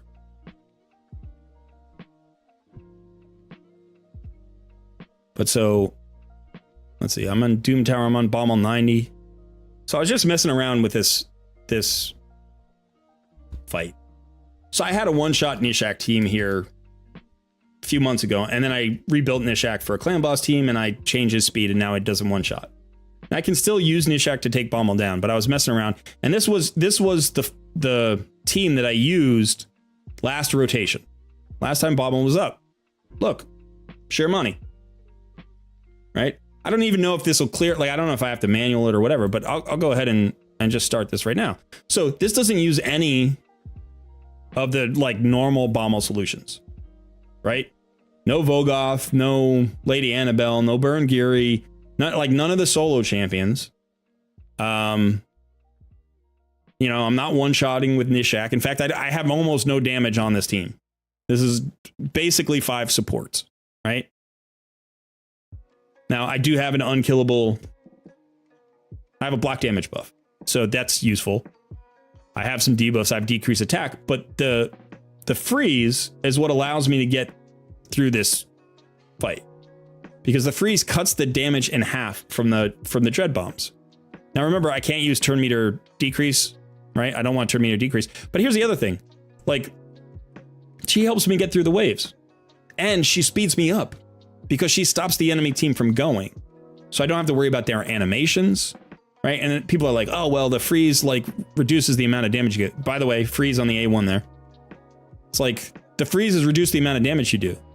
It's like, yeah, by 15%, but it's like they don't get to go, right? So who cares?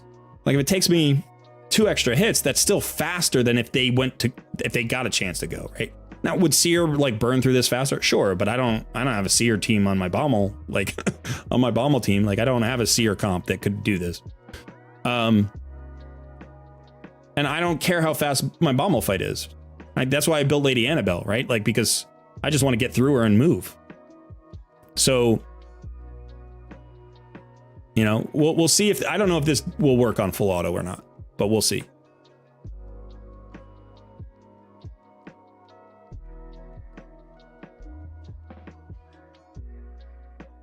All right, so here are the dread bombs. This on your main account now? Yeah. This doesn't look good. This doesn't look particularly good right now. I think I had to manual this one last time. But she's going to be part of the healing team. And she's going to freeze the bombs.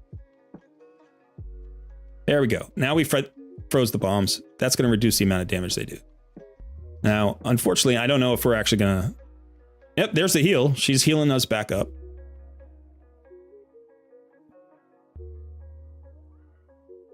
We're almost back to full health. Huh, those bombs are bad.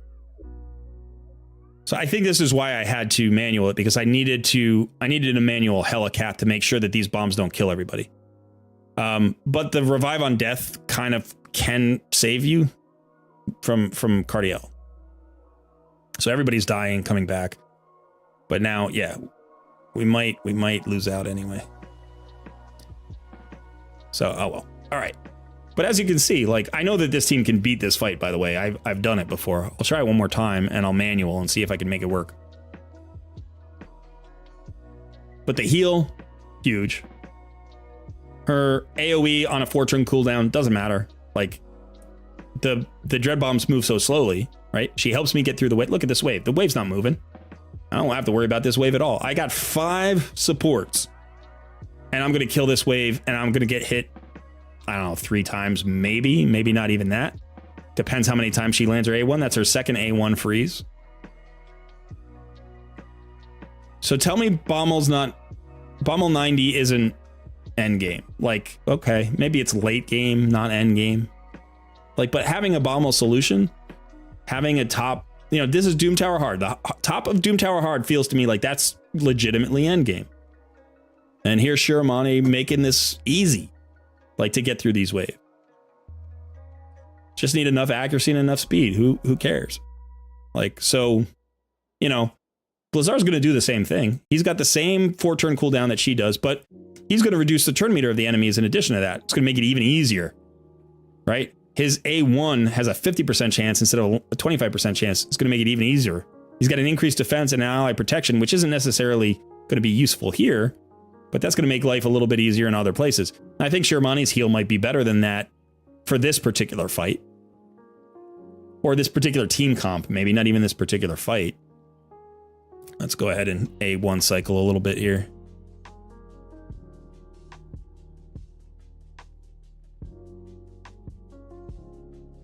Son, you got to go? Yep. In just a few minutes, I'm going to step away for a bit. Okay. All right, so now let's see if we can do this. So I need to use Helicat's block damage to block the mini bombs that land on us.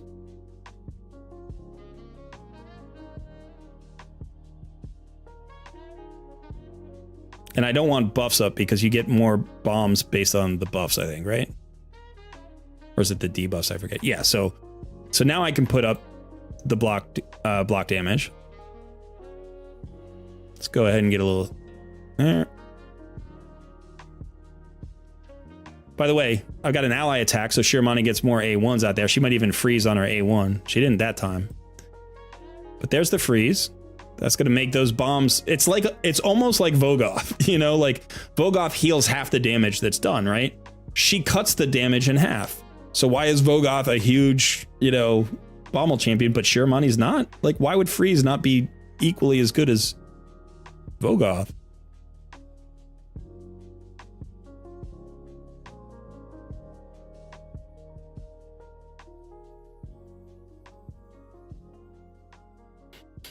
All right, so I don't really know. I haven't thought much about this team in a little while, so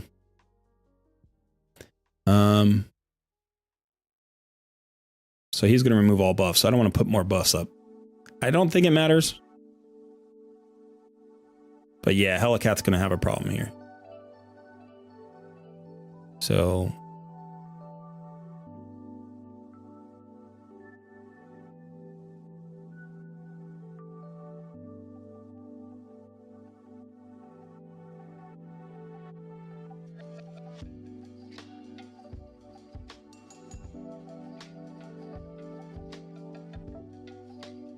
looks like Hellcat may die. I don't know if he's going to die or not.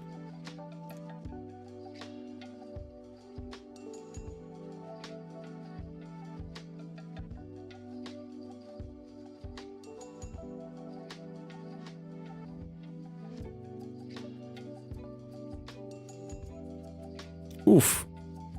That was ugly. I mistimed it. Yeah. All right, but you know, this is a viable team here. Like, it works. I know it works. I just don't remember exactly how it's tuned. And honestly, what I was trying to do with my team was I was actually trying to take out all of this. And what I wanted to do is find a more, like, a faster team, a team that could clear a little bit better. And actually, I was going to bring in Ninja, who's a second freeze champion, right? So we've got that. And I was going to bring in...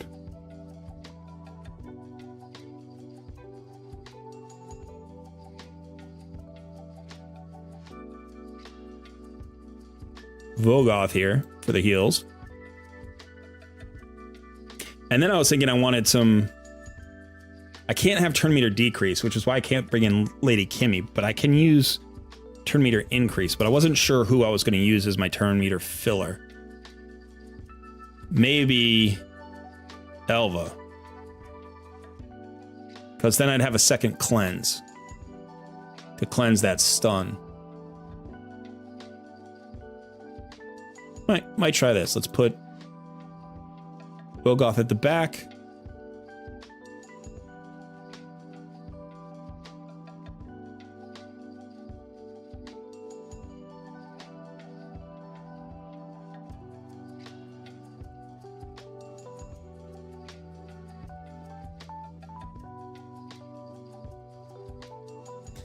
Yeah, so you know, it's like she's not a world beater on her own, but she fits into a lot of different team comps. She fits into a lot of different places. He will too. You know, you still have to have the team around it, and I don't think the unkillable route is the most reliable route. I just broke my one shot, so I had to find something that worked. And last rotation, I was actually able to manual that team, I think, on the second try, and I got it.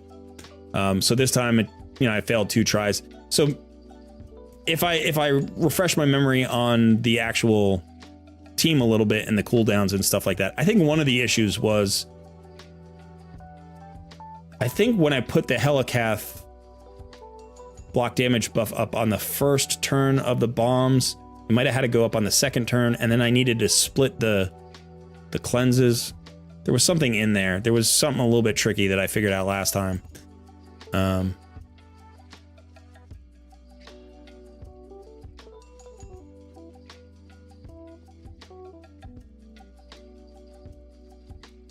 Another freeze going off.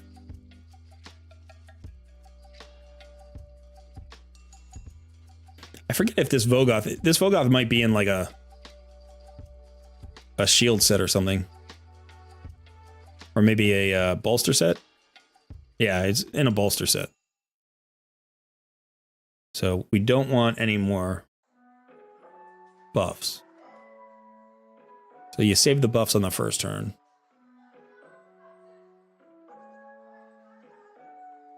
Okay. So if you want the freeze to land from Ninja, you need to target one of the dread bombs. All right, so now we got the freeze there.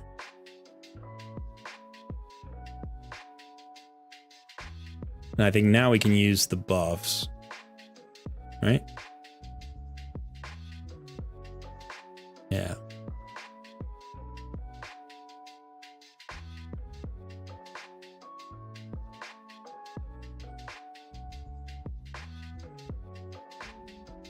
That did not work out.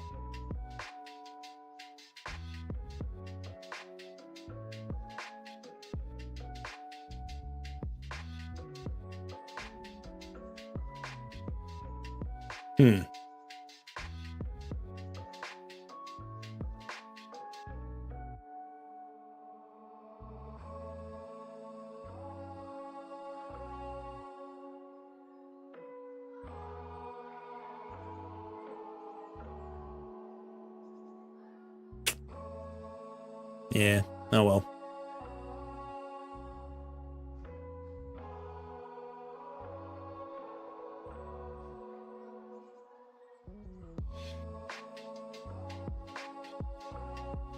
But so, yeah, so there, that's not a problem, right? I can get through the dread bombs fine.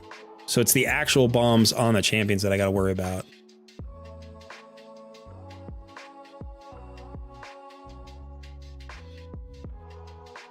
So maybe I need to bring Pythion back in. I want the turn meter fill.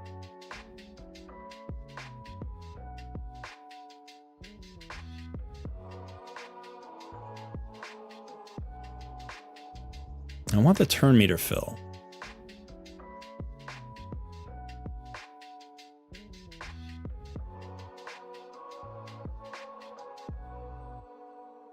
Yeah, so, okay, so here's the other thing that I did today. This is this morning. Everybody's talking about Sun Wukong. So I've got my Sun Wukong. Here he is. He's level 43. I haven't actually picked a blessing for him yet. And he's got some of his masteries. He's not all the way up. I did build him. I built him this morning, actually. You can see I've got 100% crit rate. His crit damage is just over 200%, 207%. He's got enough accuracy to land most of his stuff in the arena and whatever. I haven't glyphed him yet, so... and he is booked. So...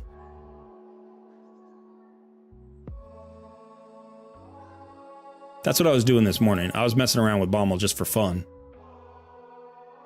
But so I could potentially do something like...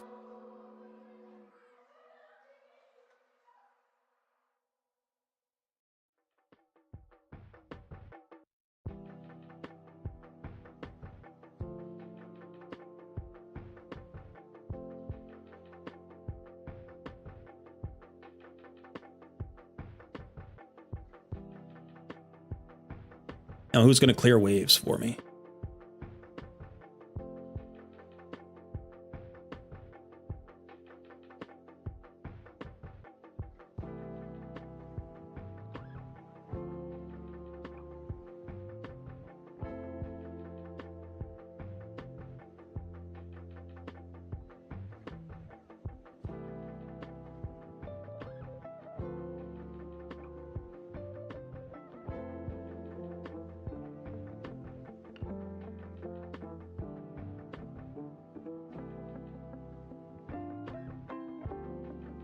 I mean, Wukong can clear waves pretty well.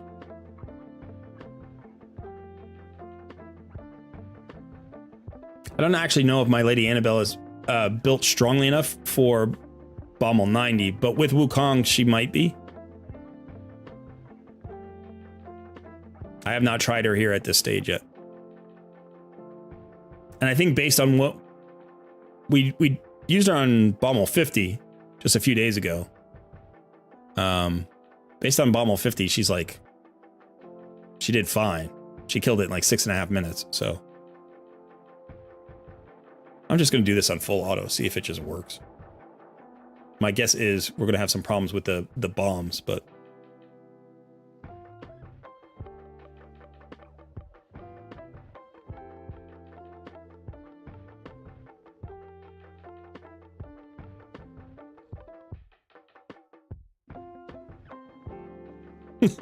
such a stupid solution. I think I have to remember to turn off her, without the AI, she's using her healing swap, her HP swap.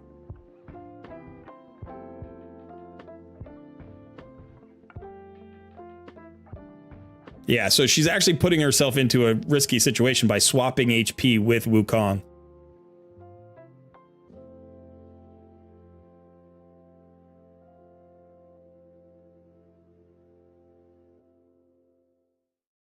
So it looks like this would be fine. This would be, let me go put this into the AI.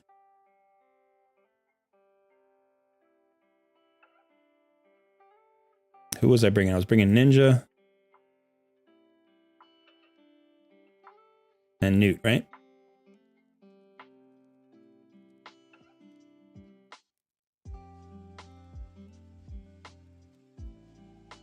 Oh, what am I doing? I gotta put this in team setup. Okay.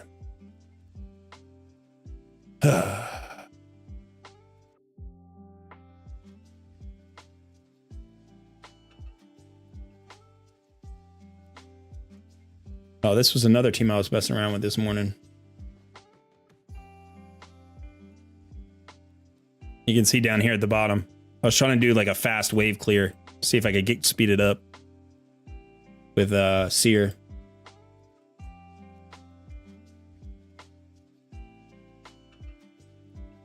But let's do this. Let's pull out Seer and Renegade, and we'll put in Ninja and Newt.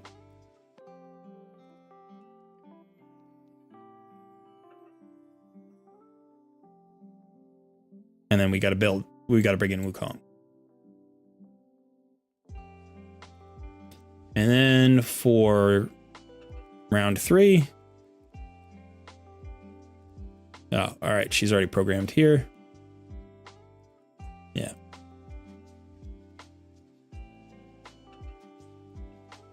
All right, great. This should probably just run fine. Full auto.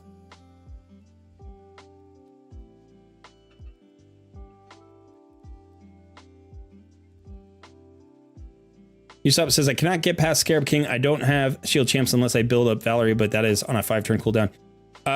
Try to find Blood Shield rings. If you have Blood Shield rings in your account anywhere, 5 champions and Blood Shield rings can get it done pretty much, as long as you have a little bit of sustain or you do a ton of damage.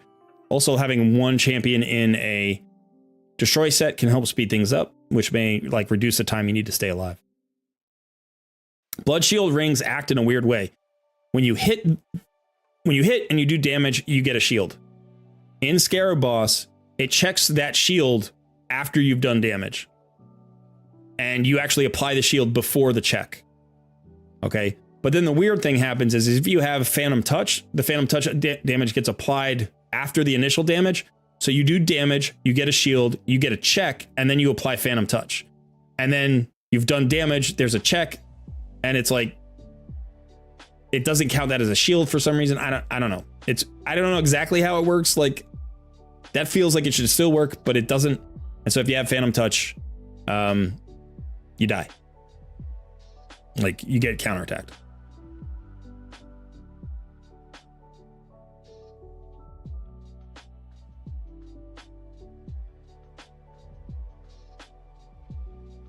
All right, so this,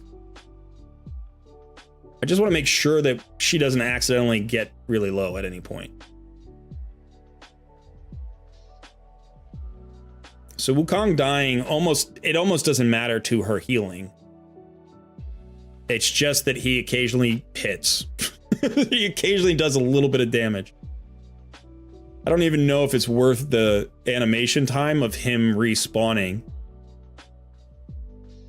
Right? Like, he's doing 7,700. Like, I mean, when I've got him maxed out and he's got his his War Master, it'll matter. But right now he's doing 72-34, and then he just dies. So I have to like wait for the animation for him to survive. He has to do his attack. He has to die. You know, so it's like it might just be faster without him because it doesn't seem to impact her. Yeah. But anyway, the big conversation that we were having was about the freeze champion.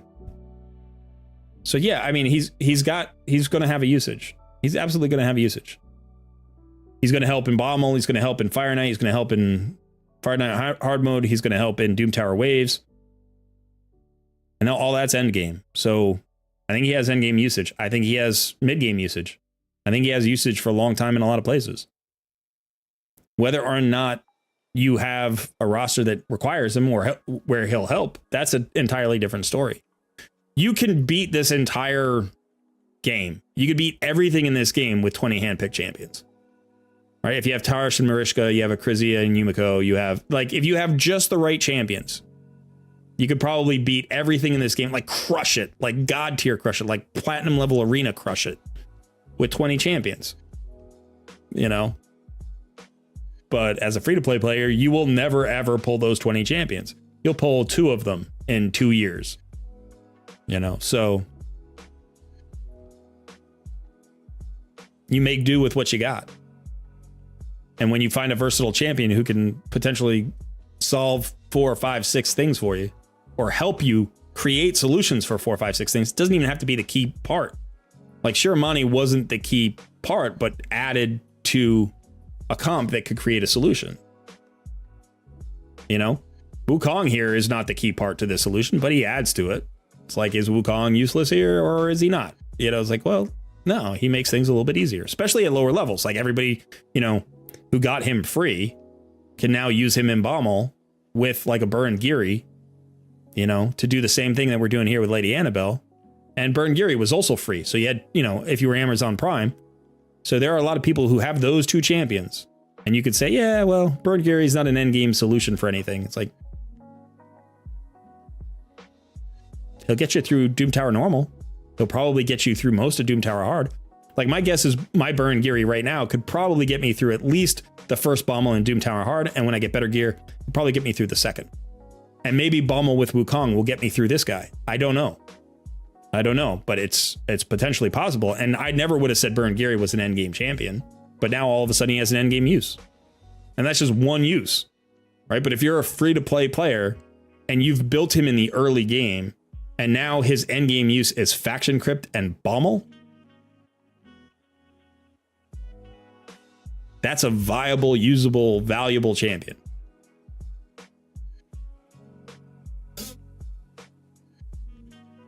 All right, so we did level 50 Bommel, and it was about 6.5 minutes. It was under 7 minutes. So the question is, will we match that time here? I don't think so. I think we're going to be slower than 7 minutes.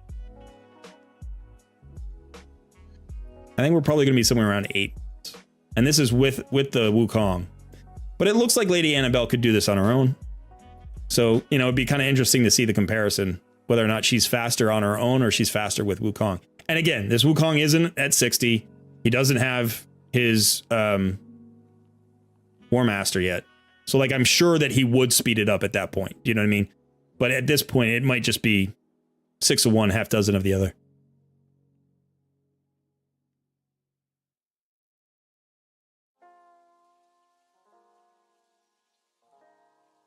All right, let's go see what chat.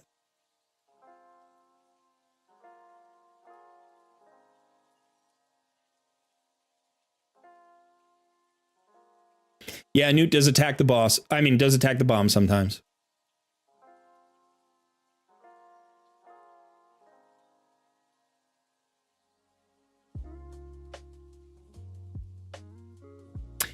Ors, I think, so that's what was happening to me before, and I think it's because of the AI. If you don't turn off her A2 or whatever it is, that can happen. So I think the thing is you just need to turn off her other 2 skills, and then you don't have to click the boss, and then she won't die. If that's what you were talking about, if you're Lady Annabelle.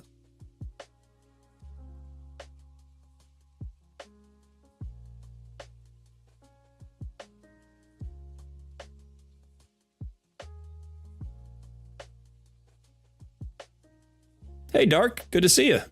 Sun is actually, he stepped away for a moment. He had an appointment at 3:30, I think, or 3:45.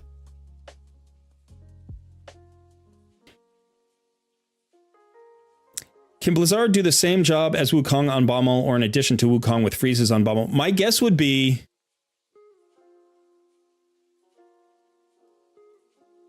that he cannot. It's on a 3-turn cooldown. So maybe he can. All right, so here's the thing. If he's fast enough, and if it's timed right so that he can respawn and get a turn each time before he gets killed, and he can burn through the 3-turn cooldown, then he may be able to do it. I don't know that that's possible, though, because I don't know if you can time his deaths like in the right way. It would probably have to be speed tuned. Yeah, so there we go. We'll just keep auto climbing here. But so you know what I mean? Like his skills are such that like if you look at this, see. So if you look at this passive, right? I'm sorry, that's not, they didn't list this pass. Okay, let's look here. We can do this. There we go.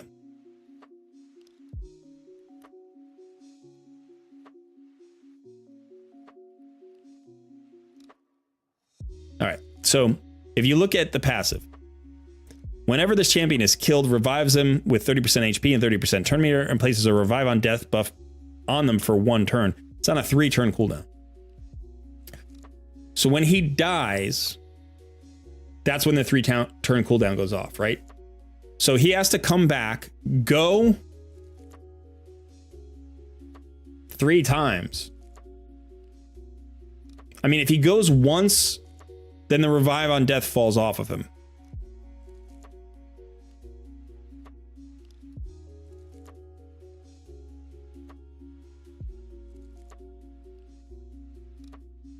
So that's not going to work.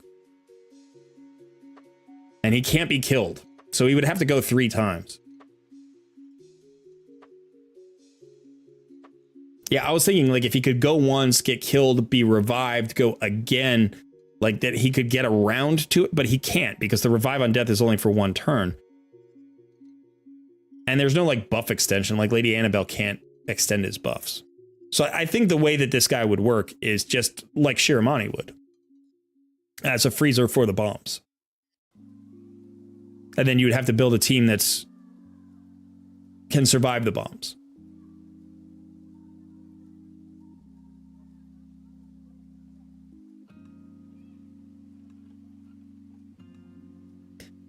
Yeah, I think that's it. I don't think he can do I don't think he can do that. I do think that he could be interesting. Like, you might find a really interesting way to combine him, say, with Godseeker and Neri. Right? Like, Godseeker and Neri's got a really interesting potential interaction with him. And I don't know if people have done Godseeker with Wukong and, like, because Wukong comes back after 3 people go. Which is a different thing, because you kind of want him to get his own passive, because he comes back with 100% turn meter, 100% HP, but this guy doesn't. So, like, Godseeker could revive him on his passive, then he could revive on his passive, then he could get his revive on death, and then Godseeker could use her revive on him, and then he could die and she could have her passive. You know, and it could be like, that could be a cycle that could potentially work somewhere. You know, that might be an interesting solution, not to Bommel necessarily, but could just be an interesting, you know, way to make something work. Indeed. Yeah. Welcome back. So, thank you, Ken. You know, like we're gonna end up seeing teams in Arena. We're gonna end up seeing teams in Arena that are like Godseeker and Neri, Blizzard, Wukong, and I don't, you know, like some other reviver, any 4th reviver, like Sify, you know, or something, or Duchess. It's gonna be Duchess, Blizzard, Wukong, and Godseeker and Neri. And you're like, what the hell do you do with that? You know, it's like As soon as you kill somebody, they come back. You can't kill off the Duchess because she's got the passive revive. And then, you know, if you happen to AoE somebody out, they're all coming back. Like, all of them have passive revives. This is the thing, you know, like, people get creative about this stuff. I like it. I think it's really cool. But I think sometimes it's impossible for Plarium or any game designer to know exactly what people are going to do with the champs. You know, because this is what happened with miscreated monsters. This is what happened with Corpulent Cadaver. It's what happened with Madman. Like, you can't foresee every potential use, especially as the game gets bigger and bigger and bigger. But there are hundreds of thousands of players theory crafting every day and messing around and getting different accounts and like having alt accounts and stuff like that. So you find fun ways to use champions, you know. And so he's got a really cool passive. He's also got a cool kit. I just like his kit. I think he's got a really good kit, but you know, he's got this cool passive that's going to be employed somehow. And the interesting thing about him is also he's a defensive based champion, whereas Wukong's an attack based champion. One of the values in Wukong's passive is that he dies really easily, so he gets it a lot, whereas this guy is going to be hard to kill, so the 3-turn cooldown may be more reasonable on a defensive based champion. You know, like, he dies, he comes back, he gets healed up, he can't get removed off the board in 3 turns, he comes, you know. So it's like, if you have somebody else in conjunction with him, you don't need, like, Wukong just needs somebody else alive on the board. But this guy needs somebody alive on the board who's a reviver, I think. And then he becomes really annoying. Plus you're freezing them, so you get an extra turn on your cooldowns, you know. It's like, who's a reviver that has turn meter fill? Is there any reviver that has turn meter fill? I mean, there's Cardinal, right? Cardinal has full turn revive. Like, everybody revives with max turn meter. I'm kind of curious now.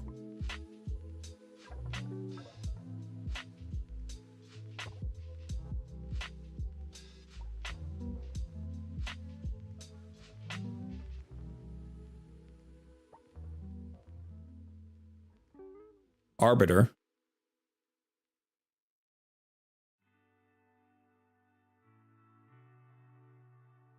Gorgorab.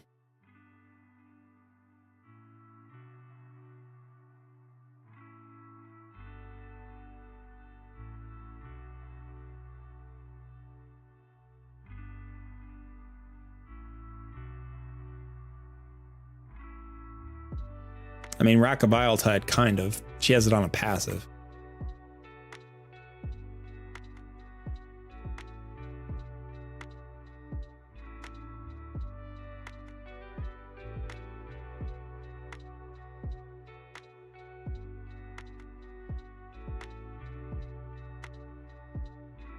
Usopp says, Meat Carver does.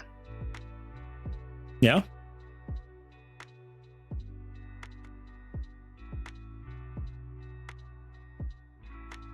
I mean, Ursula would be really strong, right? Because she's got a really good revive.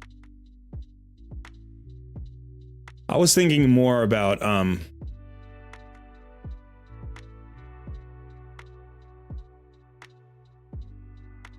was thinking more about AoE revivers. What's Meat Carver?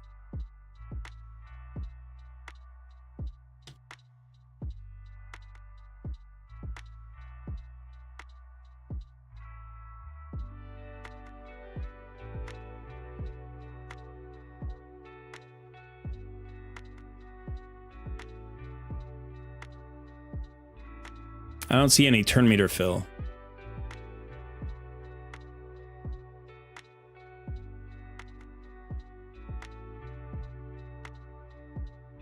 Meat Carver doesn't have any turn meter fill. He has a revive with 30% turn meter. Right. But I don't think that's, yeah. No, I'm not talking about a revive that has turn meter. That's like Ursula. Ursula gives you 75% HP and 50% turn meter, but has a turn meter fill on another skill, like Gorgorab. So Gorgorab has one skill that revives you and another skill that fills your turn meter. So does Arbiter, right? So because when you think, like, when he gets revived, he's only got 30% turn meter when he gets revived. So you want a filler, you know, to like get him back in the action and potentially land his freeze or his ally protect or whatever it is, you know, that his increased defense. Or even his A1 has a chance to freeze. So, but I think Cardinal would be interesting. Revives all dead allies with max, boost their turn meters to max.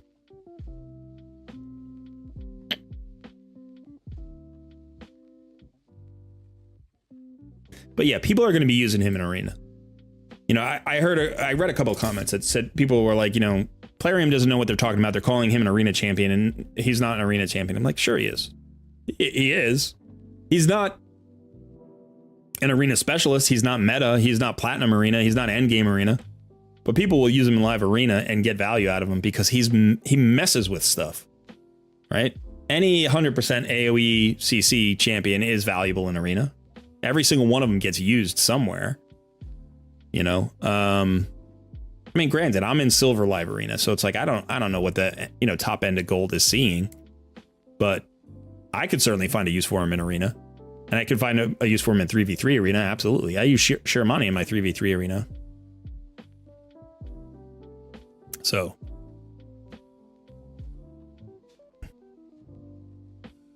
but yeah, it's very interesting. It's very interesting to be a free to play content creator when I think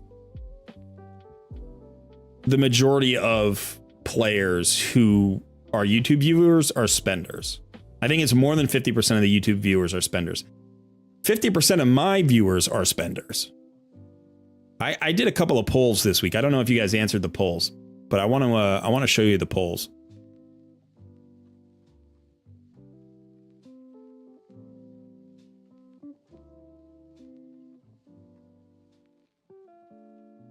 All right, so these are the polls I did this week. Actually, one was a week ago. So the first is I asked, how are you going to participate in No Dime December? And we've got, I'm not, I'm already free to play, so business as usual. I'll spend, but less than normal, and then I will stop spending on raid for December. Now, it's possible that some free to play players said they're not participating in No Dime December. But let's assume everybody answered this, like, with the clearest, you know, answer. Like, they didn't confuse the answers. So I'm not means I'm going to spend. I'll spend, but less than normal means I spend. And I will stop spending on raid for December means I spend. So 52% of my participants are spenders. If everybody answered it, like, according to that logic. And I'm already free to play, so business as usual means 48% of my viewers or the respondents to my poll are free to play players. Now, I think most people, most content creators, if they did this poll, would get a response where more than 50% of their viewers are spenders. Now, I did the second poll here. How long have you been playing Raid Shadow Legends? And more than 2 years is 42%, 1 to 2 years is 20%, 6 to 12 months is 19%, and 19% of my viewers are less than 6 months. Now, Hell Hades did the same poll. I actually did it after he did. I saw his poll and I was just kind of curious. So if you look at his response for the exact same thing, how long have you played Raid Shadow Legends for? 61% of his was more than 24 months. Only 42% of mine were more than 2 years. Right, so that's a 19% difference. 1 to 2 years, 20% versus 18%. That's about the same. 6 to 12 months, 19% for me, 11% for him, and then less than 6 months, 9% for him, 19% for me. So I get the new players, or I don't get all the new players. He's Hell Hades. He gets everybody. He gets everybody. But in terms of percentages, you know, my audience is focused in a couple of places. One, they're focused, you know, more in the newer end of this. 60%, roughly 60% of my viewers have been playing less than 2 years, which makes sense because I've only been playing 2.5. But then down here, you know, also, you know, 52% say of my viewers are spenders, which I didn't think they would be. You know, so this is kind of an interesting mix of the demographic that I'm seeing. you know, compared to Hell Hades. I'd be interested in the distribution of spenders that he gets. I don't know what his spenders would be, but I will say this: the longer that you play, the more likely you are to have spent at some time.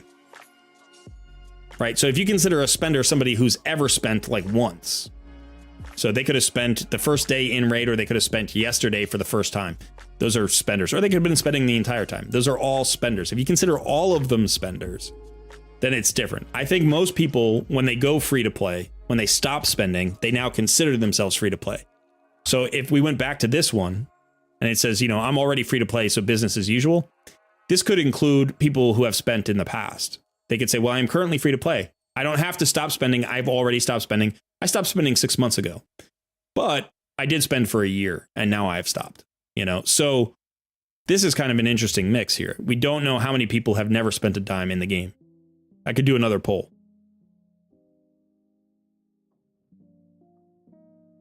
Maybe I'll do another poll. But anyway, it's just kind of an interesting mix of, you know, the demographics, and it shows how like I went and looked at YST and Nub Raids and all those, like they all did the same poll and they all got roughly the same results, and I'm the only one that I saw that was like clearly different, like significantly different. So now I have to go and do a review of a fusion, you know, and this is my audience. Like 60% of my viewers haven't been in the game for 2 years. You know, so I think of it from that standpoint. 20% of my viewers are less than 6 months. 20% of my viewers are 6 months to 12 months. So, you know, 40% of my viewers are less than a year. What would you say about the current fusion to players who haven't been playing for a year? Is he going to add value? If this is your first fusion, would it be something that you could use, get value out of immediately? Would it be something that you could use in a lot of places? And would it be something that you could use for a long time? And I think for 40% of my viewers, I would say yeah. And for this other 20% who are between 1 year and 2 years, I think it's a little bit iffier, but there is an end game use. So some of these will get value. And then the more than 2 years, I would say, yeah, maybe you guys don't need it. Maybe you don't need it. But if you're more than 2 years, but you're part of this 48% that's free to play, right? I'm free to play already, so business as usual. Like, as a free to play player of more than 2 years, I'll find value for this guy. So I think, you know, like, if I'm looking at this distribution, I'm like, my guess is 60 or 70% of my viewers, if they had the resources to go for this guy, would get value out of him that would be good. That would be good. Not just a little bit of value, but value right now and value for a long time and value in a lot of places. That'd be my guess, you know? And if Hell Hades says, no, guys, this is a hard pass, it may make sense for his audience too. When you're looking at 60-something% of his audience is more than 2 years in, you know, and maybe, you know, 70% of his viewers are spenders, you know, yeah, it makes sense that he's going to offer different advice, or that he's going to get different feedback, you know, different comments. So it's just been interesting to like explore that and like see that develop over the last couple of months.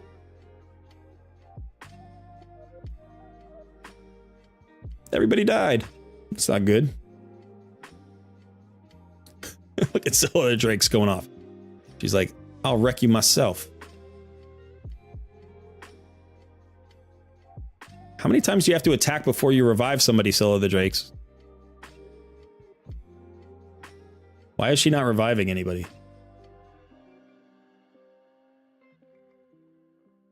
I bet I turned off her revive. I bet I turned off her revive in the AI because I didn't want her using it or something. And so she's got to get to the boss before she can use her revive. And this guy's healing himself. He's regenning and she's just barely killing him. And then he gets a shield and it's just a stalemate. It's a permanent stalemate. 1,500 turns later, they're still at it.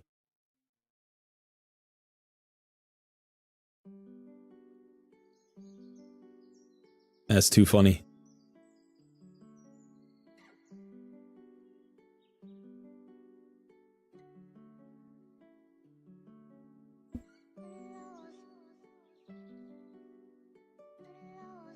No, I don't have any AI on her. I have no AI on her. Why was she not reviving? Maybe everybody was blocked? Oh, there's a Mortu Macabre. That's why. That's why she wasn't reviving. I bet everybody was blocked by the Mortu Macabre. That's kind of funny, though. All right, by the way, this is a place where... this is a place where I could potentially bring in Shiramani. Let's see if she solves this. Where'd she go?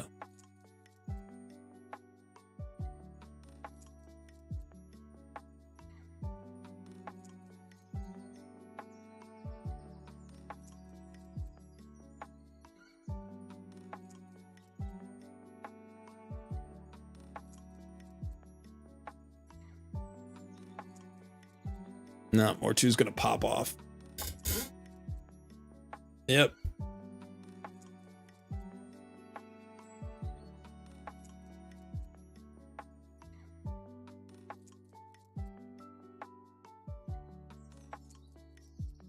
She's weak affinity into Mortu, that's the problem. Let's just kill him, please. Yeah, she got the A1 freeze, that was nice. Why are we not targeting him? We don't care about anybody else. Just kill him and it's easy.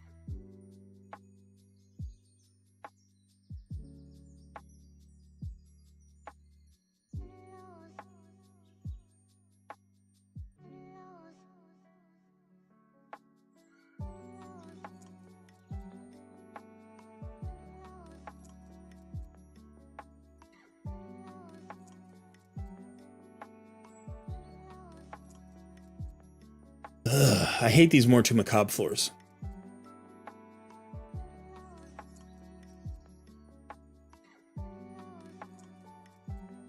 Sometimes you got to come in and manual at the top. I mean, we're above floor 90. This is usually where you have to start manualing some floors. Usually around, I can usually find a full auto team if I wanted to, up to about floor like 104, like 103, 104. And then I have to start manualing a few different floors.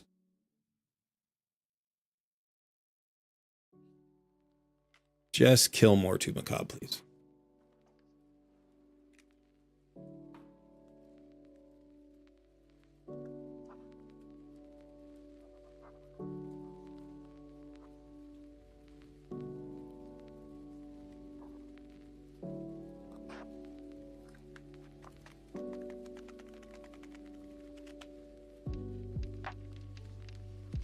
Damn it.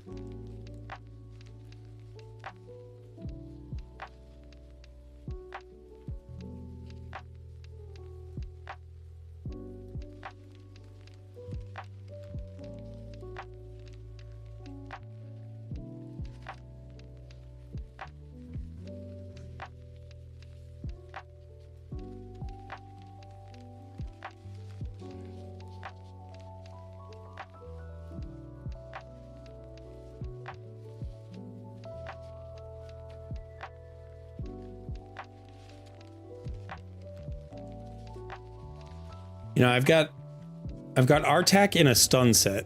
I've got Syl with an AoE stun. I've got Shiramani with an A1 freeze and an AoE freeze. And then I've got a Cardiel with an ally attack. And I've got turn meter decrease on my A1 on Newt. And despite all of that, and despite targeting Mortu Macabre, he still goes and he still one-shots my Newt. You know, it's like, you have to manual this because like the cooldowns never line up. You always want the skill. I also have a slow out there. I have a decrease attack. So, all right. So no stun there. I also had a fear. The fear didn't work. See if we can get turn meter decrease. Some more turn meter decrease. That's so stupid. It's so stupid.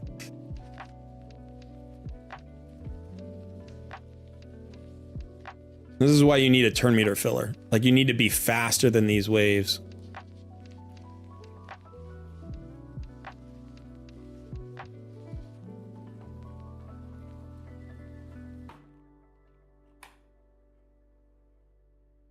mean, I know he has a passive that gains him like turn meter. But it's just frustrating.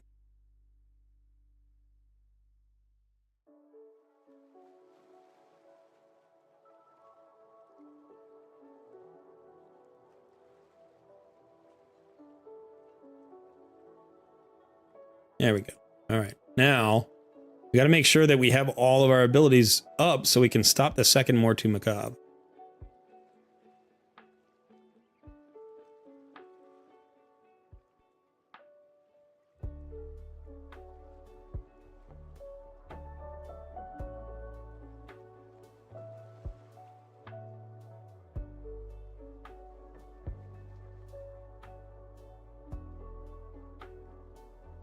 You got 1 freeze out of 2. That's not bad.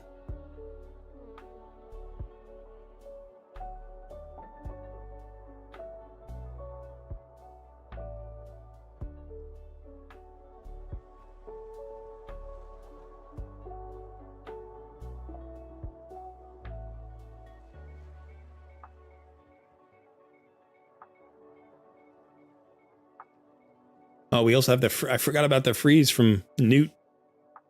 I think you have to reduce turn meter all the way there, right? Is that how that works? If he reduces 100% turn meter, he gets a freeze, I think. Something like that.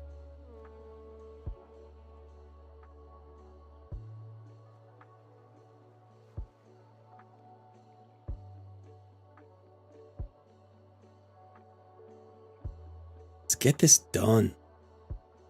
Get it done. I can put it back on auto. Climb.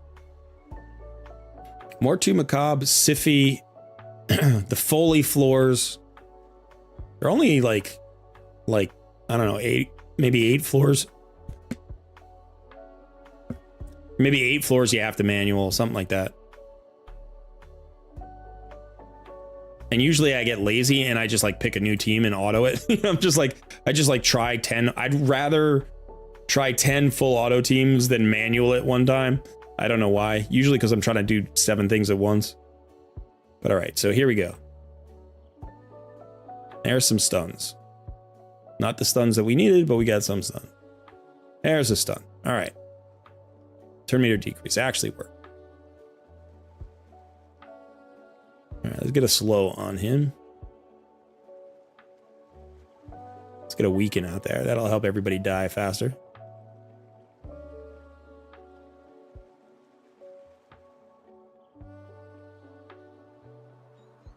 Maybe get a fear out there. Nope. AoE freeze. Yep. All you got to do is beat the Mortu Macabre and everything else is easy.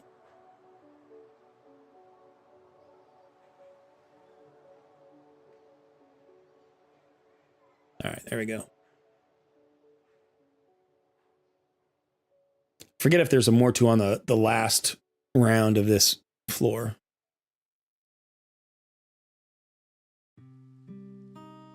Oh, don't.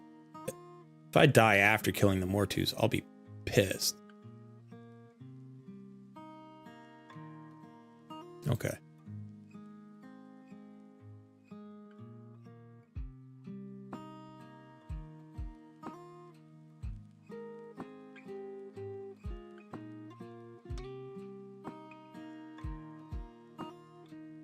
Yep, there's another Mortu.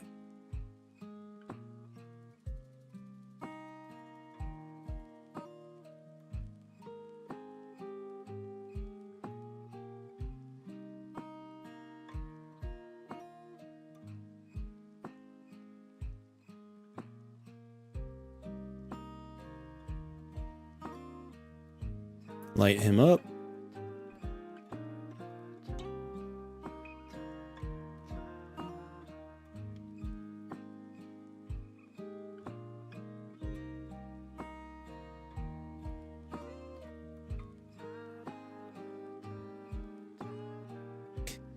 Should be good.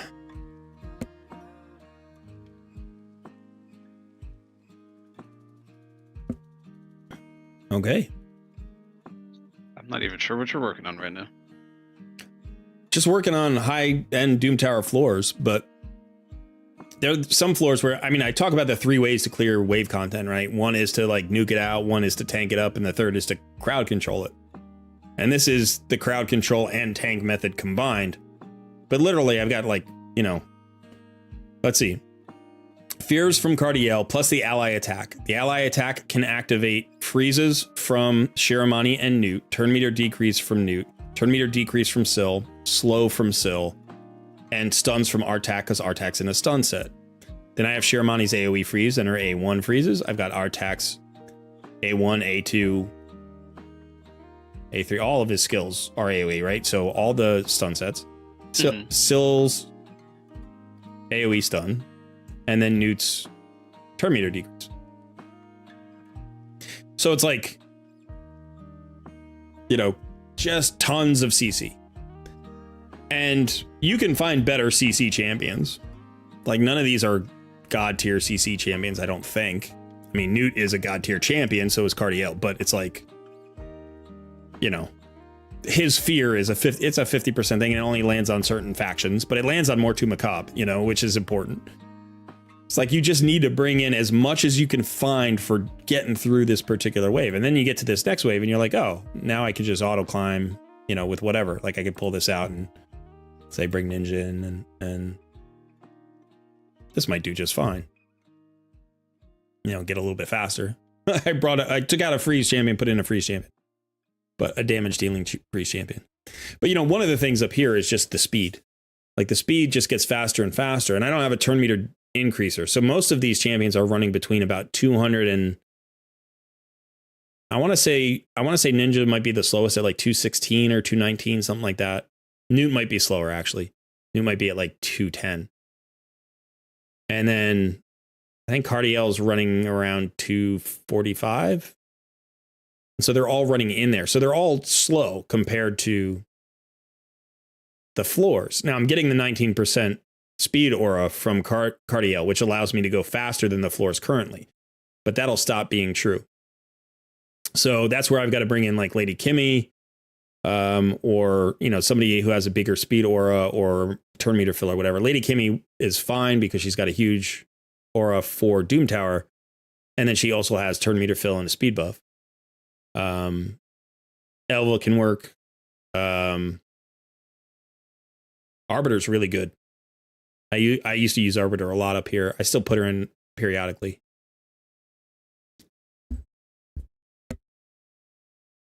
I mean, your Arbiter is typically, you know, one of your fastest champions anyway. She is my fastest champion by a margin. I think she's my fastest champion by like 40 or 50 speed. So, you know, get that turn meter fill up there. And then all of a sudden, everybody who's running at 200 is running at 260. And the fastest enemies in Doom Tower run at 255, I think. So Arbiter makes everybody fast enough. There might be a floor where they run faster than 255, but I think that's the fastest speed. I could go look.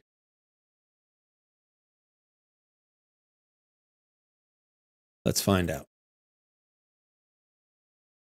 All right, so I'm going to the raid stages tool here on Hell Hades, and I'm just going to say Doom Tower. Rotation 1 doesn't really matter. Let's do floor 119 hard. Let's see how fast people run on floor 119 hard. 240, 264. There's a Siffy at 264. And then there's a Sir Nicholas at 255. Everybody else is slower than that. So 264. There's a Frostbringer at 260. So, you know, you need to get up fast. So if you're running at, let's see, if you're running at 210 and you get a 30% fill, you're running at 273. So that's faster than that Siffy. So, you know, Arbiter makes that team possible. And that way you can run everybody at 210. And typically I'm running everybody faster than 210. So I'll take a look at this team in just a sec. We'll see what speeds they're running at. But I know that Ninja is running in the 2 teens, and I think Scylla the Drakes is like 220-ish. Artak is probably around 220 to 230. I think he's running in the 220s. I'm pretty sure Cardiel is my fastest at around 245. Maybe even faster. He might be running 250.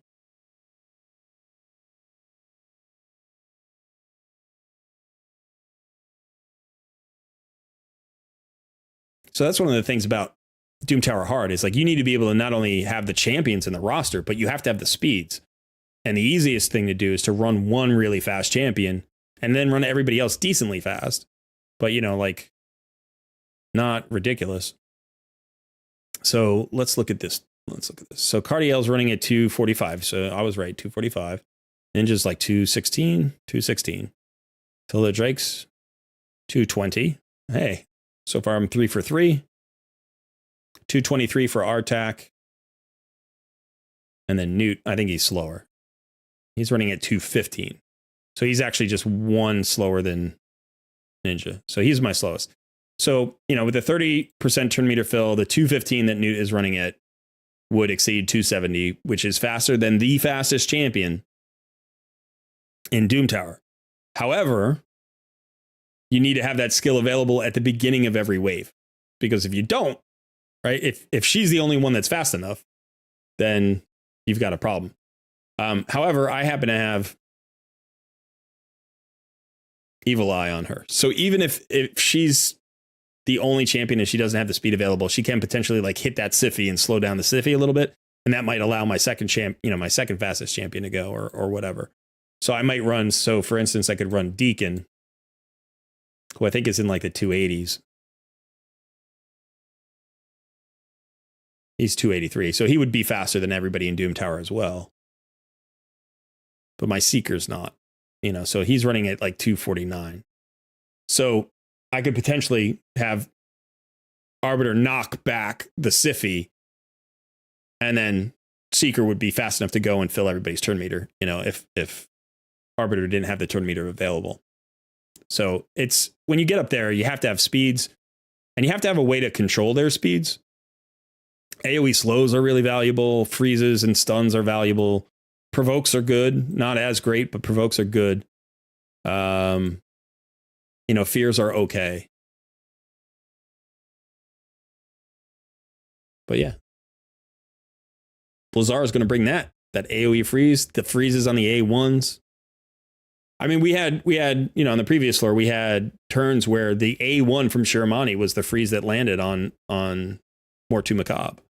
So like the A1 plays, you know, and also when you're thinking about like wave controls, like if you just land randomly, like if you froze 2 of the 5 enemies, you know, that's that much less you have to deal with in terms of like tanking up the damage or whatever, healing the damage.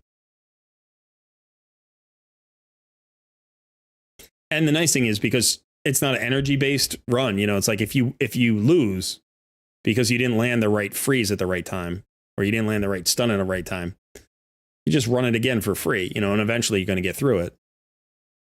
As long as you have the accuracy, as long as it's just an RNG thing, it just means time. That doesn't mean, you know, failure or success. It just means time. So.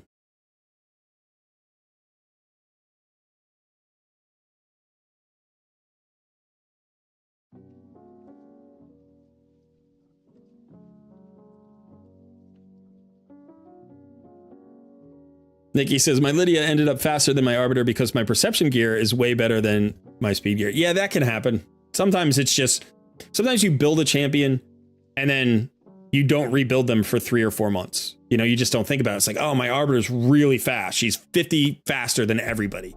And then in those 3 months, you get all this other gear. You start building other champions and you've gotten more triple rolls in speed. You've got better, you know, stat, whatever. And then you end up with somebody who's faster. And it's not the worst thing in the world. As long as your Arbiter is fast enough to get the job done in Gold 5, who cares? You know? But I've found that over the past 6 months, Gold 5 has gotten harder. I said this the other day. I was like, I used to, when I got to Gold 5, Like when Gold 5 was created and Gold 4 was no longer the highest tier, I got to Gold 5 with my Arbiter running at like 289. And when I got her to like 318, 320, I was winning like 95% of the speed races. And she stayed there for a while, and then I started to lose some of the speed races, and I rebuilt her, and I got her up to like 337, I want to say, 330 something. So I got like another 10 or 15 speed on her, and then I started winning those speed races I had started losing. And now I just rebuilt her again. Now she's at like 355 or 357, and I've started to win those speed races that I was losing. But so it's like now at 355, I'm winning about the same number of speed races as I was winning, say, a year ago at like 313 or 317 or whatever I was back then. So I've had to add 40 speed to win the same number of speed races. Okay, this didn't turn out too well. All right, I'll go do that later. But yeah, let me show you my Arbiter right now. I'm pretty proud of this build. Like, this feels really strong to me. But the problem is I've disconnected my speed tune completely now. What's she running at? 353. 353. I thought she was a few faster than that, but 353. So when I get into arena, you know, winning the speed races is usually not a problem, even against teams that have higher power than I have. Let's see. Let me find an Arbiter who's got a higher power than I do. Oh, this is the fastest one. This is 220. I'm at 238. So let's see if I win this speed race.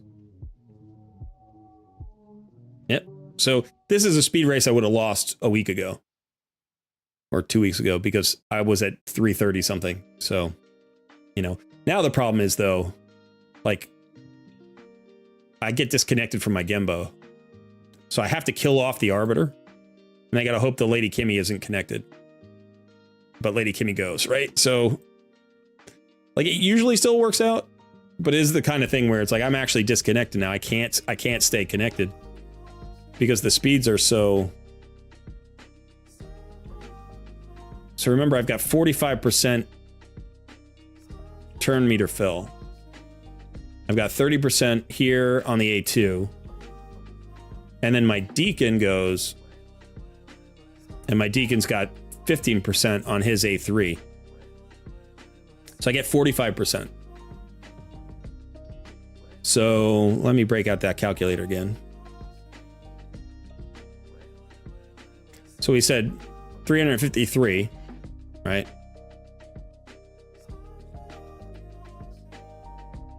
So I need my Gembo to run at 244.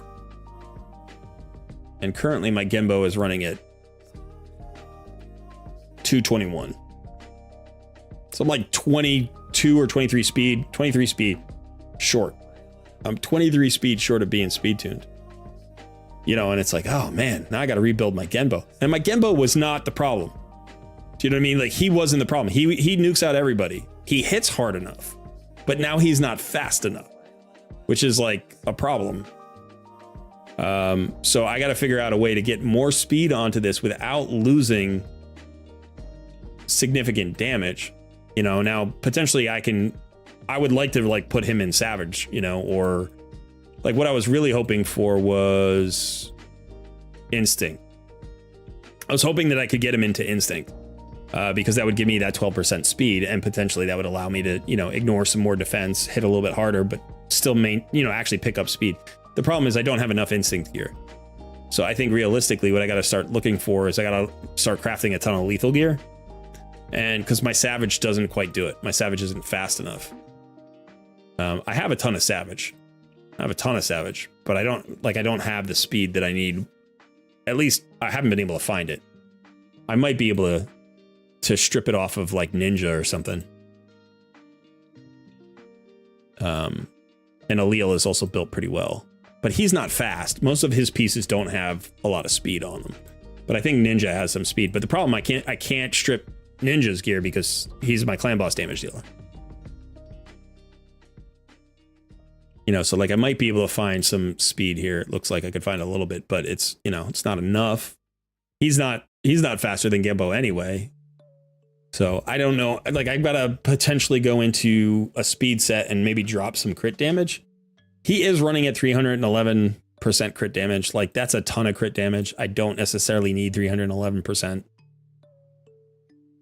So I'll do a rebuild on him in the next week or so because I got to get him speed tuned. But then it's going to be like life is so easy in Gold 5 now. But for the last 6 months, it's been getting harder and harder and harder and harder. And so I had to do that rebuild. And luckily I was able to find another 18 speed or something for my Arbiter.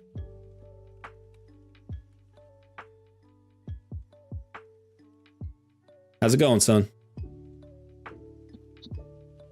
Good. She's been here.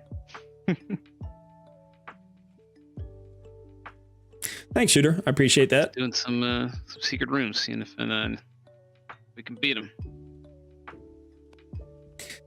Valkyrie does work good versus Arbiter teams, and I have a Valkyrie, but you still need your Valkyrie to be fast. You can't have her be too slow. In order to cut in, she needs to still be pretty fast. So if you're running your Valkyrie at like 220 and you're going up against a 340 speed Arbiter, she's not going to cut in. She's not going to do anything, you know? So if you want to cut in on a 350 speed Arbiter, you probably need to run your Valkyrie at like maybe 280, you know? Something like that, which is fast for a Valkyrie, especially if you've got her in like your clan boss team or something. You can't build her that fast. But yeah, I do not have a Molly. I wish I did, Daniel. That's a good suggestion. That would help. Yeah, I actually, so let me go back. I have lethal material. I can forge a lot of lethal gear. Not lethal gear. No, lethal gear. I can forge a lot of lethal gear. The problem is more that I don't have any room for it. So, where do you get the lethal gear again? That's not entirely true. Doom Tower? Yeah, it's Dark Fae. So right. I guess I did most of my lethal. I ran up most of my lethal last rotation, so I don't have that much left. I've got like 5 pieces worth of 6-star or 5 or 6-star gear I could roll. Unfortunately, I've been so busy during this Doom Tower rotation that I haven't farmed any of the bosses really. I've just been farming. I have been farming Griffin like as my auto farm. Like when I run out of time, I just go and do Griffin. But I haven't been using all of my silver keys. Yeah. So. Oh, that's a problem. That's why.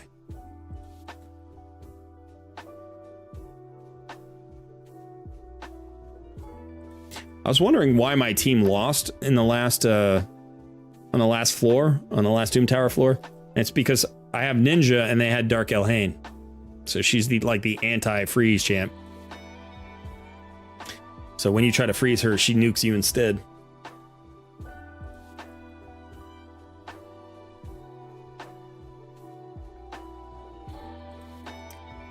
Are you in a secret room? Yeah, I just figured I might as well try to see if I can get him down. Yeah.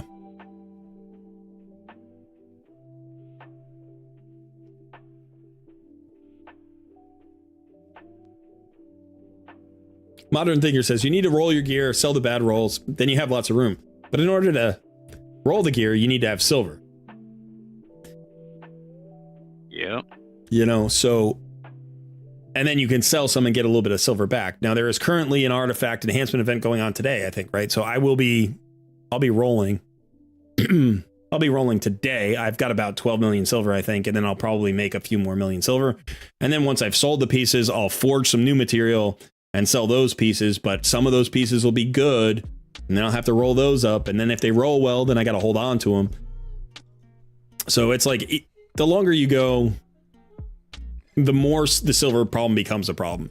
You have to be really, really vicious if you're a free-to-play player with your gear. Like, it has to roll really perfectly, or I don't care anymore. I throw out good gear all the time.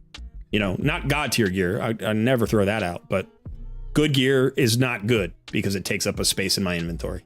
You know, it can't be a speculative piece. I can't be like, oh, this is a good piece that could go on somebody at some point. Like, I have to have a champion that goes on today, or it gets probably tossed if it's only good. You know, if it's excellent gear, then it can get stored in the vault for a little while. And if it's perfect gear, then I'll never throw it out.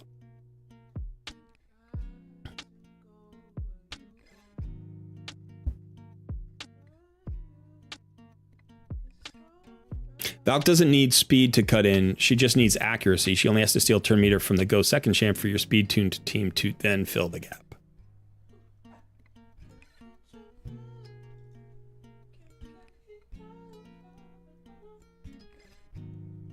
I see what you're saying.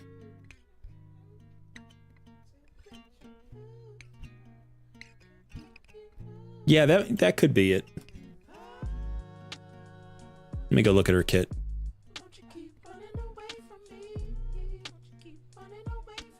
So it's her passive, right? So her passive fills its champion's turn meter by 10% each time an enemy champion places a buff. Enemy champions will have their turn meters decreased by 10% for each buff they receive.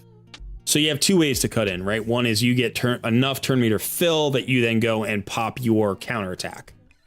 Or if you have enough accuracy, you can reduce the enemy turn meter, which will allow your fastest champ to go before their second, like it will disconnect their team, their first and their second champions. Yeah, so in either way, like either sense, you need an additional stat, right? You either need more speed or you need more accuracy. Because you don't need to build her with either for clan boss. You don't need to build her either for like dungeon runs, right?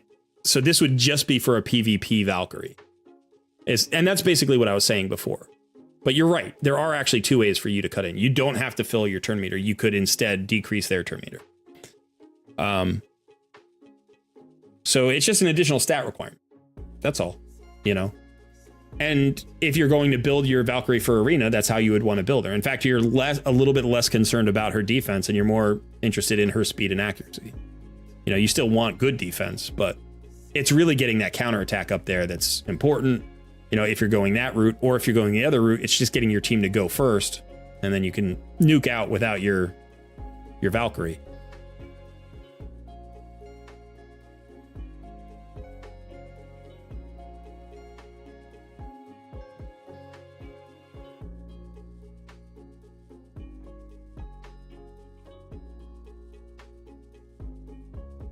You popped all your perception. I can't pop all of my gear. Like I can make 10,000 pieces easy. Like I've maxed out on my perception, like forged materials.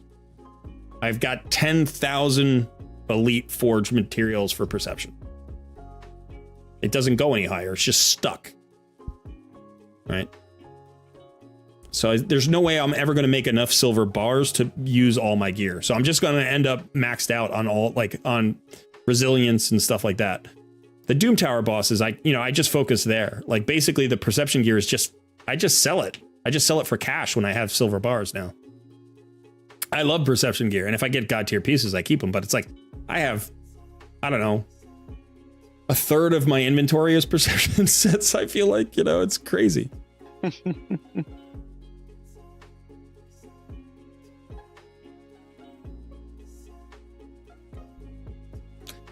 I'm not sure exactly what you're saying, Ors. The gear philosophy should be implemented to champs too. Kind of strange that you see those things differently. I'm not sure what you're saying.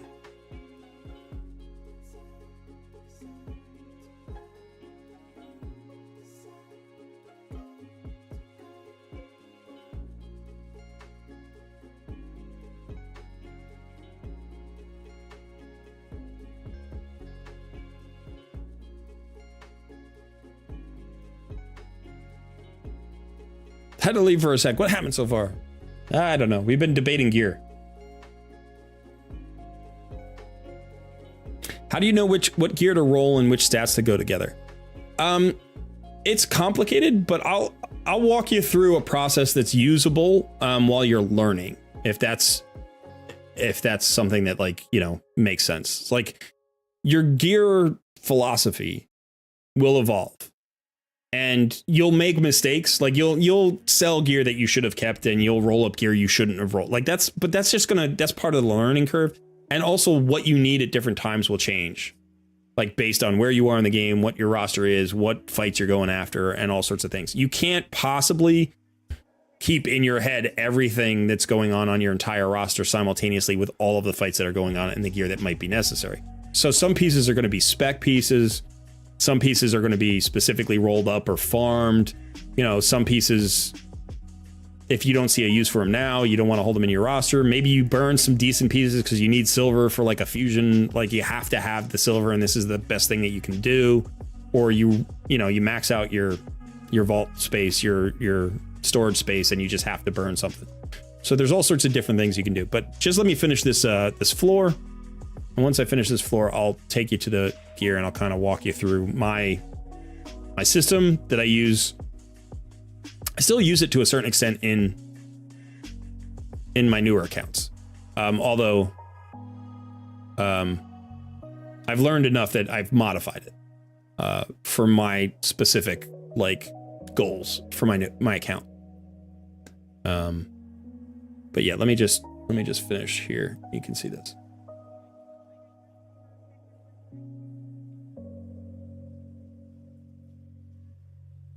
So Lady Kimmy is so good. I got her not that long ago. I want to say maybe 3 or 4 months ago. And I finally built her about, like I got her kind of pre-built. I got her halfway built about 6 weeks ago. And then I finally built her out like 3 weeks ago and got her maxed and all that stuff. And I'm using her everywhere. She's awesome. She's great in Arena. She's great in Doom Tower. She's just a really good champion. And in fact, she's like worked her way into several of my teams and changed the composition of those teams, because it's like I used to have to take champions that were like a little bit less effective and then make up for it elsewhere. So like she has I think it's what is her speed aura? It's 30%. I thought it was 30. It's 30% in Doom Tower. So like one of the champions that I was using before is Ursula. Ursula's got a ally speed in Doom Tower aura of 24%. Very strong, very nice for an epic. And she's a good champion. She's a very good champion, but she's not a lead. Like she's not a lead champion the way Lady Kimmy is. So Lady Kimmy just like not only makes everybody faster from her aura, she makes everybody faster through her kit. She brings all this turn meter. She brings a buff strip. She brings a speed buff. It's like, she's so good. Anyway, let's go to gear. Let me show you the gear.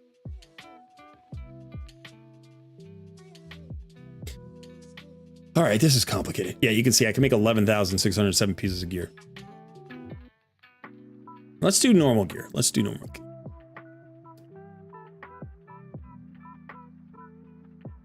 All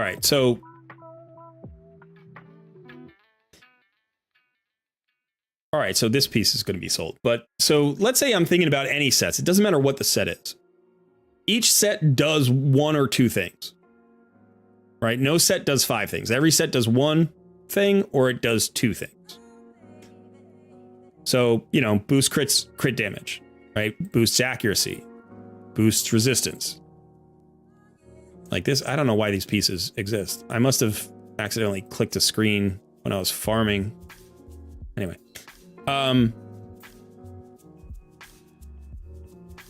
Whatever. But so, you know, the maximum number of effects is 2, right? So you want to think about what the effect is. And then once you have that effect in mind, you want to think about what champions would, like, that effect would suit. And some are really versatile and some are not. So let's say we look at Cruel. Cruel's a really good example. Cruel gives you 15% attack and ignores enemy defense 5%. So attack-based damage dealers, that's it.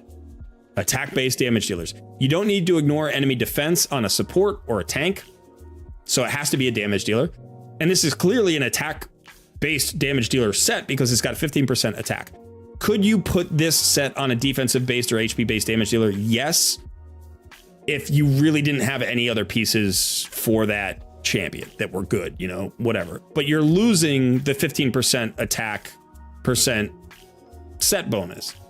So from a set standpoint, if I want to plan, you know, what pieces I keep and what pieces I roll and all that stuff, what you'll notice is, okay, almost every piece here, let me get myself out of the way again.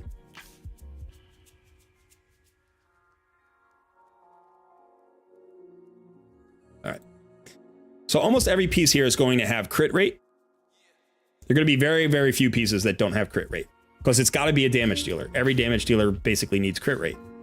So it's going to be crit rate. You can also notice crit damage here. Now the other stats, like if I were going to roll this, I would say, all right, I need it to roll crit rate or crit damage. Preferably crit rate. I rolled HP. I could chuck it now.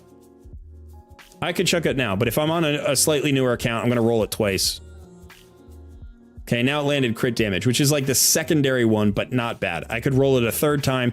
It has to land in a crit rate really to be valuable, but if it rolls another crit damage, that'd be okay. All right, so now it's getting to the point, like this is actually a dilemma. I would have preferred to just have gotten rid of it once it rolls HP for this account, because this isn't really viable for my account. But if I'm in a mid-game account, this would be viable. And I would say, okay, I might roll this one more time. And if I land either in crit rate or crit damage, this is going to be a very good piece. It doesn't have speed, it doesn't have accuracy, but that's okay. This could maybe go on an arena damage dealer. For this particular account, this is not enough, right? Like you were just looking at my Genbo. I need this, but I need this HP to be speed, you know, and then I need another crit damage roll probably. For Genbo, he only needs 70% crit rate. But that's the other thing. Have a champion in mind, or at least a champion type in mind. So this is an unfortunate distribution of rolls. It's not awful. Again, mid game would be usable, but right now it's not usable. So I'm going to actually go sell that piece just so I can get it out of my inventory and not have it hurt in my brain. So I know some people are pained by that, but I have better pieces. Okay. So again, here's another one, crit rate, crit damage. This has it's over there. It's not over there. Has accuracy. So this could go on somebody that say needs crit rate and accuracy.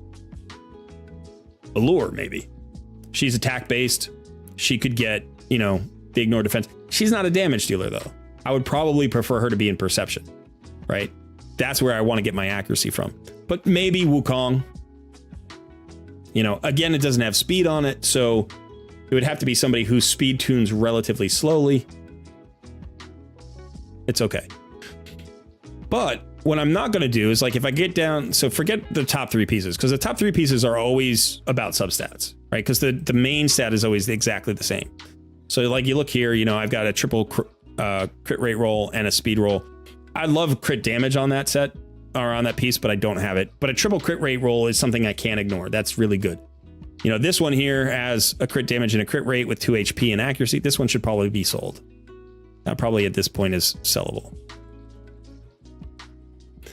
But once you get down to these pieces and you start thinking about what goes here, I'm like, okay, crit rate gloves are not bad, but they're not endgame. You want crit damage gloves with crit rate substats. In addition, I'm looking for speed.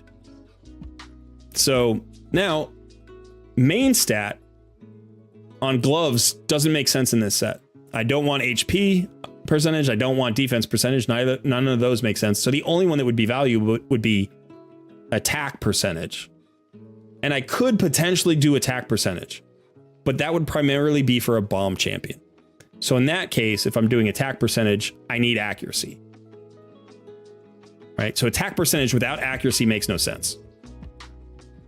And probably speed. So here, you can see I've got an attack percentage.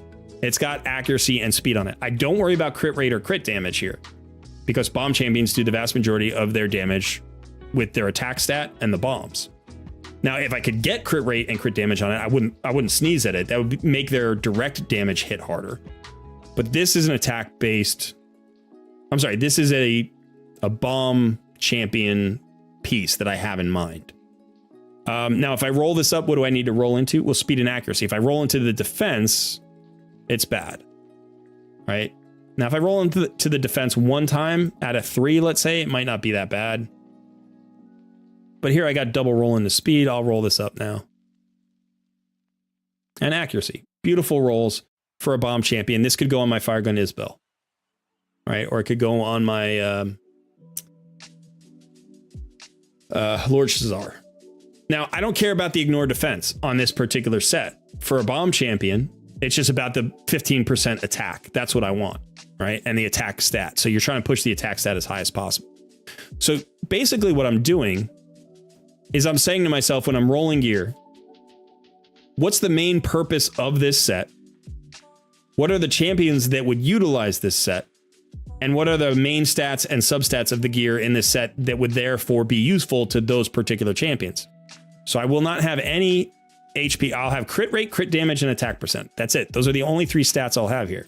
You can see all of these: crit rate, crit damage. Okay. Now this chess piece, defense percentage, shouldn't be here. It doesn't have stats that matter. Like even as a broken piece, if I were to put this, say, on a support champion, you know, or a tank, because I want defensive percentage, it's got accuracy but no speed. This isn't enough. This isn't enough in this set. So I should sell that.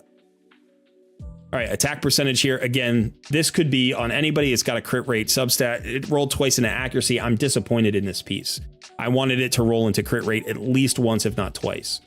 Like if these were 2 rolls into crit rate with 1 accuracy subset, that would have been way, way better than the other way around. So this is marginal right now. And the only reason I'm holding on to it is because I don't have many chess pieces. Same thing here. Miss the crit rate and the crit damage roll. I still have 1 roll I could pick up crit rate or crit damage on, but these are really marginal pieces for my account. Now the boots, only 2 stats worth keeping: speed and attack percentage. So speed, attack percentage, speed, speed, speed, attack percentage. And again, if it's attack percentage, it needs to have a substat of crit rate. Without crit rate, the boots are useless.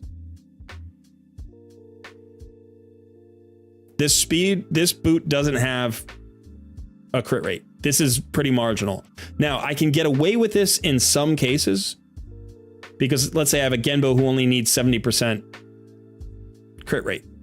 You know, Jetney only needs 70% crit rate. You could put these on a champion like that, right? But most of these, all right, this is 6-star speed boots. I'm holding on to them because I probably don't have any other 6-star speed boots. Here's a crit rate roll. That's a pretty good piece. Here's a crit rate roll. That's a pretty good piece. This is crit rate and speed rolls on an attack percentage boot. Good piece. You know, only 5 stars. Now you can look at any set and you're going to go through the same process. So let's pick a set that's like, let's pick a set that's maybe,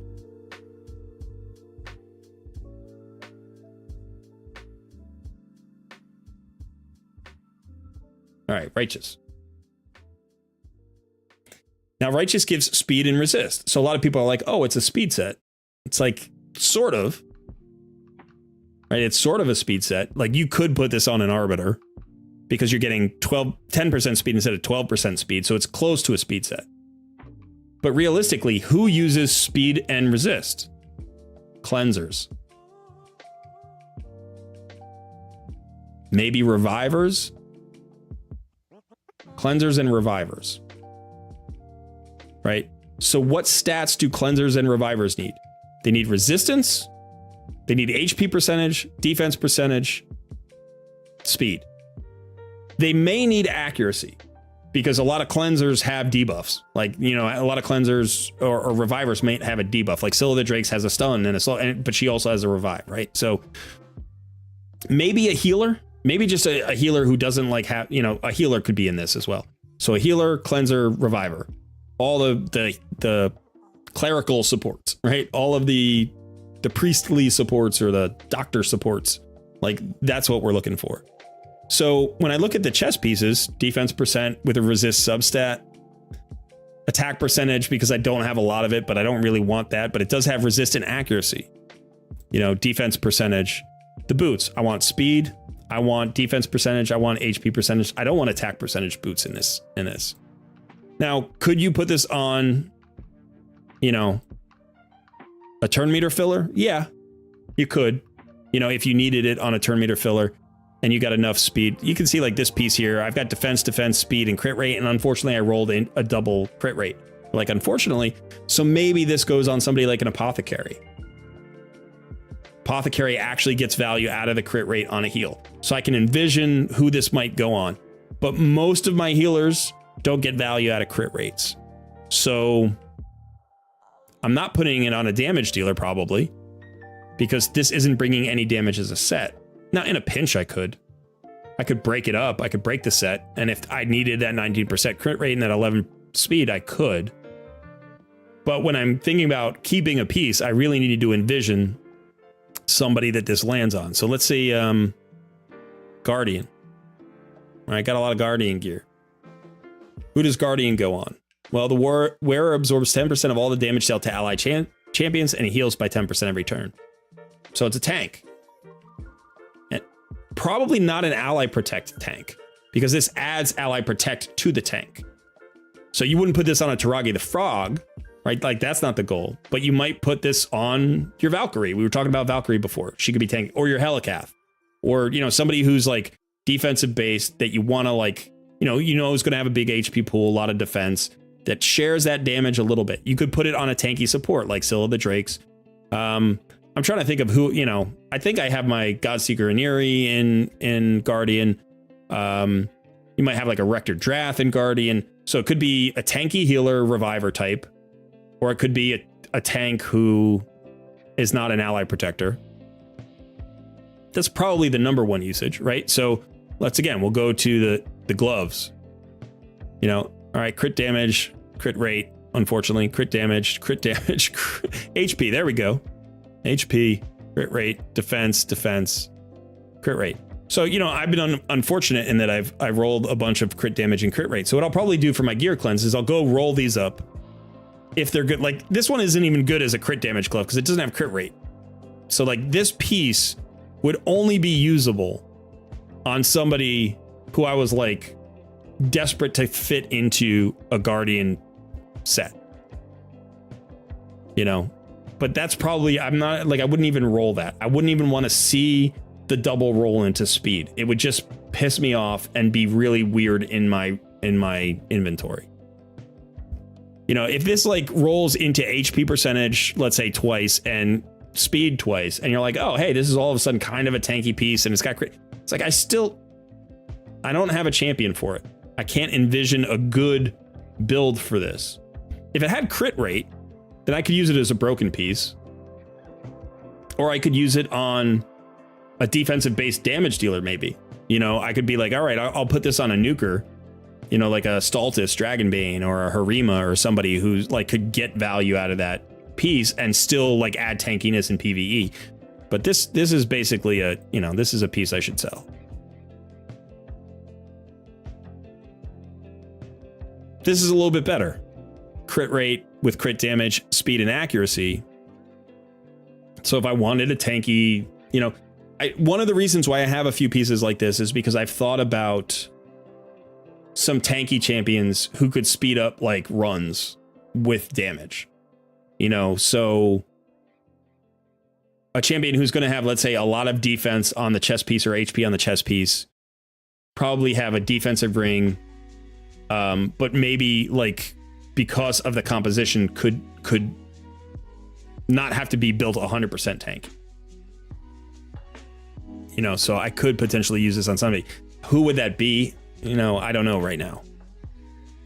But I'm starting to like pick up flex pieces for outside roles. Like this is not great. What's up? I was just saying howdy to Thor. They jumped in the Discord with us. Gotcha. But yeah, behind handed to me by Bommel. Oh, it's rough. If we're looking at the boots here, it should be speed, HP, and defense percentage. Defense, speed, HP. So this attack is not good. I really don't need that. Defense, HP, speed, HP. Now, if you have defense or HP, you probably want speed as a substat.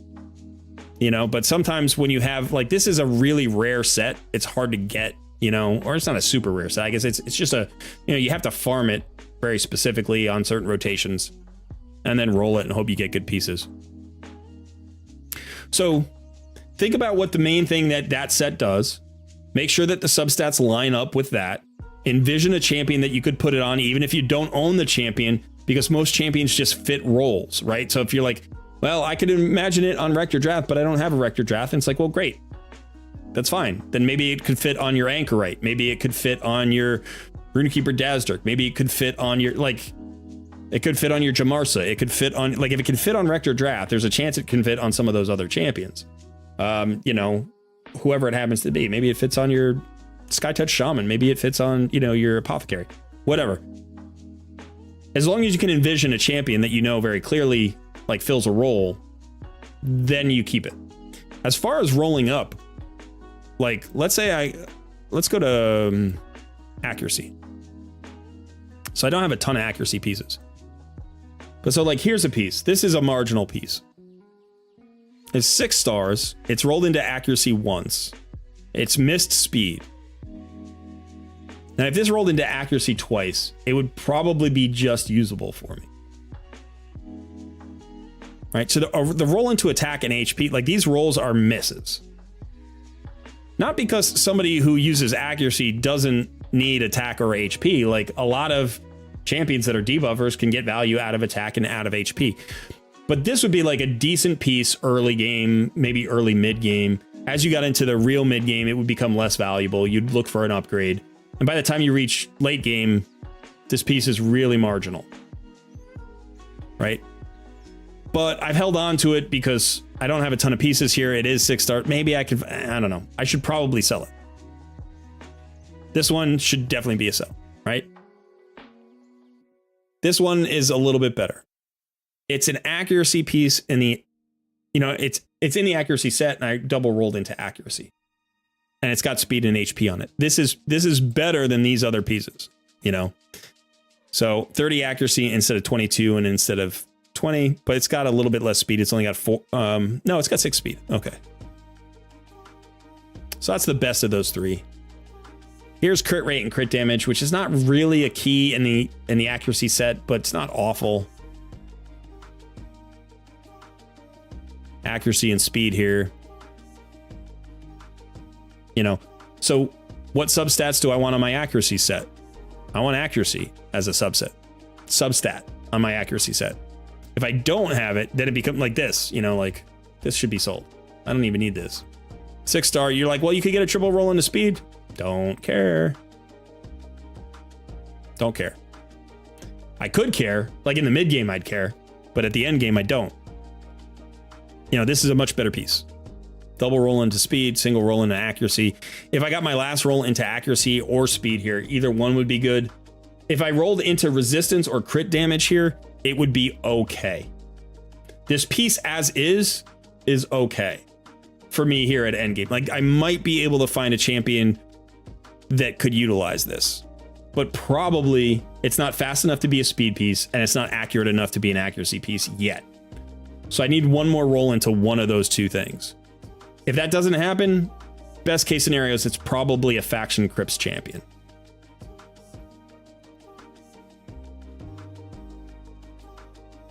My guess is this rolled double, like this might have rolled like speed, then crit rate, and I'm like, now I'm stuck with this piece. Or maybe this was a piece I rolled up in the mid game and it was on somebody. It is glyphed, so that's my guess. It was probably on somebody at some point. And I took it off and I didn't want to throw it out because it's 16. It's level 16, but I don't have anybody who can use it anymore. It's a 5-star piece. It's not fast enough to be fast. It doesn't have enough crit rate to really make a difference.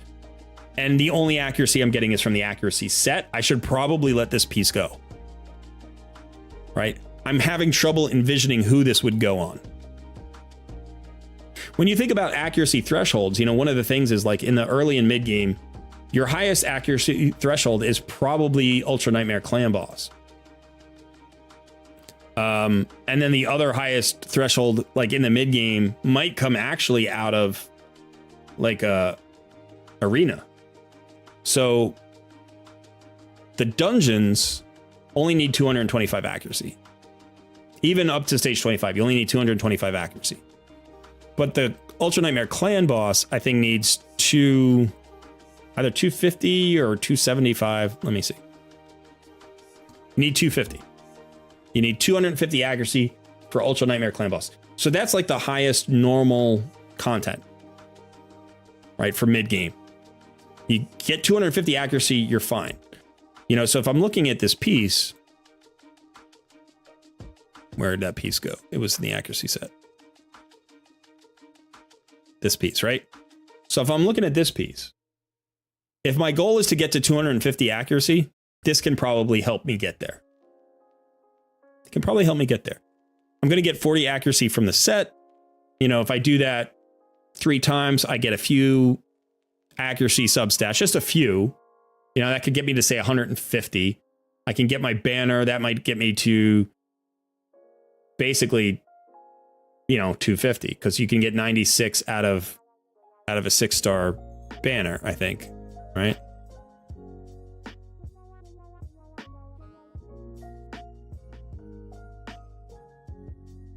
Yeah, get 96 accuracy out of a 6-star banner. So if I can hit 160 on my gear, then I can finish it off with my banner, and that's without using the accuracy from the Great Hall, which I probably would have anyway. So I could probably even do this with like a 5-star banner, which should give me, I think, 78. So 96 and 78. So let's say I had 78 here, but I had, I don't know, 20 or 30 accuracy in my Great Hall, you know, maybe my area bonuses. Now all of a sudden I'm hitting my 250, and I can do that with, you know, this piece here. But now I'm up in Doom Tower hard. Now I'm talking about bosses where you need higher accuracy. Now you're talking about floors where you need higher accuracy. You know, so you go back to that stages tool at HH, and I'll show you, like,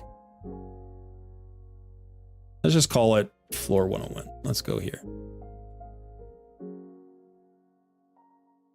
All right, so now I'm on the stages tool, right? And I just pulled up floor 101 of hard mode. So let's say you get past that floor 90 bommel, and you're looking at your accuracy requirements here. Right here, 365. A 365 accuracy there. 305 here, 315, 365, 315. So for any champion that's not a clan boss champion or just a regular dungeon running champion, I now need to be over 350 accuracy. That accuracy piece is not enough because it doesn't have any accuracy substats.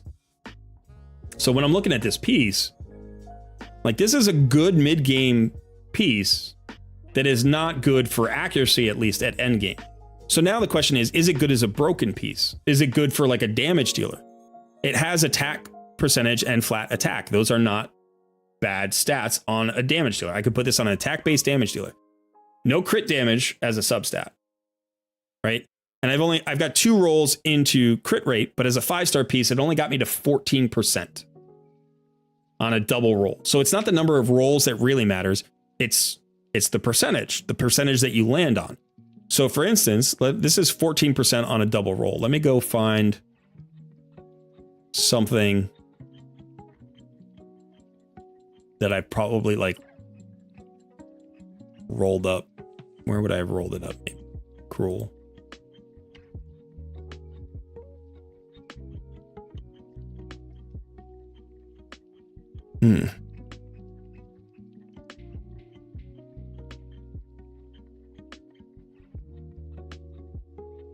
Yeah, see, a lot of these are 5-star pieces. But here we go. Okay. So here's a 6-star piece that I've rolled into. Now this is a triple roll. But the double roll had 14%. This triple roll has 24% of crit rate. Right? So this is the one that like frees me up to now I can skip a piece maybe. Right? I don't need a crit rate on a particular other piece. This is going to let me use that crit damage gauntlet as opposed to the crit rate gauntlet. You know, so like this piece is much, even though it's not perfect, it doesn't have crit damage on it. It doesn't have attack percentage. It rolled into accuracy, which I probably don't need. The triple crit rate is much larger than the double crit rate on the previous piece. So when you have a 5-star piece like this, you know, I've got a single roll into crit rate. Like even if I double roll into crit rate here, it's almost not valuable. What I really needed to do was triple roll into crit rate. But maybe if I double roll into crit rate and I could use this on somebody. I could use this on a Faction Wars damage dealer. I could use this maybe on like my 3rd or 4th arena nuker, you know, for the time being. You know, so a lot of times, like right now, I throw away 5-star gear unless it's perfect. If I go into the Forge, let's say I'm going to roll up.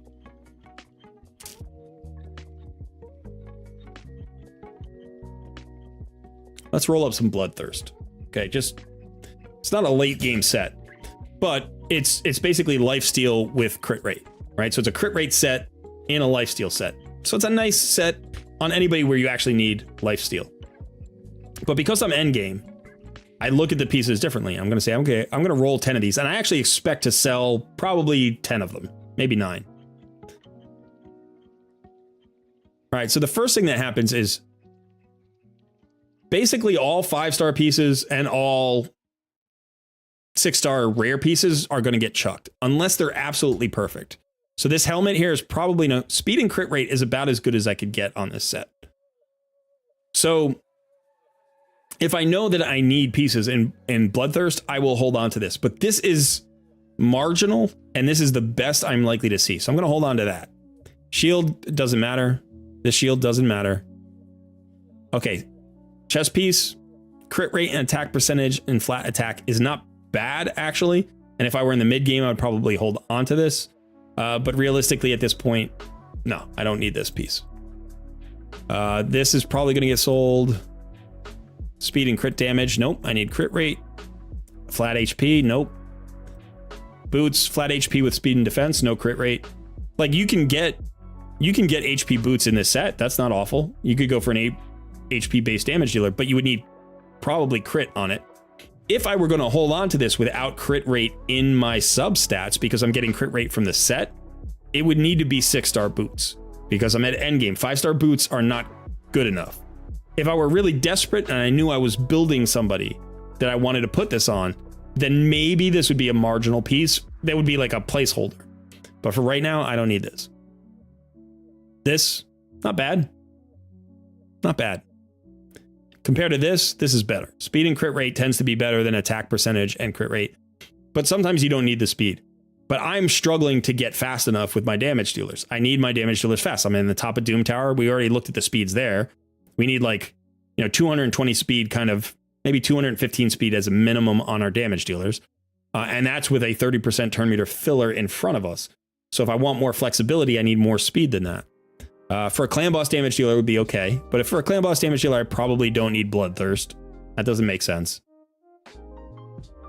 This is marginal. This is very marginal. I'm going to say no. Speed and HP. Nope. I need crit rate. So I got one piece that's decent and speed and crit rate. Now, if this were, let's say this were an epic, then there would be a little bit more leeway.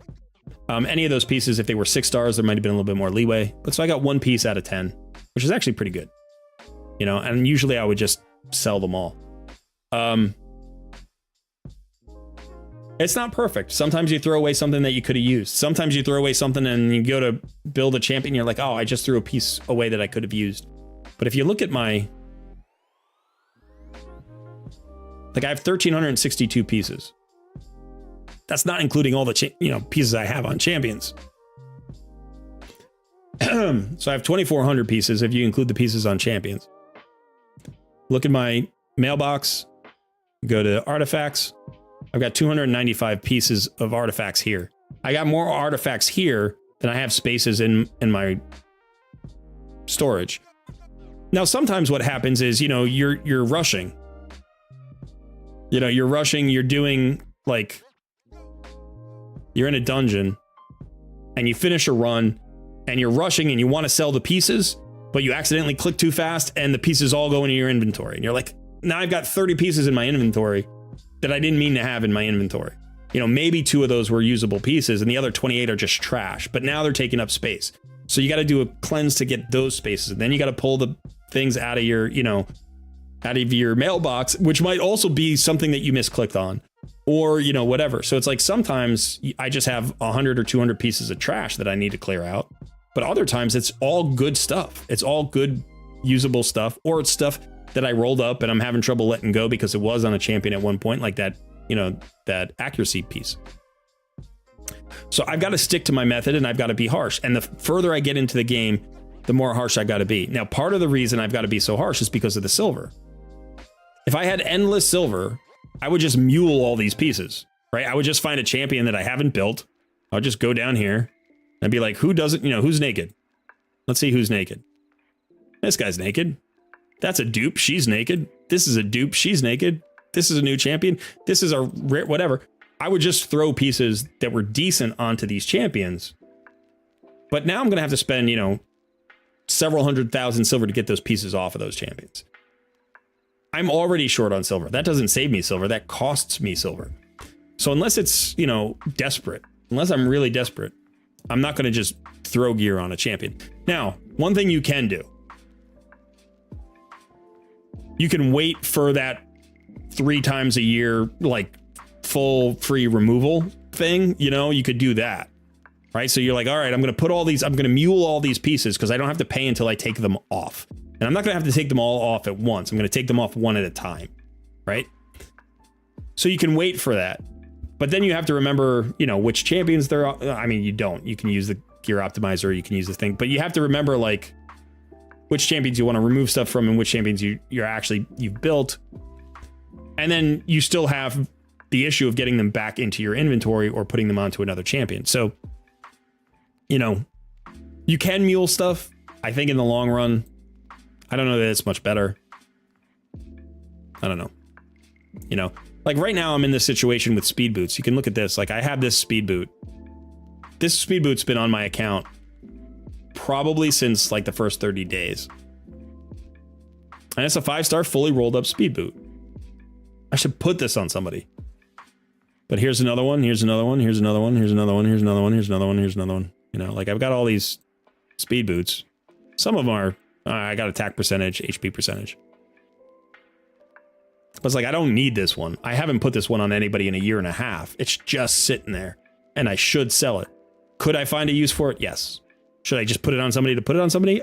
I guess I could do that. I could just be like, all right, I'm going to pick Basher. I've never played Basher before. I've never used him on this account. I will likely never use him. I could put these speed boots on him. Or I could sell him for 11,000 silver, and I'm always short silver.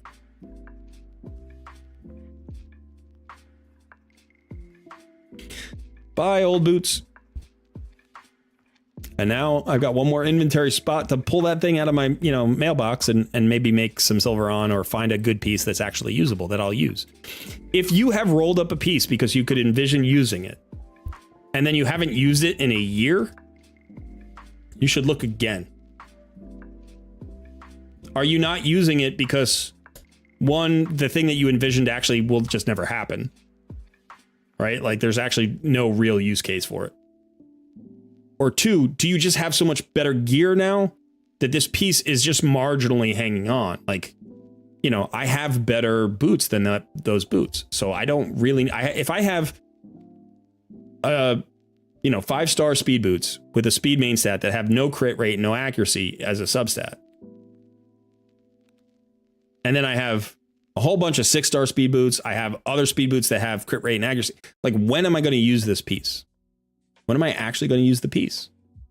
I'm done with faction crypts. Like, I keep talking about faction crypt champions. I have my Lydia. I've got my Lydia. So I could put it on a faction wars champion, but I don't need any more faction war champions. Like, I could speed up some of my farms. I could speed up some of my farms, but most of my farms are fast enough that I don't care. There are like 3 factions where, like, the, you know, if I'm doing stage 21, it's like 15 minutes, 16-minute clear. Most of my clears are like 3 minutes, 4 minutes. You know, here, stage 21, you can't see. 3 minutes, 5 seconds. You know, high elf, 2 minutes, 40 seconds. What do I care if it's like, I can shave 30 seconds off of that? I don't care. That's not something I need to worry about. Like, there are enough things to worry about in this game that I don't stress it. So, you know, how do you decide what gear to keep and what to roll? Make sure the substats synergize with the set. Make sure you can envision a purpose for the piece, and then don't have too many of the same piece. Like, if you do, roll them up and see which ones roll well and get rid of the ones that don't roll well. and be vicious if you have to. Early in the game, you can hold on to everything. In the middle of the game, you'll have to do some gear cleansing. As you get to late game, you'll gear cleanse a lot, and you will just throw anything out that isn't excellent or perfect. With the rare exception in specific sets that are really hard to get, like the Forge Pass sets. Like, you know, not that pass. That's a horrible set. Or a horrible pass. But, you know, so like the bolster set. You know, you might keep marginal pieces here. You might keep marginal pieces in Instinct because you get so few of these pieces. So sometimes just to complete a set on a champion who could really get the maximum value out of a set, you'll keep a crappy Instinct piece. Like if I look at my Instinct pieces, my guess will be there's some really imperfect pieces there. That's my guess. I don't even know though. Let's see. All right, a weapon with crit rate and nothing else. Speed and attack percent, no crit rate. Crit rate, crit damage, and accuracy, pretty good piece. Crit rate, HP percent, defense percent, okay. Crit rate and crit damage, good. You know, this is HP percentage without even, it doesn't have anything. It doesn't have speed, accuracy, crit rate, or crit damage. But maybe, right? Maybe. I have so few of these pieces. Here's a good one. Crit rate, you know, with speed, defense, and attack. Like that counts as good in this set. I would not keep this gauntlet in almost any set. At this point, it's a 5-star crit rate gauntlet. That alone means probably not. It does not have crit damage, right? And I mean, it's like this could be maybe a defensive nuker could use this. That would probably be the best case scenario. Not an attack-based nuker, because that's flat attack. But the defense percentage, maybe. Like this is one I should probably roll, but the likelihood is I'm not gonna get rid of it no matter what happens. It would just determine who I would put it on. I mean, how, you know, this is stupid. Like but I'm gonna hold on to this piece anyway, because it's a crit rate glove in the Instinct set. I've got resistance, a resistance chest piece, but it's got crit rate and attack substats. You know, so there's a chance, there's a small chance, but these are not good pieces. I'm not happy about these pieces. I'm just holding them because the set is so rare and valuable. It's a really good set. It's a really good set. But, you know, if you think about the set, like what does this set do? Doing the whole philosophy that we just talked about? Speed and ignore defense. So go fast, do damage. Those are the things it needs. So the substats should enhance your ability to go fast and do damage, right? Crit rate improves my ability to do damage, but there's no speed here, right? Crit rate. So it's like, this does nothing. This does literally nothing. This does damage, damage, damage, speed, damage, speed and damage. That's the best piece. That's the best piece. You know, same thing with like bolster, you know, like if you think about the chest pieces in bolster, all of the chest pieces in bolster should probably be HP percentage, like, but maybe defensive percentage. But look at these chest pieces that I'm holding on to. Attack percentage, resistance, accuracy. You know, it's like, I didn't get any good bolster chest pieces. I think I got one and it's on somebody. You know, who was I using before that had a bolster? Vogoth. Vogoth's got my only good, you know, chest piece in the bolster set. Now, somebody who's tanky might need accuracy. Somebody who's tanky might need resistance. Like, those make sense. Nobody that's tanky needs attack. I could probably sell this piece. I should sell this piece. I don't want to sell this piece. What I'm envisioning is like an attack-based champion who brings a bolster set to an arena team, but realistically, I'm not going to do that.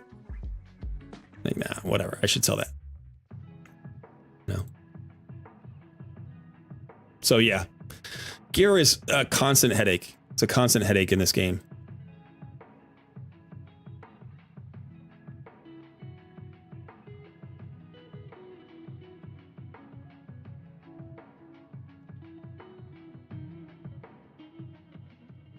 Hey, son, are you there? You. You've had me removed for so long. I'm just chilling. soapbox was strong. Yeah. Wasn't soapbox. That was not soapbox. Yeah, that wasn't quite soapbox. Yeah. Not quite soapbox. Oh my god, I know. Oh my god, it's me. Can't believe.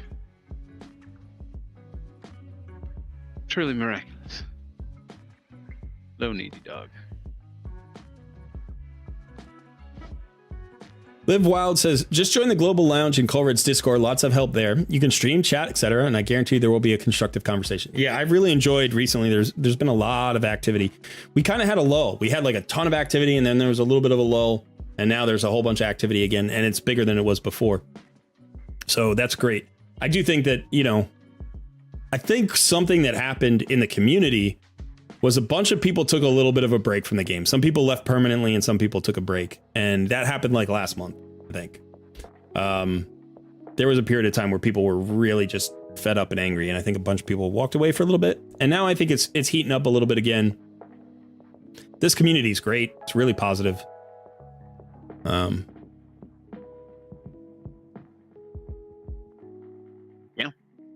Yeah. I really enjoy talking to all the people in the Discord. Yeah. Nikki says free gear removal would let players do more. I'd experiment a lot with best new gear on random champs. Yeah, I wish they just got rid of silver in this game. Yep. Like every place you spend silver, just shut that down. Just do everything that you can do with silver for free. There's literally nothing that has to be like that resource doesn't. There's no reason why it has to be in the game, really. It's just another bottleneck, and it's like the silliest one because the thing that makes this game exciting is the experimentation, and the thing that stops experimentation is silver. Like that's it. If you think about like if you got a piece and you could just roll it up for free, would it change the number of pieces you kept? Probably not, because you already have the bottleneck of like the gear has to be good. Right, the restriction, I shouldn't call it a bottleneck. You have the restriction that the gear has to be good and useful. And then you have the restriction that you have only so many inventory spots. So it's like if you just got rid of the silver, like I would still probably end up with as many pieces like in my inventory. You know, they would just be pieces that were better for my account because I would get it, roll it up, and if it wasn't awesome, I would trash it, you know, so it'd be nice. But it would speed things up. You know, where else do you use silver that's actually worthwhile? Nowhere. You use it in like fusing champions, leveling up champions, you know, ascending champions. Like all the other places where you use it, you don't even know that you have to use silver until you're out of silver and you can't do that thing. You know, like you go to the tavern and you're like, oh, great, I got a 6-star champion and I've got all my chickens done. And I'm going to level a 6-star champion. And then you're like, oh, that's 35,000 silver, please. Like, wait, what? it's like, oh man, I just spent all my silver. It's like, no. Okay, well, what about chickens? Like maybe you want to level up some chickens? You know, do you want to just like turn a 2-star into a 3-star? You're like, yeah, I'll just throw some brews. And it's like, oh, well, that's 7,000 a brew, please. Wait, what? Like, why 7,000 silver per brew? You can't even turn a 2-star champion into a 3-star champion for free. You know? It's the most awkward resource in the game. It's constantly, you have to constantly manage it, and there's like no reward for getting silver. You don't get silver and think, yes. You know, you just get silver and you're like, oh, thank God, maybe I can do something for once. I mean, the whole, like, I've got 11.8 million silver right now on my main account. Now that's low for me. I usually try to run like 30 to 40 million. But I have 11.8 right now. I can't buy, at this point, I can't buy 10 roster spots. Right? Like this is insane to me. So 10 roster spots would cost me 13.75 million. 10 vault spaces would cost me 13.75 million. And 10 reserve vault spaces at this point would cost me 8.6. So I could buy 10 reserve vault spaces for 8.6 million silver. Or I could roll up like 6 pieces.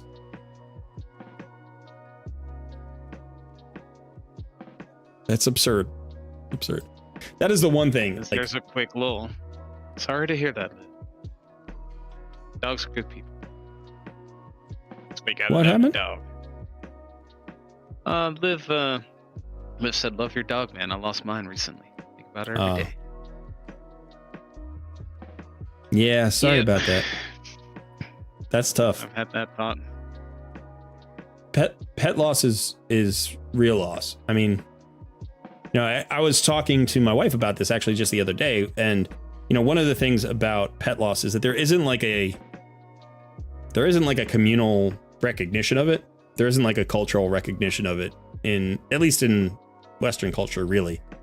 It's like you'll even get the kind of thing where it's like, oh man, I don't really want to go to work today. Why? Well, my dog died. And people are like some people are nice about it, especially if they're dog people. They'll be like, oh yeah, that sucks, but go to work, you know? But if you were like, oh, hey, you know, my grandfather died. It's like, I got to go to the funeral. It's like, oh, okay. Like, sorry to hear that. You know, sorry for your loss. And then you go to the funeral or whatever. And it's like, not that losing your dog and losing your grandfather, like they're not the same thing, but it's real loss. It's real pain. And it's significant, especially like, you know, our dogs, we raised them from puppies. You know, I didn't adopt a 7-year-old dog, you know, not that that's a thing that isn't real pain either, but it's like, I literally hand fed this animal. You know, I'm very attached to my dog. Yeah, me too. I've had David since he was a little pup. It's just been me and him. Yeah, and when I think about it, I work from home. I've spent more hours, and you too. You work from home. Yeah. Like, I've spent more hours with my dog than with any human this year. Right? Like, I spend more hours a day with my dog than any other living being. So yeah, I'm sorry to hear that you lost your dog recently, and you know, I think every dog owner knows how that feels and commiserates with you. Liv says, worst thing was after they euthanized her, they just wanted to ship her out on a gurney. I was so pissed and wanted to take her out. I picked her body up, and yeah, that's, you know, I had a dog when I was younger, and you know, we put him down. We had to put him down eventually. He had cancer. And I think it's just, you know, it's hard to deal with. You don't know how to deal with it. And it's, to a certain extent, that aspect of it is a kindness. It's a kindness when they, you know, they take care of that for you, even though you might not like the way it happens. You know, there is sort of a kindness in it. They're not trying to be cruel about it. They're trying to save you from something. You know?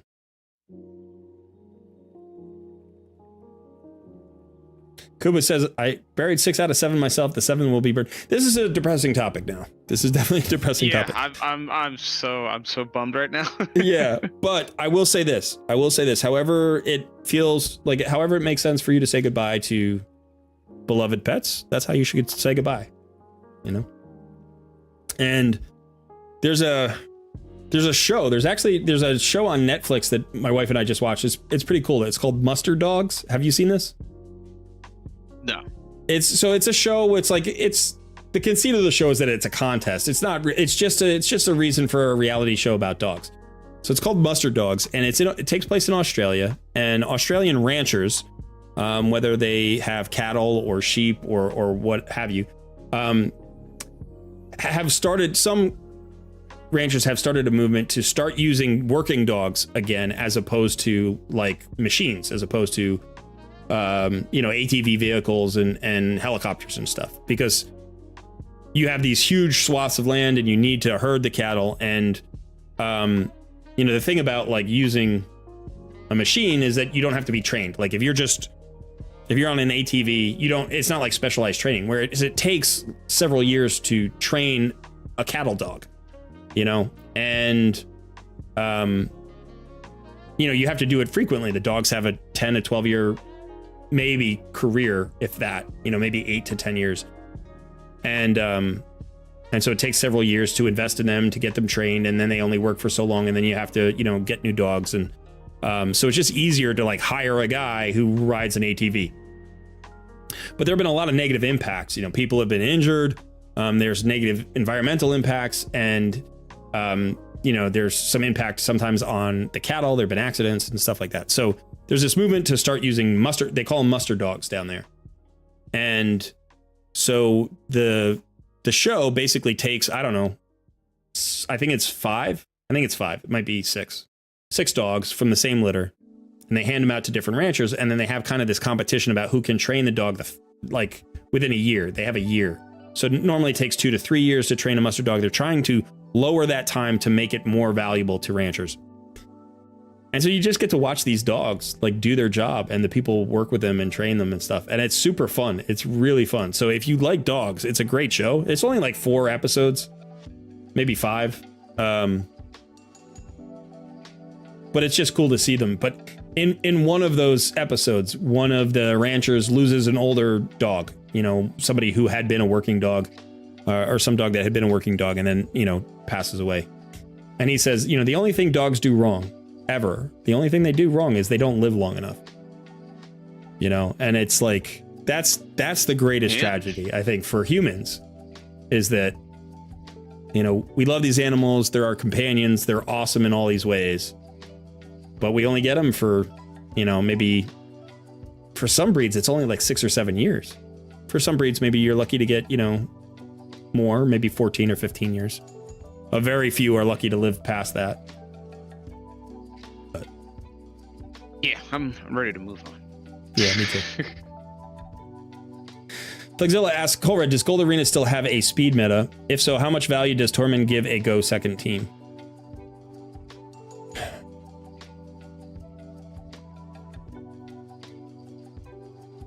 I think as you proceed, we were just talking about this the other day. So let me see. Sorry, I'm clicking red dots.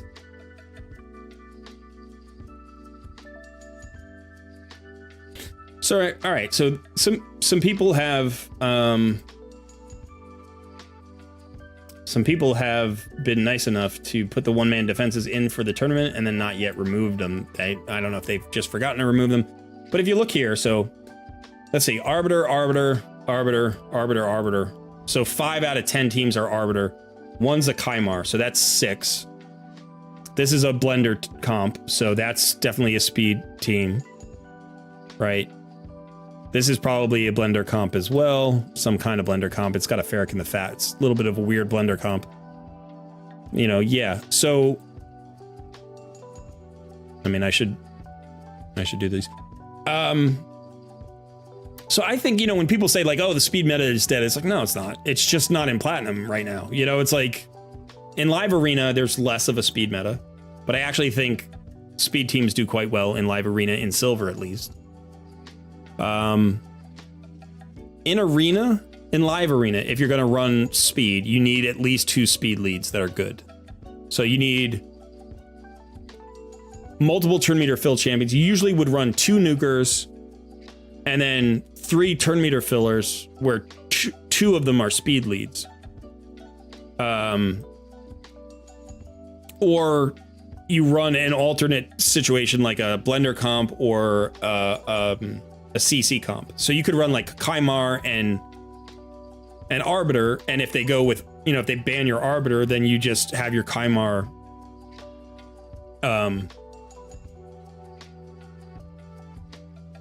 like, rather than use them as a turn meter filler, you know, you go the opposite route and you do the lockout.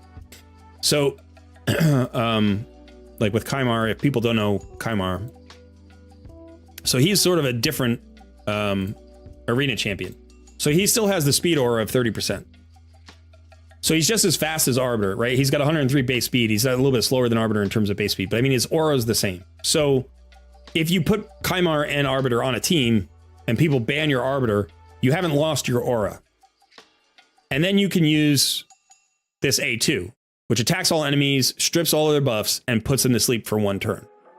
So if you have the accuracy and the speed, you can still land this. And then it doesn't matter how fast your team is, because now they're all asleep. So they're going to lose. If they're faster, they lose their turns. And if they're slower, you were going to go first anyway. But so you can do something like that. And if you put them together and neither one of them get banned, you can still do the turn meter fill from Arbiter and sleep them and strip their buffs and all that. So it's like the combo is also deadly. So like if you're doing speed meta in live arena, you see a lot of Arbiter Lissandra Kaimar or Arbiter Kimmy, you know, Lissandra or something like that, Lady Kimmy. Now, if they ban, you know, if they don't ban any of those, you're going to get to your arena nuker just fine because you pick 2 arena nukers and you should be all set. In regular arena, the speed, you know, if we look here, this was the next page. Let's see, 1, 2, 3, 4, 5, 6. 6 of the 10 teams are speed leads. Now, not everybody does the speed well. Like if I look at this, you know, this particular team, who done it? This, I don't know about this team. It's 242K. I'm running 240K. So it's about the same as me.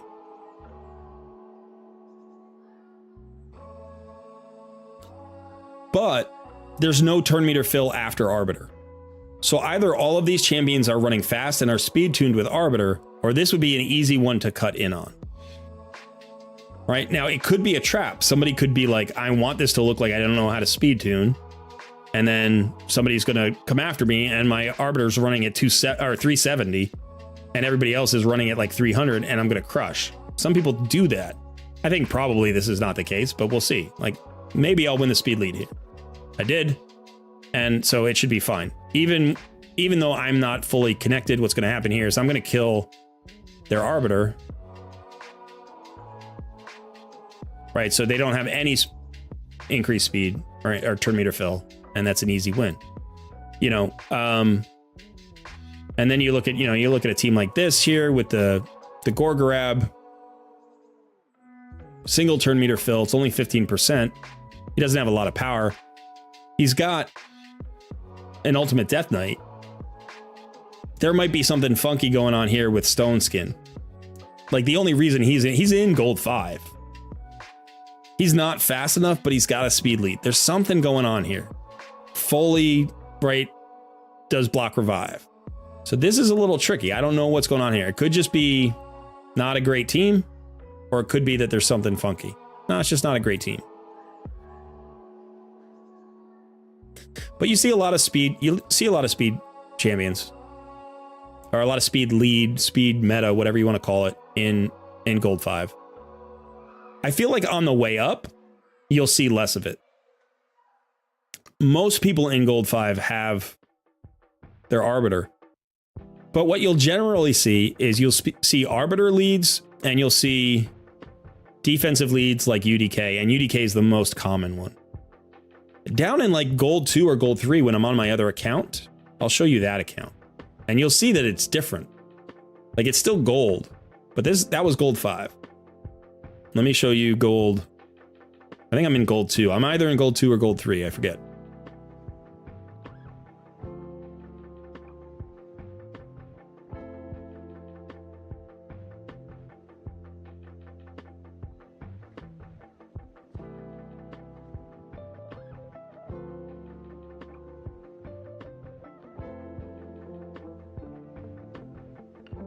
Yeah, so here I'm in gold 2.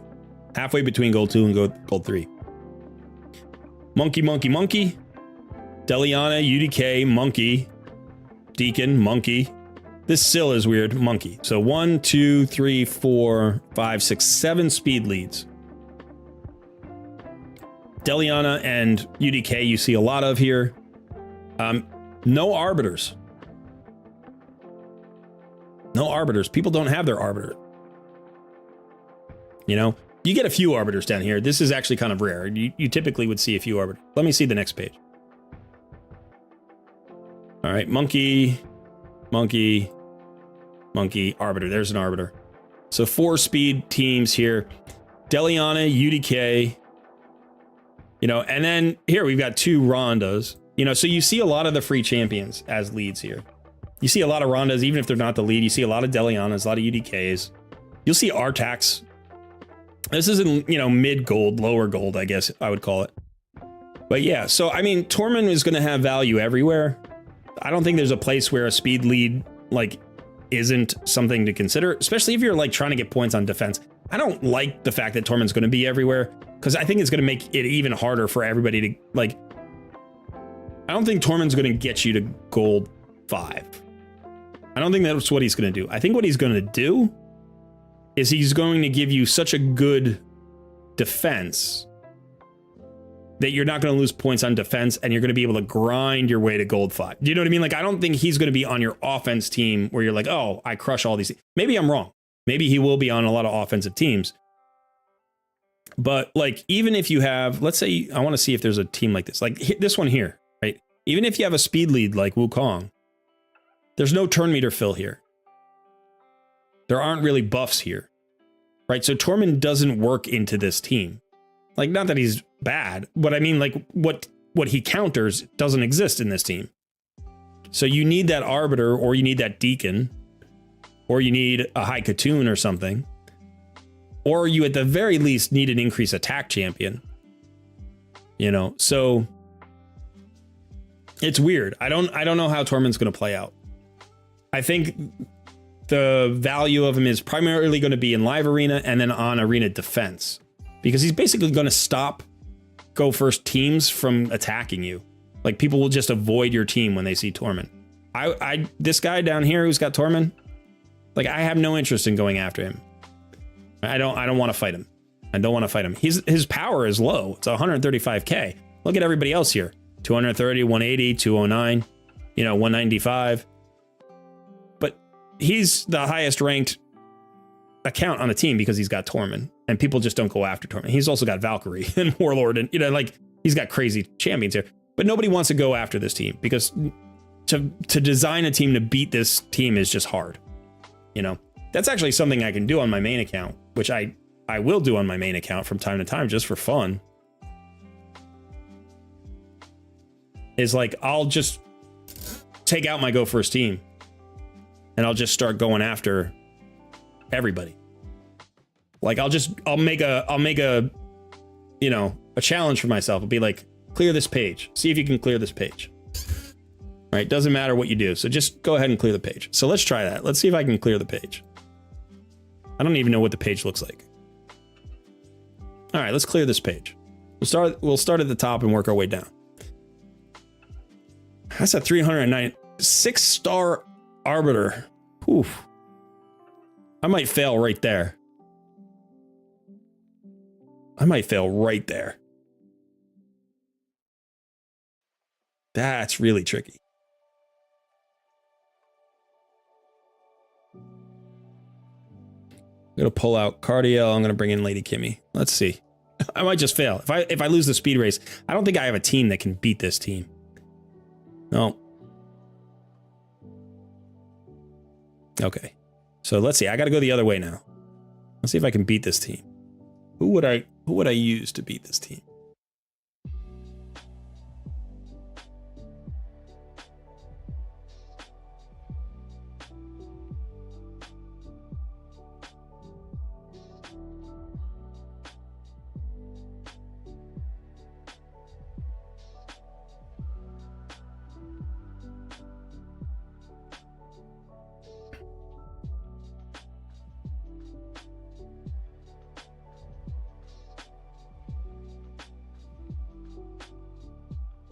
I don't like this at all. I don't think I can beat this team.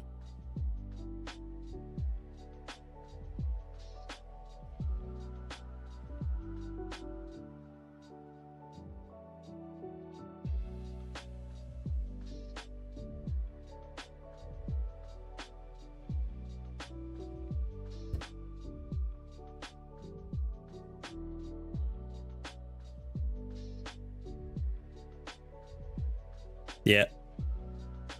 I don't think I can beat this team. I think I could probably beat every other team. But I'll do that instead. Let's just mess around here. See if we can't beat these teams. All right, that's actually an Arbiter there, which is a little bit weird. But this is easy. We could take our go first team into this. This should be no problem.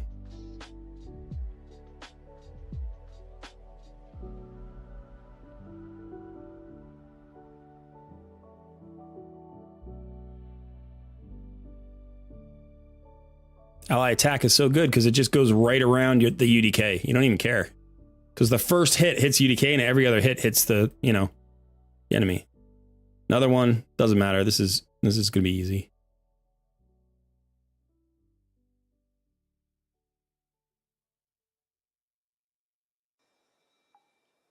take out the UK. I was thinking about taking out the Scylla the Drakes, but probably just fine.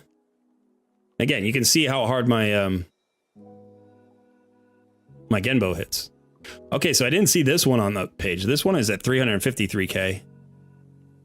Do I not have any? I should have.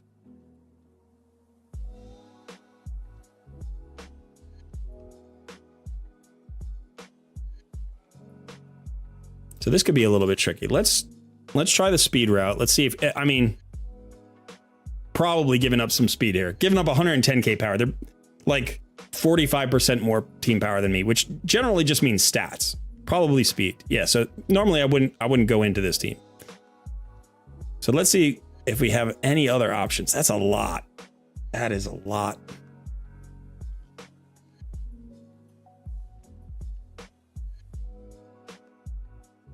I mean, Trunda is just going to crunch me. I don't even know. I don't think I can beat this team either.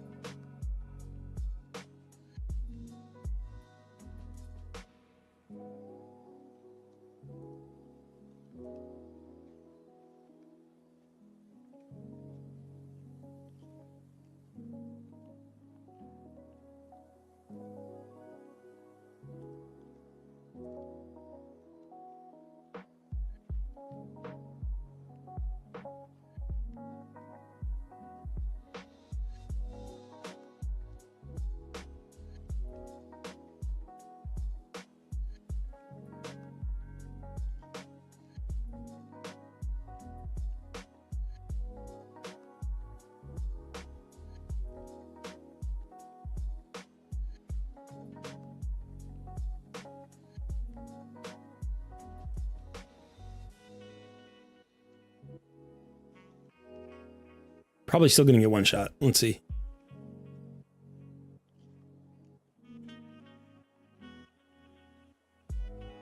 Yeah.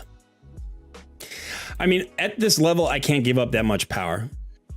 Like when you're at 70k, you can take somebody on that's 50, you know, 50% higher than you. But at this level, you can't. Because there's no way for me to make up that ground. You know, this is either a ton of speed and accuracy, or it's a ton of damage. Like it's everything. It's all stats.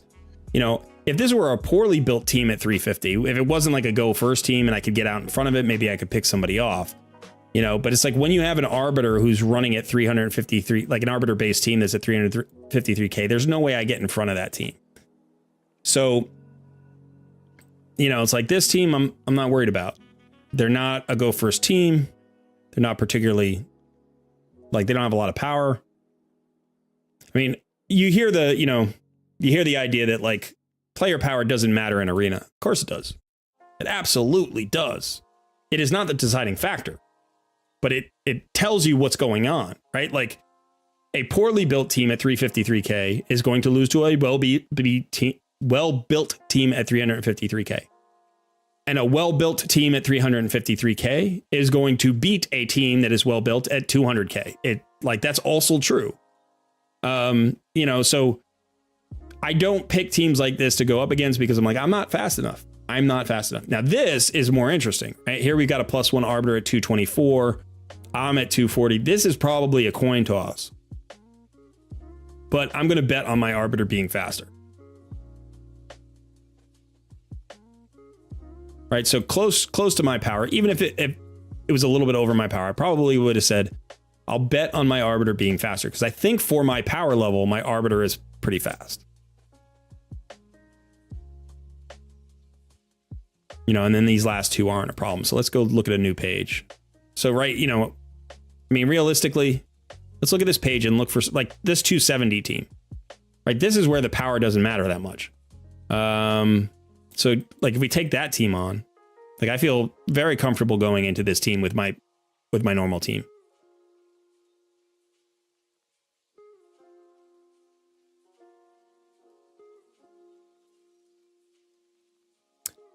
I'm trying to think of who I should nuke out, if it should be Miscreated Monster or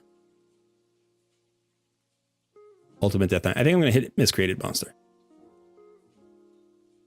Because now he took some damage, right? UDK took some damage, so I knew I was going to kill Miscreated Monster. Now when I nuke UDK will be down. So unless Wukong can kill me entirely on his own, and he didn't even survive. So, you know, there, it's like there I'm giving up 30K, exactly 30K actually, which is kind of weird. But it's not that the stats don't matter. It's that the stats don't determine the win, right? But the stats can tell you how well built the team is compared to where you are, like how many stats they have. Like this 237, right? I'm at 240. You're like, okay, so that's a toss up, right? It's like, no, this should be a win. Now they have a Necrit, be tricky.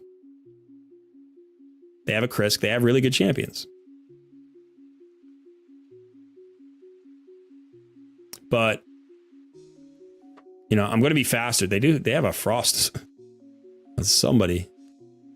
Let's see if I kill Trunda. I didn't kill Trunda. So let's hit Trunda here.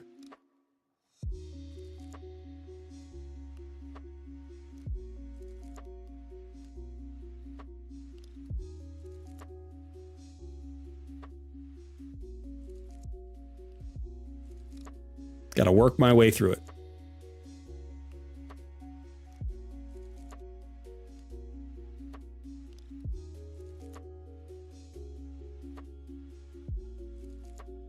So, you know, the reason why I was pretty confident coming into this is because it's not a speed tune team. It's like a go second team, kind of, you know, with an Arbiter in front. So the team composition isn't scary. The power is respectable. There are teams that I lose to that have like 170K. Like every once in a while I pick a team, I'm like, oh, wow. Like, you know, I'll go into a team like, let's say, like this one down here at the bottom. I'll go into this team thinking, yeah, I'm going to crush this team. But their Arbiter's faster than mine. And they're speed tuned. And so it doesn't even matter that I have 60,000 more power. Because as soon as they go first, they're a one-shot team and I'm squishy. You know, all my power, all that team power in terms of stats is in offense. It's in crit damage and it's in accuracy and speed. You know, I don't have any defenses. So if this team goes first, they beat me. Yeah, but anyway.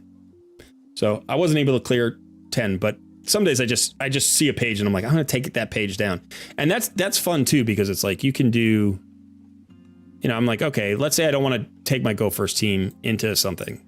Like, let's say I'm looking at this. I'm like, all right, so my go first team is going to win there, but let's mess around and have some fun. Be like, all right, let's build a fun go second team. Let's do...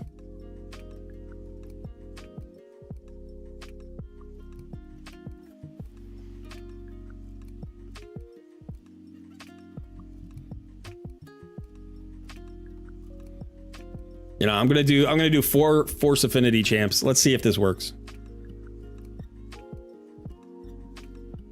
Oh, I'm fast enough. I still went first.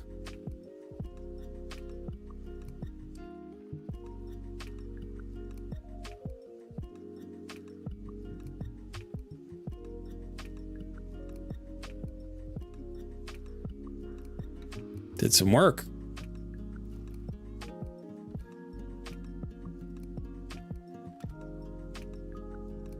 Like in this particular case, you know, because it's a bomb champion, you need the block debuffs or the cleanse or both. You know, so that's what I brought Pythion for. You know you're going to get a buff strip. Pythion's in protection though, so that's pretty good. You know, and then it's just like AoEs and whittle them down and decrease attacks so they don't hit as hard. Just to see where your power spikes are, you know, to see what champions are doing work for you.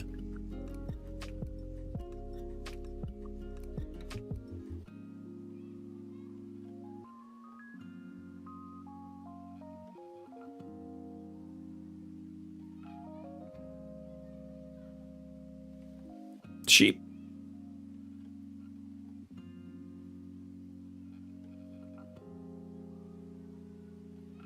Yeah, so, you know, I mean, I didn't have a good team to really show you probably what I would do, you know, against like a go second team or like a real tanky team.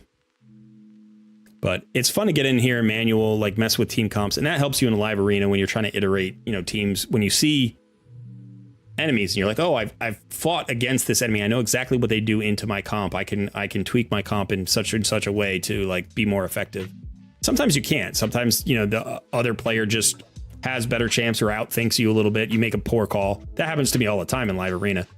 You know, I'll do a thing where in live arena, so, oh, it's not active. I thought it was active. Bro, I'll start a plan and then I'll get there and then they'll pick a champ, you know, on their 4th champ or 5th champ, and I'm like, oh man, that kills my plan.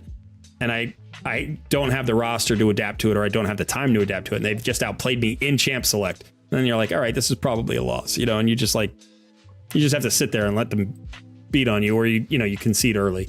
Happens sometimes, but anyway.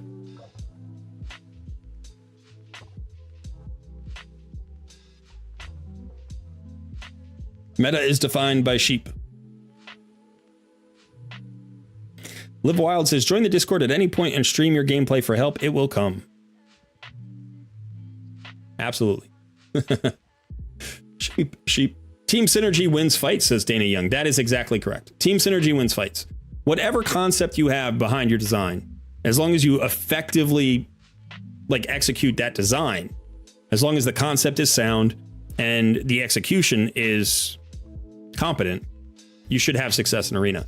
And in most cases, what happens is people who struggle in arena, it's one of two things that is likely happening. One is they're not designing specifically for arena. They're just putting their powerful champions together and they're hoping that that'll be enough.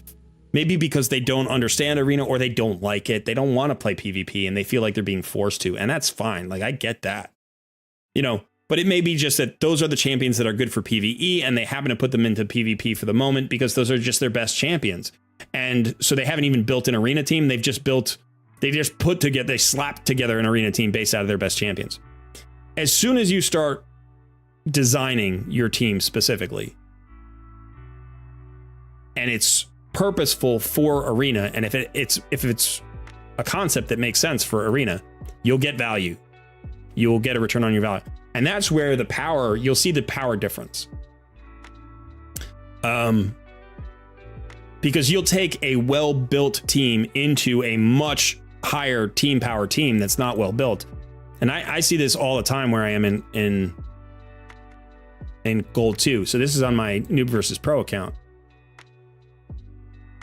So let's see. Yeah, let's take a look at this team down here. This team's at 150k power. I'm at 109k power. 153 versus 109. So 44,000 above me. So roughly 40%. Roughly 40% more power than I have. I think I'm going to handle this team pretty well. They do have a bolster set. And they've got some survivability. So maybe not. This might be a little bit trickier than I was thinking. Let's go ahead and see if we can do that. That helps. All right. No, I'm going to lose this one. Okay. Yeah, but you know, I'm giving up 44k power there, and I think I probably had about a 50-50 shot there. The bolster set is probably something I could have read out of this. Like, I made a little bit of a misjudgment here. It's got an HP-based nuker. It's got a Vogoth, probably a bolster set in there. I should have recognized that, and a bolster set makes a huge difference. So that was a mistake on my part. Let me see if there's another team that's got like let me try this. 195k. We'll see.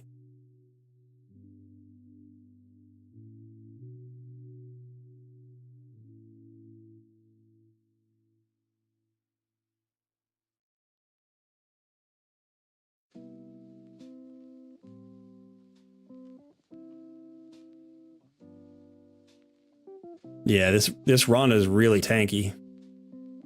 So I'm going to lose this one too. You know, not as surprising giving up as much power as I'm giving up there, 85,000 power. But there are times all day. I mean, this one, we'll see here.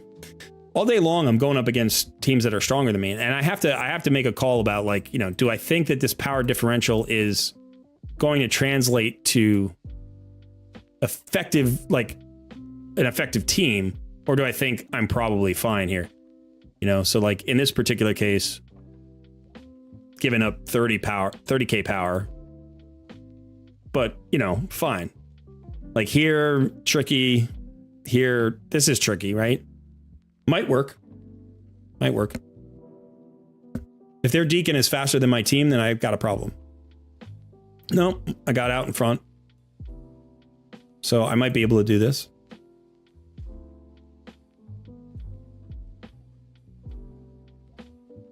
There we go.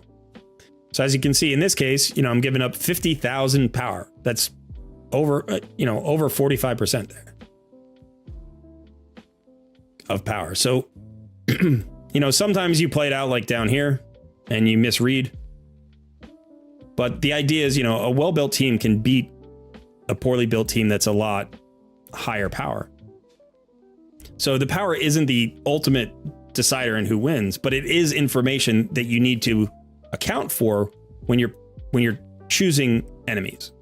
So if I'm really pushing for gold 3 in the next 8 hours, 9 hours, I should have taken on some of these teams. Like this is a team I probably would have avoided. I wanted to show it off here. It's a team I should have avoided because I should have read the bolster set. But, you know, then there are other teams. And again, the Torment I'm going to avoid. You know, this Deliana I'm going to avoid. This is a little bit interesting. This is a trap team. Somebody's trying to trap us here because there's a Duchess. And sometimes people don't look at the whole team. They just look at the lead and they're like, oh, I'm going to be faster than that team. I can crush this team. Duchess makes this team a win. Like if I go into this team, I lose. Even if I kill all of the champions, except for Duchess, if Duchess survives and revives everybody, I'm done. Game over. So this is a bad choice for me.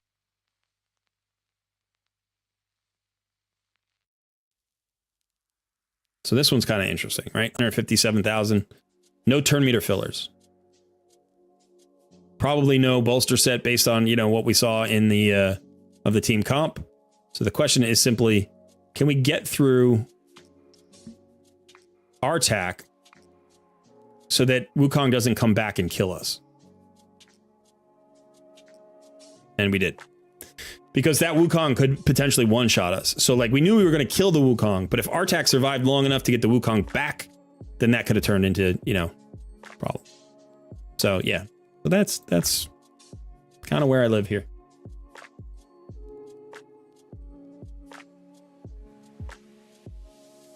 Power doesn't just equal high resistance, it equals high stats. And in a lot of cases, that stat is speed, or that stat is accuracy, or that stat is crit damage. It depends on the team. It's not always just high resistance. Resistance, oddly, gives a lot of high power. But also resistance matters, right? Like, especially if you're trying to do something like buff strip. Right? If you're trying to buff strip, resistance matters.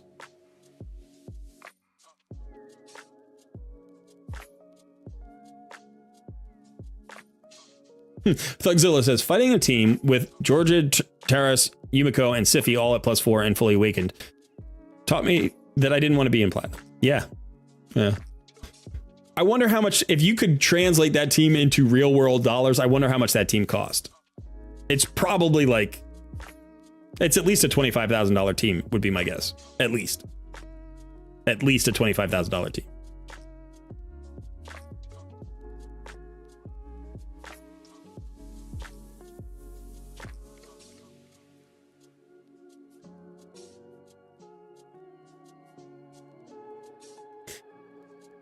Resistance isn't the biggest reflection of power. I think that's a misstatement there, Liv. Resistance gets the largest power number. Like it gets 1 point of resistance equals more power, like team power, than any other stat. Right? So you can say that. But to say that means that the number is reflecting the resistance on the team is completely untrue. Right? Because if you look at my team, I have 109k power and like none of it is from resistance. Right? Or 20 of it could be from resistance. You don't know. Right? You don't know. So it's possible you can inflate your numbers if you want. You can say, okay, I've got, you know, great haul. I've pumped up my resistance all the way. And that just makes my team look tankier than it is or tougher than it is. You could say that. But when I took my 240k team up against that 300 and that 350k team, I got crunched.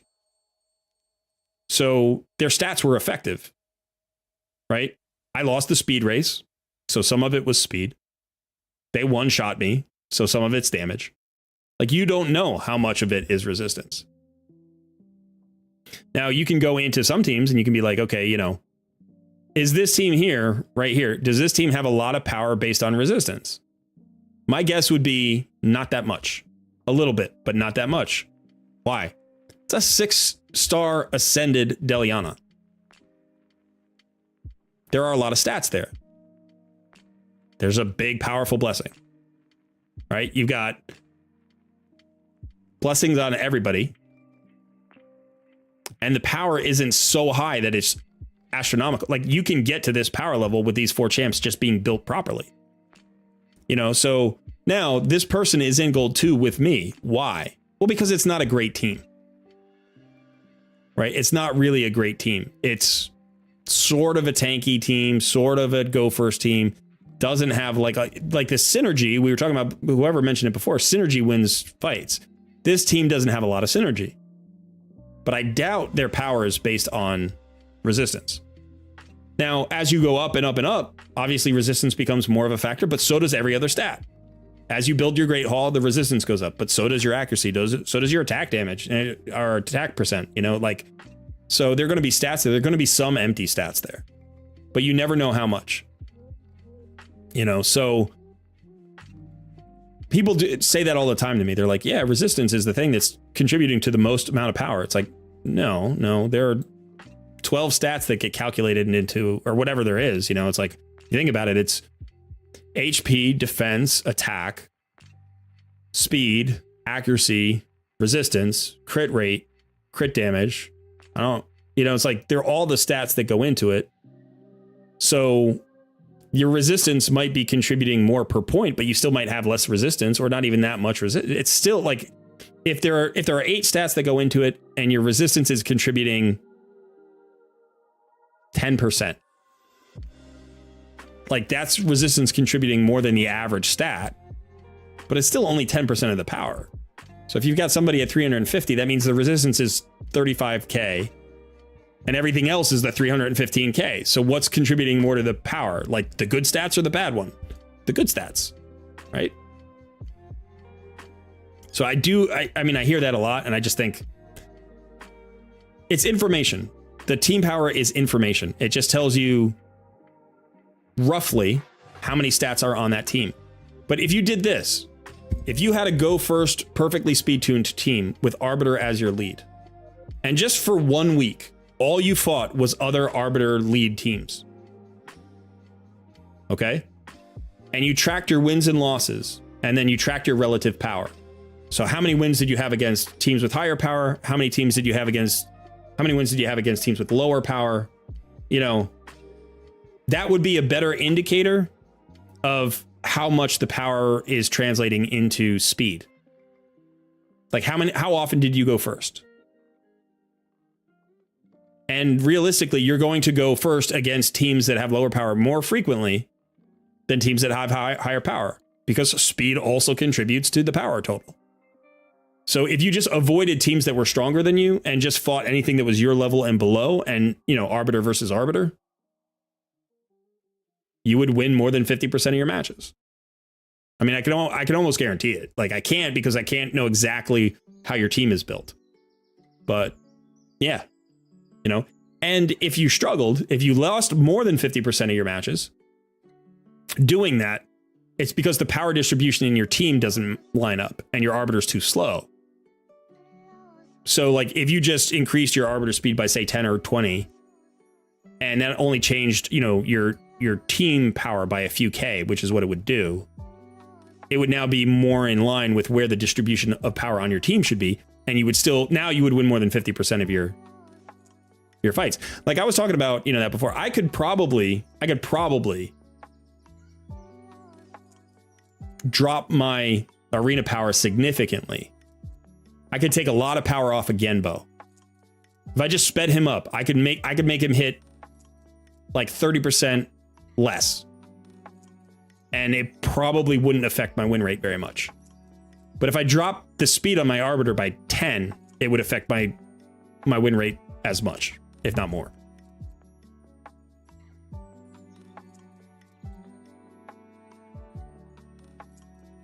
Hey, son. You. How you doing, buddy?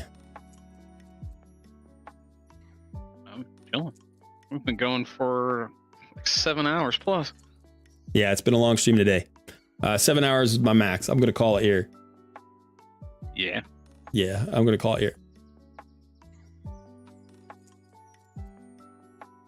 That's a good call. Yeah.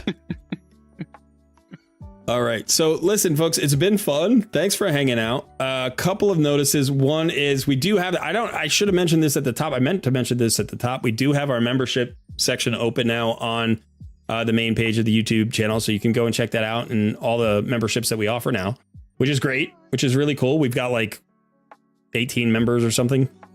So that's very fun. Also, subscribe to the channel if you haven't already. Consider joining our Discord. If you're looking for a clan, you can always apply. I don't know how many spots we have. I think we're all full up now, but sometimes there's turnover. Yeah. We'll be streaming on Tuesday. We'll be doing takeovers on Tuesday. And yeah, and I think as soon as the Fusion schedule gets launched, we'll do our Fusion plan. So if you are at all interested in the Fusion, which it sounds like most people are not, but if you're like me and you are, we'll be doing a Fusion plan probably some point this week as soon as the schedule drops. Now, the last couple of Fusions, they didn't drop the schedule until they started it, until they started the Champion Fusion event. So we may not get it for a while. It's starting in 4 days. So yeah. So I'm hopeful in the next day or two that they'll launch the schedule ahead of time. They used to always give us like 48 hours, and now they're not doing that. They've stopped doing that. So I'm hoping that they decide to be more friendly because we're all angry at them, and give us a little bit of a head start on the schedule. So yeah, but if you're going after Torm in the Cold, good luck. Thanks for hanging out. I've been Colred. He's been Sun. Sun, do you want to say goodbye? Go with everybody. All right. Thanks for hanging out. We will see you soon.